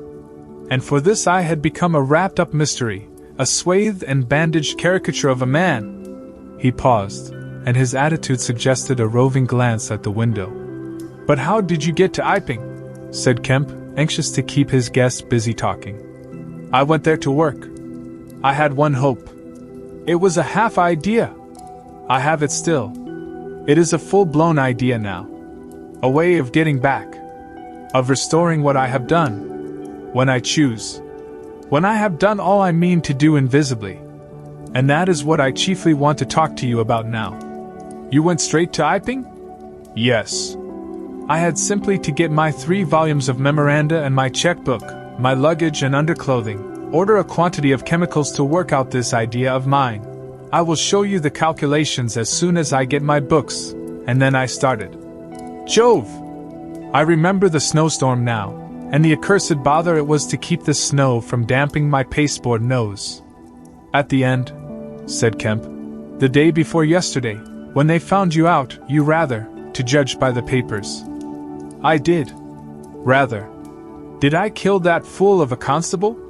No, said Kemp. He's expected to recover. That's his luck then. I clean lost my temper, the fools. Why couldn't they leave me alone? And that grocer lout?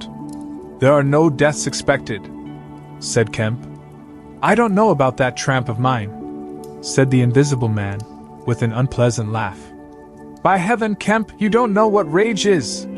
To have worked for years, to have planned and plotted, and then to get some fumbling purblind idiot messing across your course. Every conceivable sort of silly creature that has ever been created has been sent to cross me. If I have much more of it, I shall go wild. I shall start mowing them. As it is, they've made things 1,000 times more difficult. No doubt it's exasperating, said Kemp drily. But now, said Kemp, with a side glance out of the window, what are we to do? He moved nearer his guest as he spoke in such a manner as to prevent the possibility of a sudden glimpse of the 3 men who were advancing up the hill road, with an intolerable slowness, as it seemed to Kemp. What were you planning to do when you were heading for Port Burdock? Had you any plan? I was going to clear out of the country. But I have altered that plan rather since seeing you. I thought it would be wise, now the weather is hot and invisibility possible, to make for the south. Especially as my secret was known, and everyone would be on the lookout for a masked and muffled man. You have a line of steamers from here to France. My idea was to get aboard one and run the risks of the passage. Thence I could go by train into Spain, or else get to Algiers. It would not be difficult. There a man might always be invisible, and yet live. And do things. I was using that tramp as a money box and luggage carrier, until I decided how to get my books and things sent over to meet me. That's clear.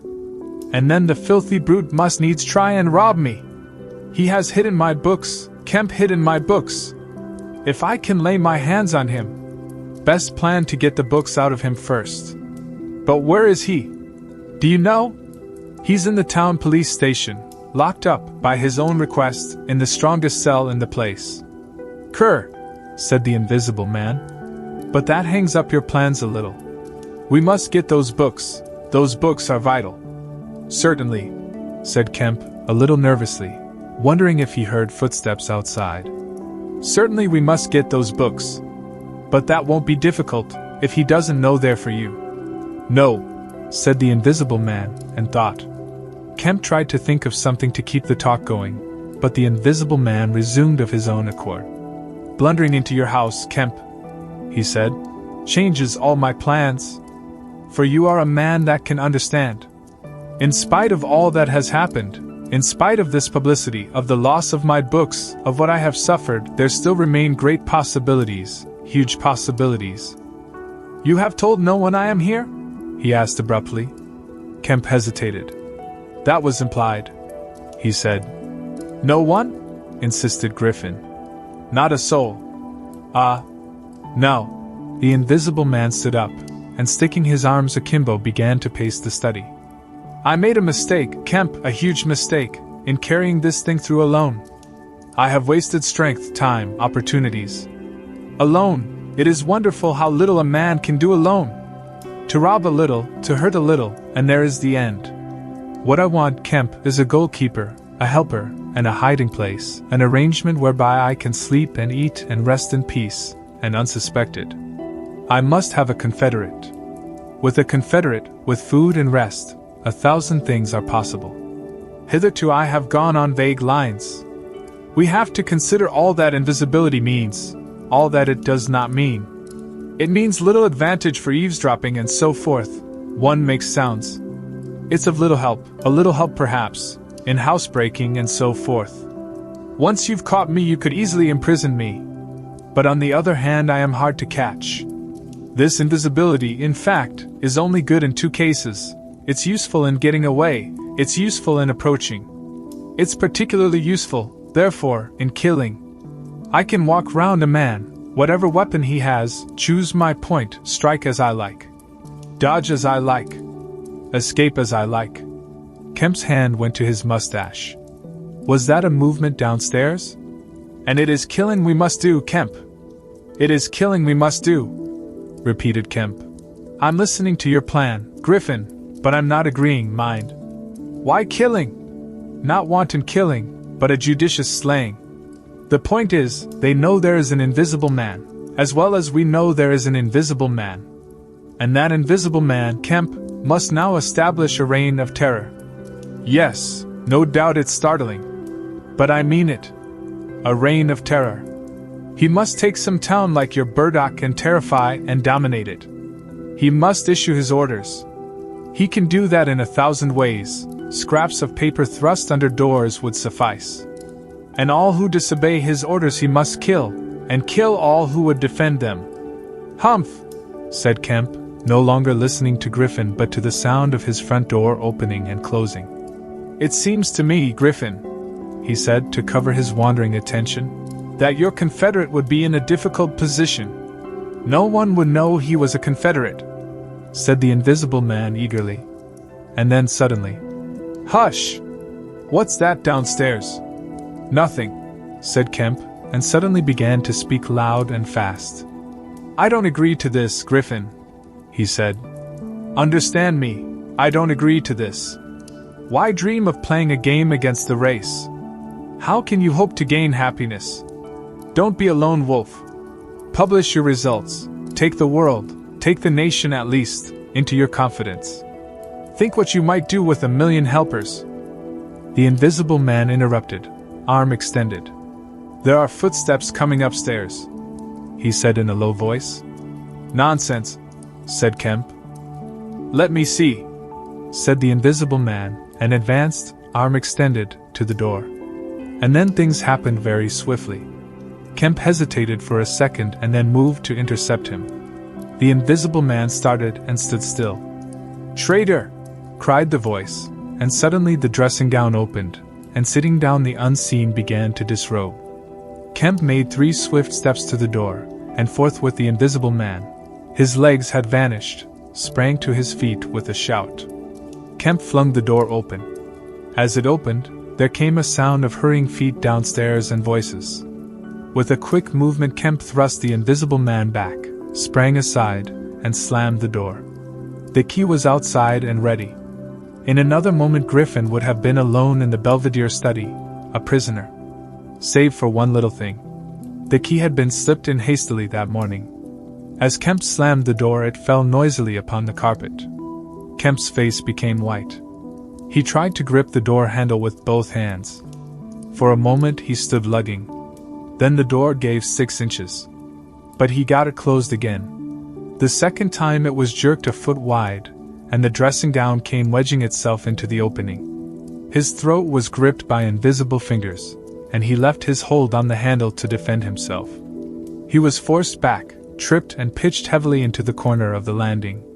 The empty dressing gown was flung on the top of him. Halfway up the staircase was Colonel Addy, the recipient of Kemp's letter, the chief of the Burdock police.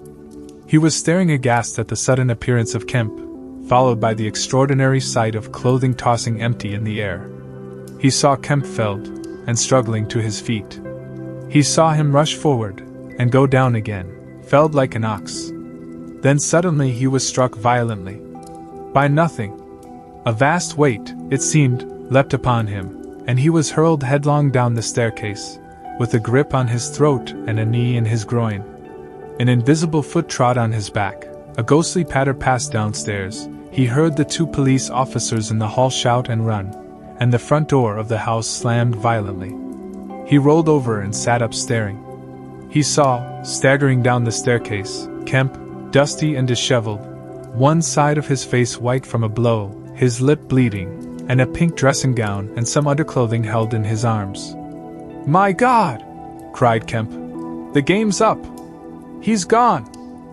For a space Kemp was too inarticulate to make Addy understand the swift things that had just happened. They stood on the landing, Kemp speaking swiftly, the grotesque swathings of Griffin still on his arm. But presently Addy began to grasp something of the situation. "He is mad," said Kemp. "Inhuman. He is pure selfishness. He thinks of nothing but his own advantage, his own safety. I have listened to such a story this morning of brutal self-seeking. He has wounded men. He will kill them unless we can prevent him. He will create a panic. Nothing can stop him. He is going out now, furious. He must be caught," said Addy. "That is certain." "But how?" cried Kemp, and suddenly became full of ideas. "You must begin at once. You must set every available man to work. You must prevent his leaving this district. Once he gets away, he may go through the countryside as he wills, killing and maiming. He dreams of a reign of terror.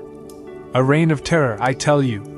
You must set a watch on trains and roads and shipping. The garrison must help. You must wire for help. The only thing that may keep him here is the thought of recovering some books of notes. He counts of value. I will tell you of that. There is a man in your police station, Marvel." "I know," said Addy. "I know. Those books, yes. But the tramp says he hasn't them. But he thinks the tramp has. And you must prevent him from eating or sleeping. Day and night the country must be astir for him.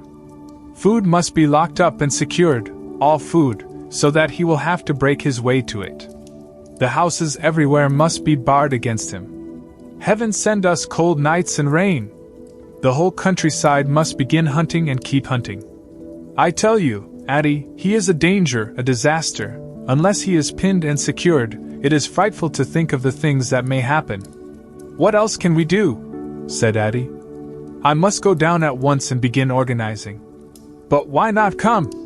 "Yes, you come too. Come, and we must hold a sort of council of war, get Hops to help, and the railway managers. By Jove! It's urgent. Come along, tell me as we go.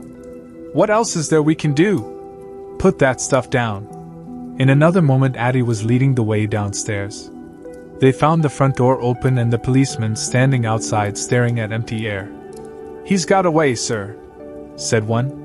"We must go to the central station at once," said Addy. "One of you go on down and get a cab to come up and meet us, quickly. And now, Kemp, what else?" "Dogs," said Kemp. "Get dogs. They don't see him, but they wind him. Get dogs." "Good," said Addy. "It's not generally known, but the prison officials over at Halstead know a man with bloodhounds. Dogs. What else?" "Bear in mind," said Kemp, "his food shows. After eating, his food shows until it is assimilated, so that he has to hide after eating. You must keep on beating. Every thicket, every quiet corner. And put all weapons, all implements that might be weapons, away. He can't carry such things for long. And what he can snatch up and strike men with must be hidden away." "Good again," said Addy. "We shall have him yet." "And on the roads?" said Kemp, and hesitated. Yes? Said Addie. Powdered glass, said Kemp. It's cruel, I know. But think of what he may do. Addie drew the air in sharply between his teeth. It's unsportsmanlike. I don't know. But I'll have powdered glass got ready. If he goes too far. The man's become inhuman, I tell you, said Kemp. I am as sure he will establish a reign of terror, so soon as he has got over the emotions of this escape, as I am sure I am talking to you. Our only chance is to be ahead. He has cut himself off from his kind. His blood be upon his own head. The invisible man seems to have rushed out of Kemp's house in a state of blind fury. A little child playing near Kemp's gateway was violently caught up and thrown aside, so that its ankle was broken, and thereafter for some hours the invisible man passed out of human perceptions. No one knows where he went nor what he did. But one can imagine him hurrying through the hot June forenoon, up the hill and on to the open downland behind Port Burdock, raging and despairing at his intolerable fate, and sheltering at last, heated and weary, amid the thickets of Hintendine, to piece together again his shattered schemes against his species. That seems the most probable refuge for him, for there it was he reasserted himself in a grimly tragical manner about 2 in the afternoon. One wonders what his state of mind may have been during that time, and what plans he devised. No doubt he was almost ecstatically exasperated by Kemp's treachery, and though we may be able to understand the motives that led to that deceit, we may still imagine and even sympathize a little with the fury the attempted surprise must have occasioned. Perhaps something of the stunned astonishment of his Oxford Street experiences may have returned to him, for he had evidently counted on Kemp's cooperation in his brutal dream of a terrorized world. At any rate, he vanished from human ken about midday, and no living witness can tell what he did until about 2:30.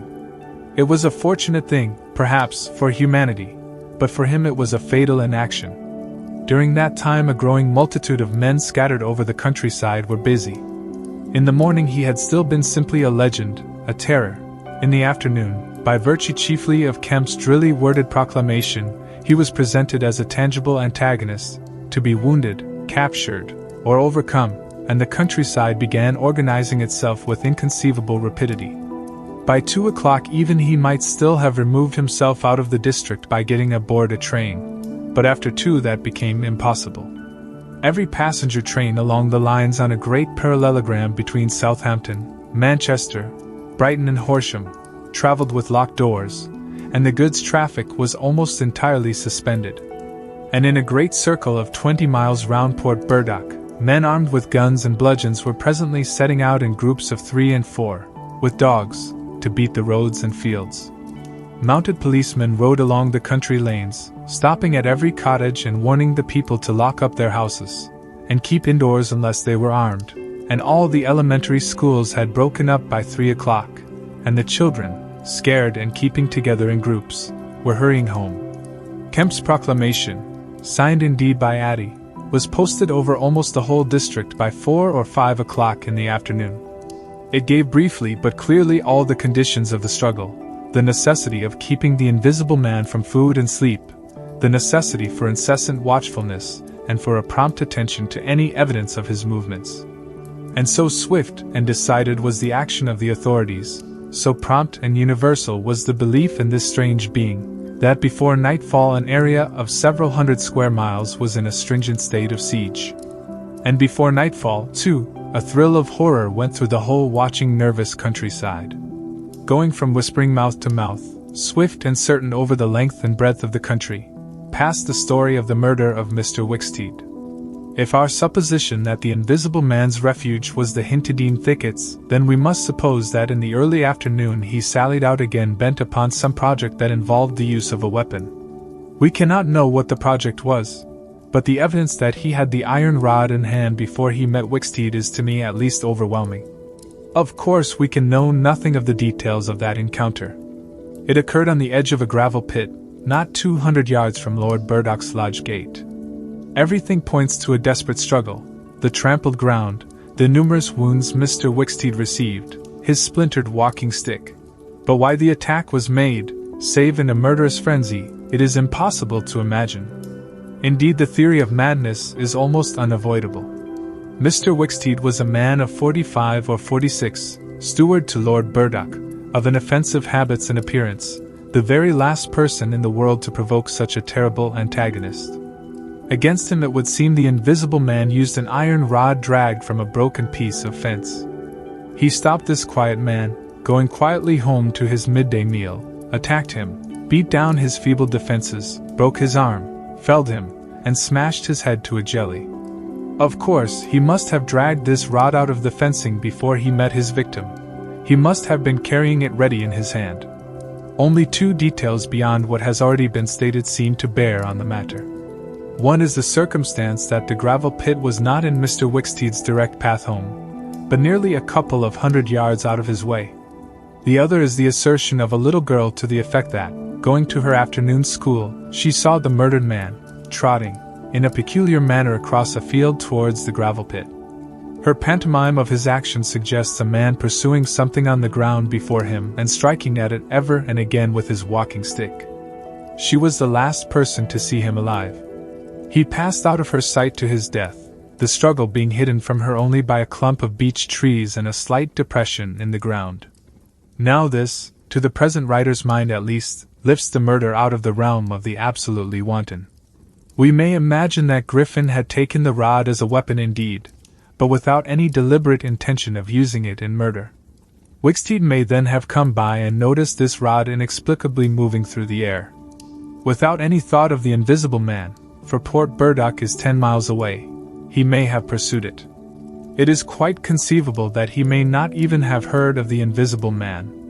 One can then imagine the Invisible Man making off, quietly in order to avoid discovering his presence in the neighborhood, and Wicksteed, excited and curious, pursuing this unaccountably locomotive object, finally striking at it. No doubt the Invisible Man could easily have distanced his middle-aged pursuer under ordinary circumstances, but the position in which Wicksteed's body was found suggests that he had the ill luck to drive his quarry into a corner between a drift of stinging nettles and the gravel pit. To those who appreciate the extraordinary irascibility of the Invisible Man, the rest of the encounter will be easy to imagine. But this is pure hypothesis. The only undeniable facts, for stories of children are often unreliable, are the discovery of Wicksteed's body, done to death, and of the blood-stained iron rod flung among the nettles. The abandonment of the rod by Griffin suggests that in the emotional excitement of the affair, the purpose for which he took it, if he had a purpose, was abandoned. He was certainly an intensely egotistical and unfeeling man, but the sight of his victim, his first victim, bloody and pitiful at his feet, may have released some long-pent fountain of remorse which for a time may have flooded whatever scheme of action he had contrived.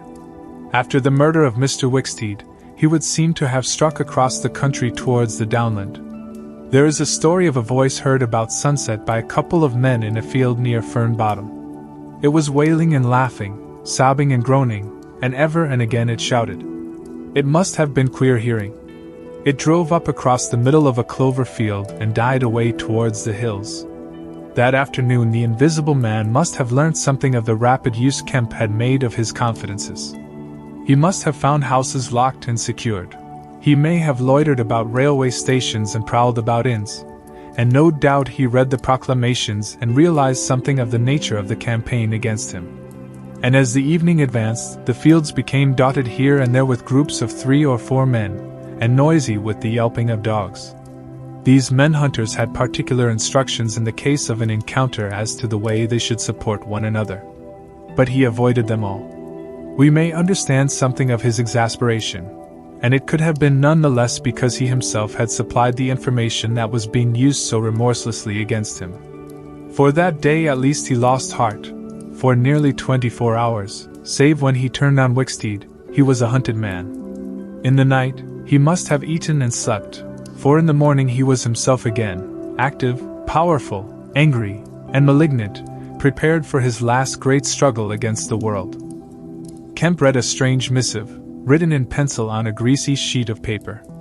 "You have been amazingly energetic and clever," this letter ran. "Though what you stand to gain by it I cannot imagine. You are against me. For a whole day you have chased me, you have tried to rob me of a night's rest. But I have had food in spite of you, I have slept in spite of you, and the game is only beginning. The game is only beginning. There is nothing for it but to start the terror.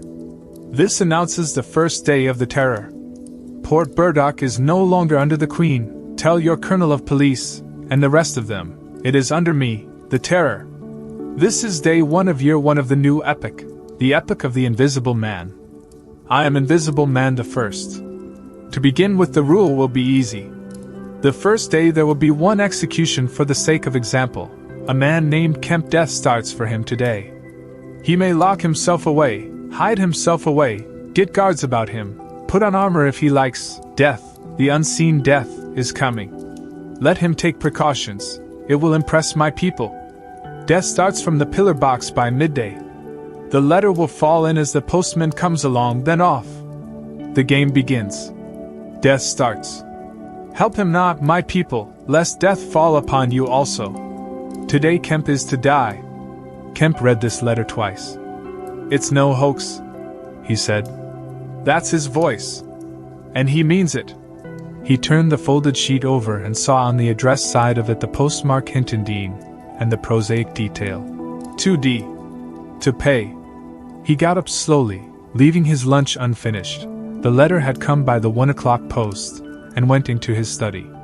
He rang for his housekeeper, and told her to go round the house at once, examine all the fastenings of the windows, and close all the shutters. He closed the shutters of his study himself. From a locked drawer in his bedroom he took a little revolver, examined it carefully, and put it into the pocket of his lounge jacket.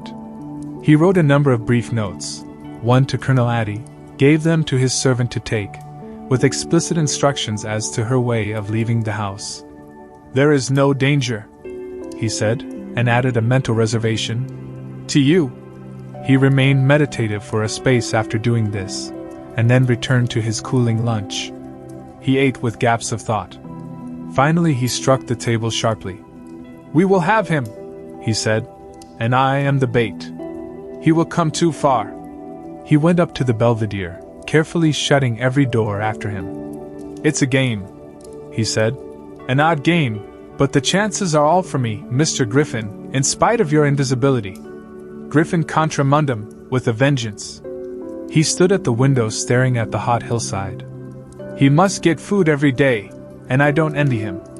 Did he really sleep last night? Out in the open somewhere, secure from collisions.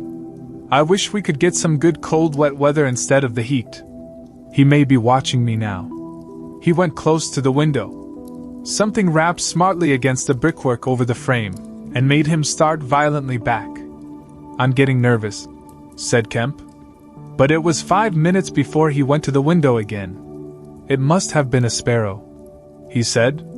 Presently he heard the front door bell ringing, and hurried downstairs.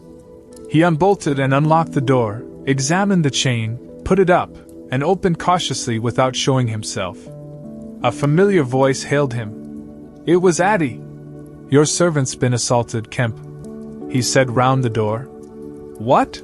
Exclaimed Kemp. Had that note of yours taken away from her. He's close about here. Let me in. Kemp released the chain, and Addy entered through as narrow an opening as possible. He stood in the hall, looking with infinite relief at Kemp refastening the door. Note was snatched out of her hand. Scared her horribly. She's down at the station. Hysterics. He's close here. What was it about? Kemp swore. What a fool I was, said Kemp. I might have known. It's not an hour's walk from Hintondean. Already? What's up? Said Addy. Look here, said Kemp, and led the way into his study. He handed Addy the Invisible Man's letter. Addy read it and whistled softly. And you? Said Addy. Proposed a trap, like a fool, said Kemp, and sent my proposal out by a maid-servant. To him. Addy followed Kemp's profanity. He'll clear out, said Addy. Not he, said Kemp. A resounding smash of glass came from upstairs. Addy had a silvery glimpse of a little revolver half out of Kemp's pocket. It's a window, upstairs, said Kemp, and led the way up. There came a second smash while they were still on the staircase. When they reached the study, they found 2 of the 3 windows smashed, half the room littered with splintered glass, and one big flint lying on the writing table. The 2 men stopped in the doorway, contemplating the wreckage. Kemp swore again, and as he did so, the 3rd window went with a snap like a pistol, hung starred for a moment, and collapsed in jagged, shivering triangles into the room. "What's this for?" said Addie. "It's a beginning," said Kemp. "There's no way of climbing up here?" "Not for a cat," said Kemp. "No shutters?" "Not here. All the downstairs rooms." "Hello." Smash, and then whack of boards hit hard came from downstairs. "Confound him," said Kemp. "That must be, yes, it's one of the bedrooms. He's going to do all the house. But he's a fool. The shutters are up, and the glass will fall outside. He'll cut his feet."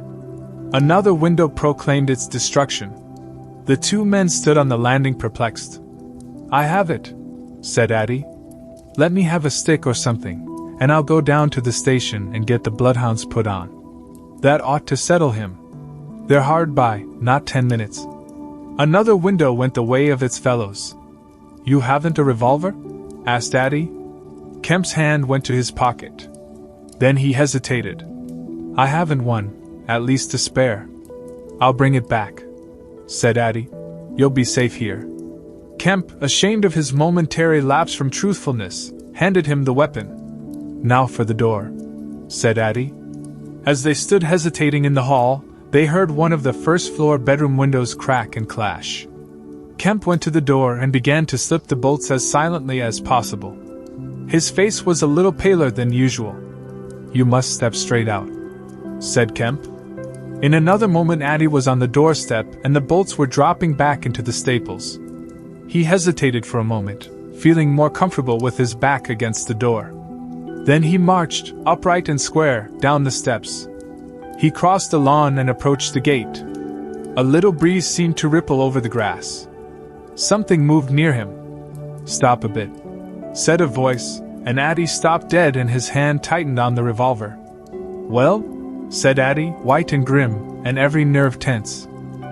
"Oblige me by going back to the house," said the voice, as tense and grim as Addie's. "Sorry," said Addie a little hoarsely, and moistened his lips with his tongue. The voice was on his left front, he thought. Suppose he were to take his luck with a shot? "What are you going for?" said the voice, and there was a quick movement of the 2, and a flash of sunlight from the open lip of Addie's pocket. Addie desisted and thought. "Where I go," he said slowly, "is my own business." The words were still on his lips, when an arm came round his neck, his back felt a knee, and he was sprawling backward. He drew clumsily and fired absurdly, and in another moment he was struck in the mouth and the revolver wrested from his grip. He made a vain clutch at a slippery limb, tried to struggle up and fell back. "Damn!" said Addie. The voice laughed. "I'd kill you now if it wasn't the waste of a bullet," it said. He saw the revolver in midair, 6 feet off, covering him. "Well?" said Addie, sitting up. "Get up," said the voice. Addie stood up. "Attention," said the voice, and then fiercely, "Don't try any games. Remember, I can see your face if you can't see mine. You've got to go back to the house." "He won't let me in," said Addie. "That's a pity," said the invisible man. "I've got no quarrel with you." Addie moistened his lips again. He glanced away from the barrel of the revolver and saw the sea far off, very blue and dark under the midday sun, the smooth green down, the white cliff of the head, and the multitudinous town, and suddenly he knew that life was very sweet. His eyes came back to this little metal thing hanging between heaven and earth, 6 yards away. "What am I to do?" he said sullenly. "What am I to do?" asked the invisible man. "You will get help. The only thing is for you to go back." "I will try." "If he lets me in, will you promise not to rush the door?" "I've got no quarrel with you," said the voice. Kemp had hurried upstairs after letting Addie out, and now crouching among the broken glass and peering cautiously over the edge of the study windowsill, he saw Addie stand parleying with the unseen. "Why doesn't he fire?" whispered Kemp to himself. Then the revolver moved a little and the glint of the sunlight flashed in Kemp's eyes. He shaded his eyes and tried to see the source of the blinding beam.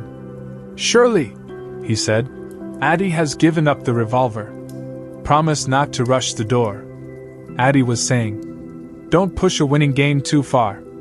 Give a man a chance. You go back to the house. I tell you flatly I will not promise anything." Addie's decision seemed suddenly made.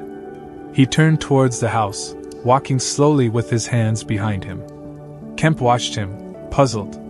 The revolver vanished, flashed again into sight, vanished again, and became evident on a closer scrutiny as a little dark object following Addie.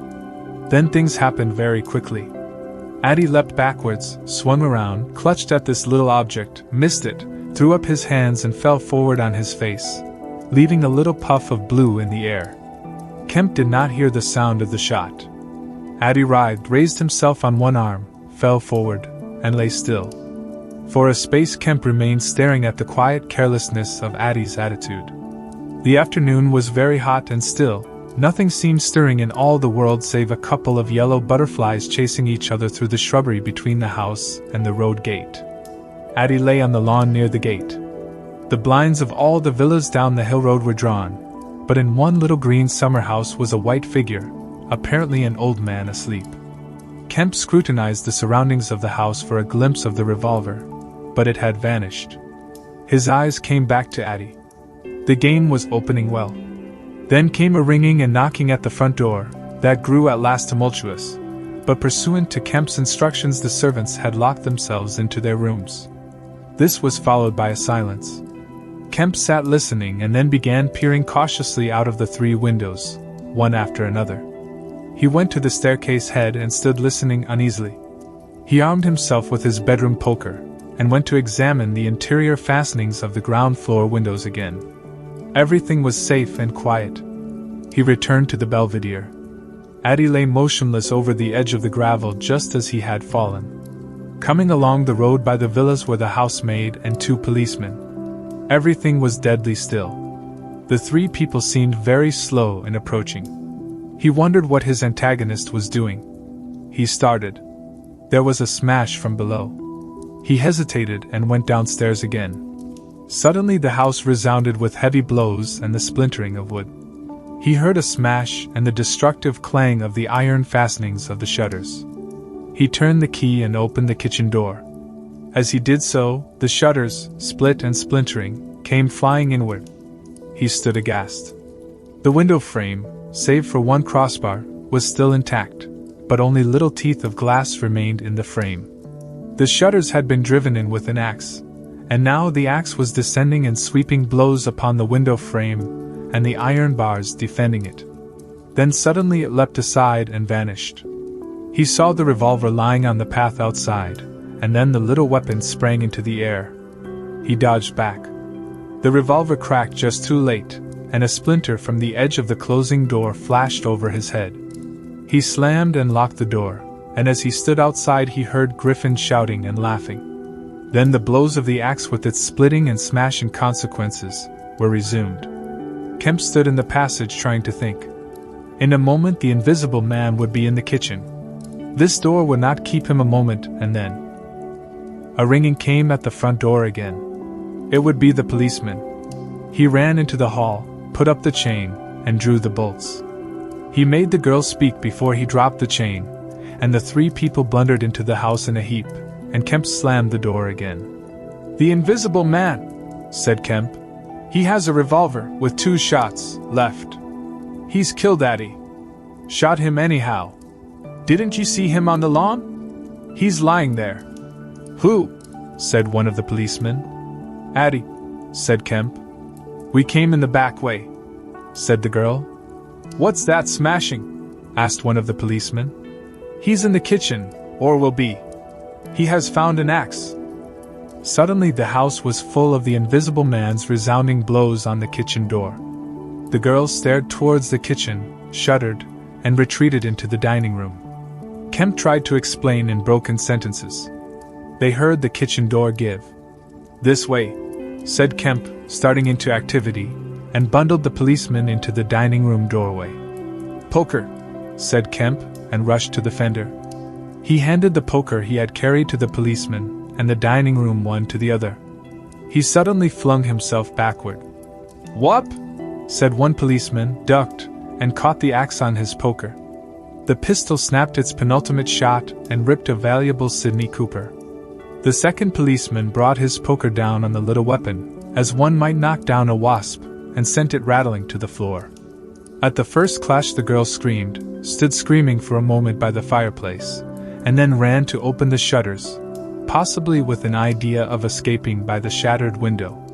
The axe receded into the passage, and fell to a position about 2 feet from the ground. They could hear the invisible man breathing. "Stand away, you two," he said. "I want that man Kemp." "We want you," said the first policeman, making a quick step forward and wiping with his poker at the voice. The invisible man must have started back, and he blundered into the umbrella stand.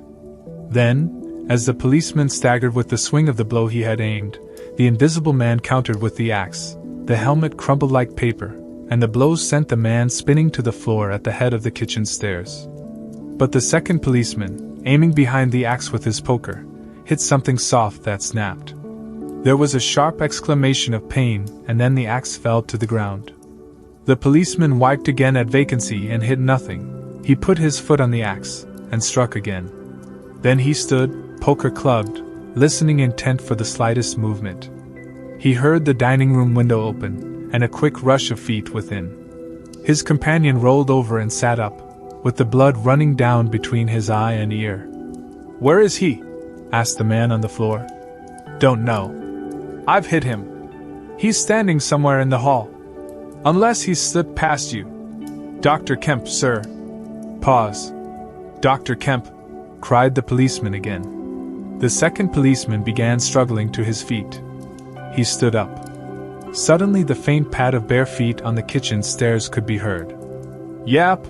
cried the first policeman, and incontinently flung his poker. It smashed a little gas bracket.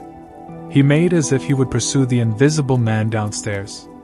Then he thought better of it, and stepped into the dining room. "Dr. Kemp," he began, and stopped short. "Dr. Kemp's a hero," he said, as his companion looked over his shoulder. The dining room window was wide open, and neither housemaid nor Kemp was to be seen. The second policeman's opinion of Kemp was terse and vivid. Mr. Helas, Mr. Kemp's nearest neighbor among the villa holders, was asleep in his summer house when the siege of Kemp's house began. Mr. Helas was one of the sturdy minority who refused to believe in all this nonsense about an invisible man. His wife, however, as he was subsequently to be reminded, did. He insisted upon walking about his garden just as if nothing was the matter, and he went to sleep in the afternoon in accordance with the custom of years. He slept through the smashing of the windows, and then woke up suddenly with a curious persuasion of something wrong. He looked across at Kemp's house, rubbed his eyes and looked again.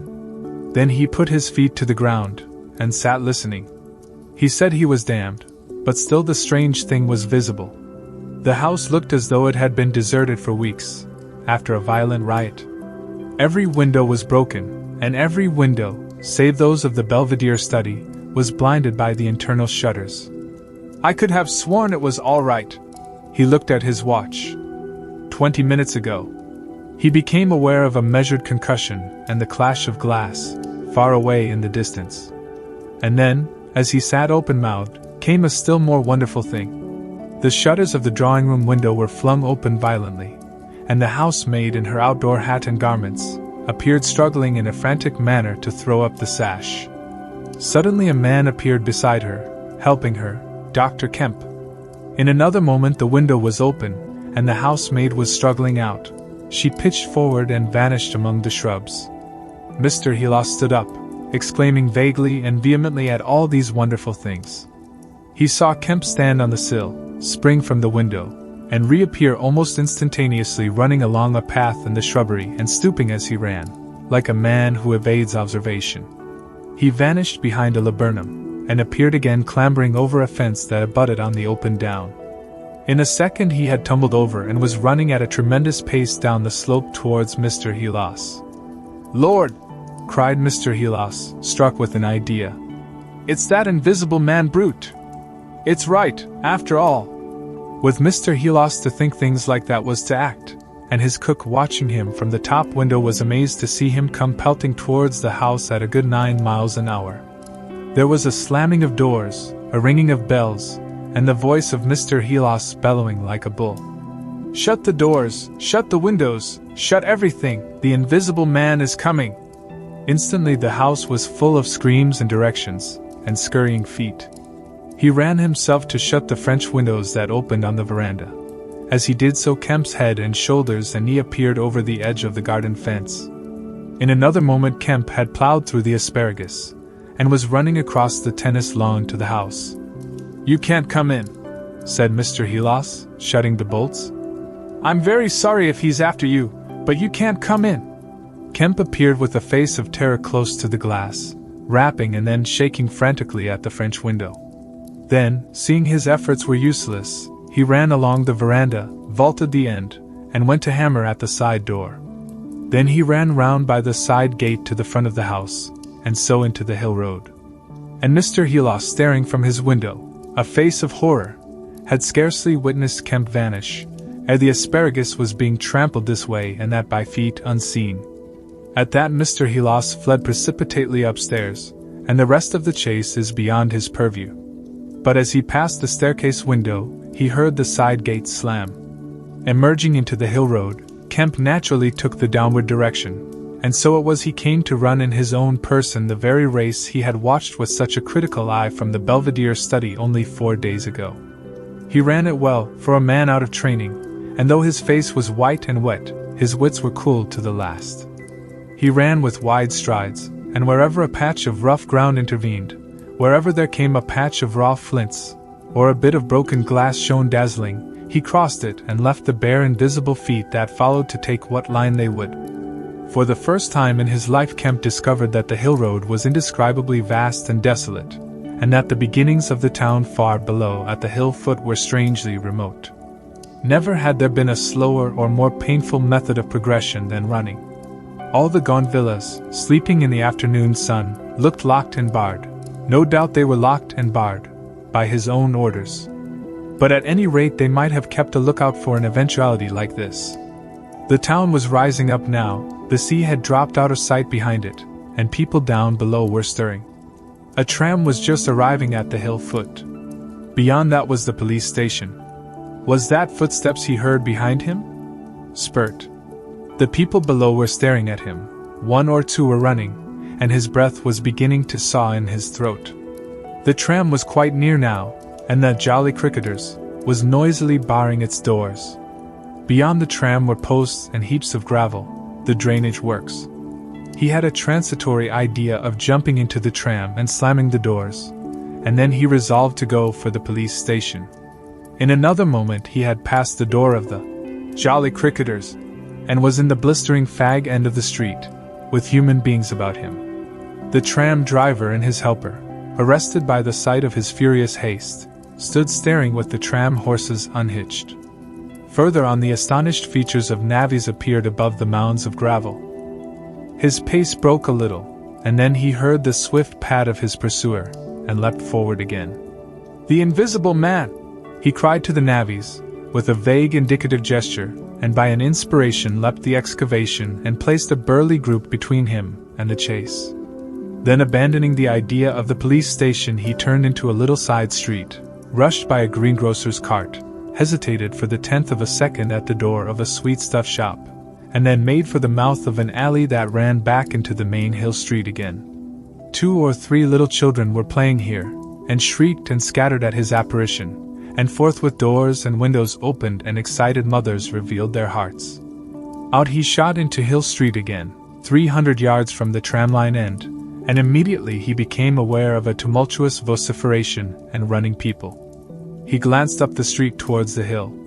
Hardly a dozen yards off ran a huge navvy, cursing in fragments and slashing viciously with a spade, and hard behind him came the tram conductor with his fists clenched. Up the street others followed these two, striking and shouting. Down towards the town, men and women were running, and he noticed clearly one man coming out of a shop door with a stick in his hand. "Spread out! Spread out!" cried someone. Kemp suddenly grasped the altered condition of the chase. He stopped and looked round, panting. "He's close here!" he cried. "Form a line across." He was hit hard under the ear, and went reeling, trying to face round towards his unseen antagonist. He just managed to keep his feet, and he struck a vain counter in the air. Then he was hit again under the jaw, and sprawled headlong on the ground. In another moment a knee compressed his diaphragm, and a couple of eager hands gripped his throat, but the grip of one was weaker than the other. He grasped the wrists, heard a cry of pain from his assailant, and then the spade of the navvy came whirling through the air above him, and struck something with a dull thud. He felt a drop of moisture on his face. The grip at his throat suddenly relaxed, and with a convulsive effort, Kemp loosed himself, grasped a limp shoulder, and rolled uppermost. He gripped the unseen elbows near the ground. "I've got him!" screamed Kemp. "Help! Help! Hold! He's down! Hold his feet!" In another second there was a simultaneous rush upon the struggle, and a stranger coming into the road suddenly might have thought an exceptionally savage game of rugby football was in progress. And there was no shouting after Kemp's cry, only a sound of blows and feet and heavy breathing. Then came a mighty effort, and the invisible man threw off a couple of his antagonists, and rose to his knees. Kemp clung to him in front like a hound to a stag, and a dozen hands gripped, clutched, and tore at the unseen. The tram conductor suddenly got the neck and shoulders and lugged him back. Down went the heap of struggling men again, and rolled over. There was, I am afraid, some savage kicking. Then suddenly a wild scream of, "Mercy! Mercy!" that died down swiftly to a sound like choking. "Get back, you fools!" cried the muffled voice of Kemp, and there was a vigorous shoving back of stalwart forms. "He's hurt, I tell you! Stand back!" There was a brief struggle to clear a space, and then the circle of eager faces saw the doctor kneeling, as it seemed, 15 inches in the air, and holding invisible arms to the ground. Behind him a constable gripped invisible ankles. "Don't you leave go Aven!" cried the big navvy, holding a blood-stained spade. "He's shamming!" "He's not shamming," said the doctor, cautiously raising his knee. "And I'll hold him." His face was bruised and already going red. He spoke thickly because of a bleeding lip. He released one hand and seemed to be feeling at the face. "The mouth's all wet," he said. And then, "Good God!" He stood up abruptly and then knelt down on the ground by the side of the thing unseen. There was a pushing and shuffling, a sound of heavy feet as fresh people turned up to increase the pressure of the crowd.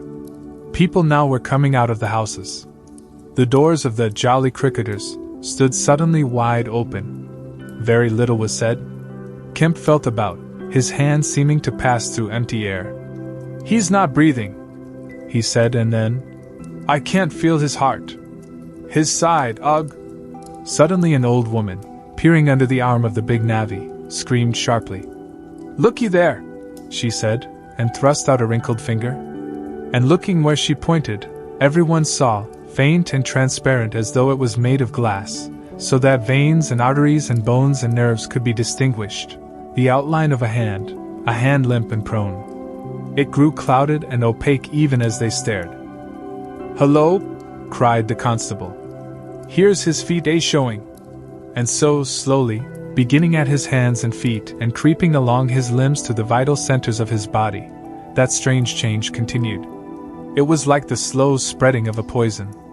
First came the little white nerves, a hazy gray sketch of a limb, then the glassy bones and intricate arteries, then the flesh and skin, first a faint fogginess, and then growing rapidly dense and opaque. Presently they could see his crushed chest and his shoulders, and the dim outline of his drawn and battered features. When at last the crowd made way for Kemp to stand erect, there lay, naked and pitiful on the ground, the bruised and broken body of a young man about 30.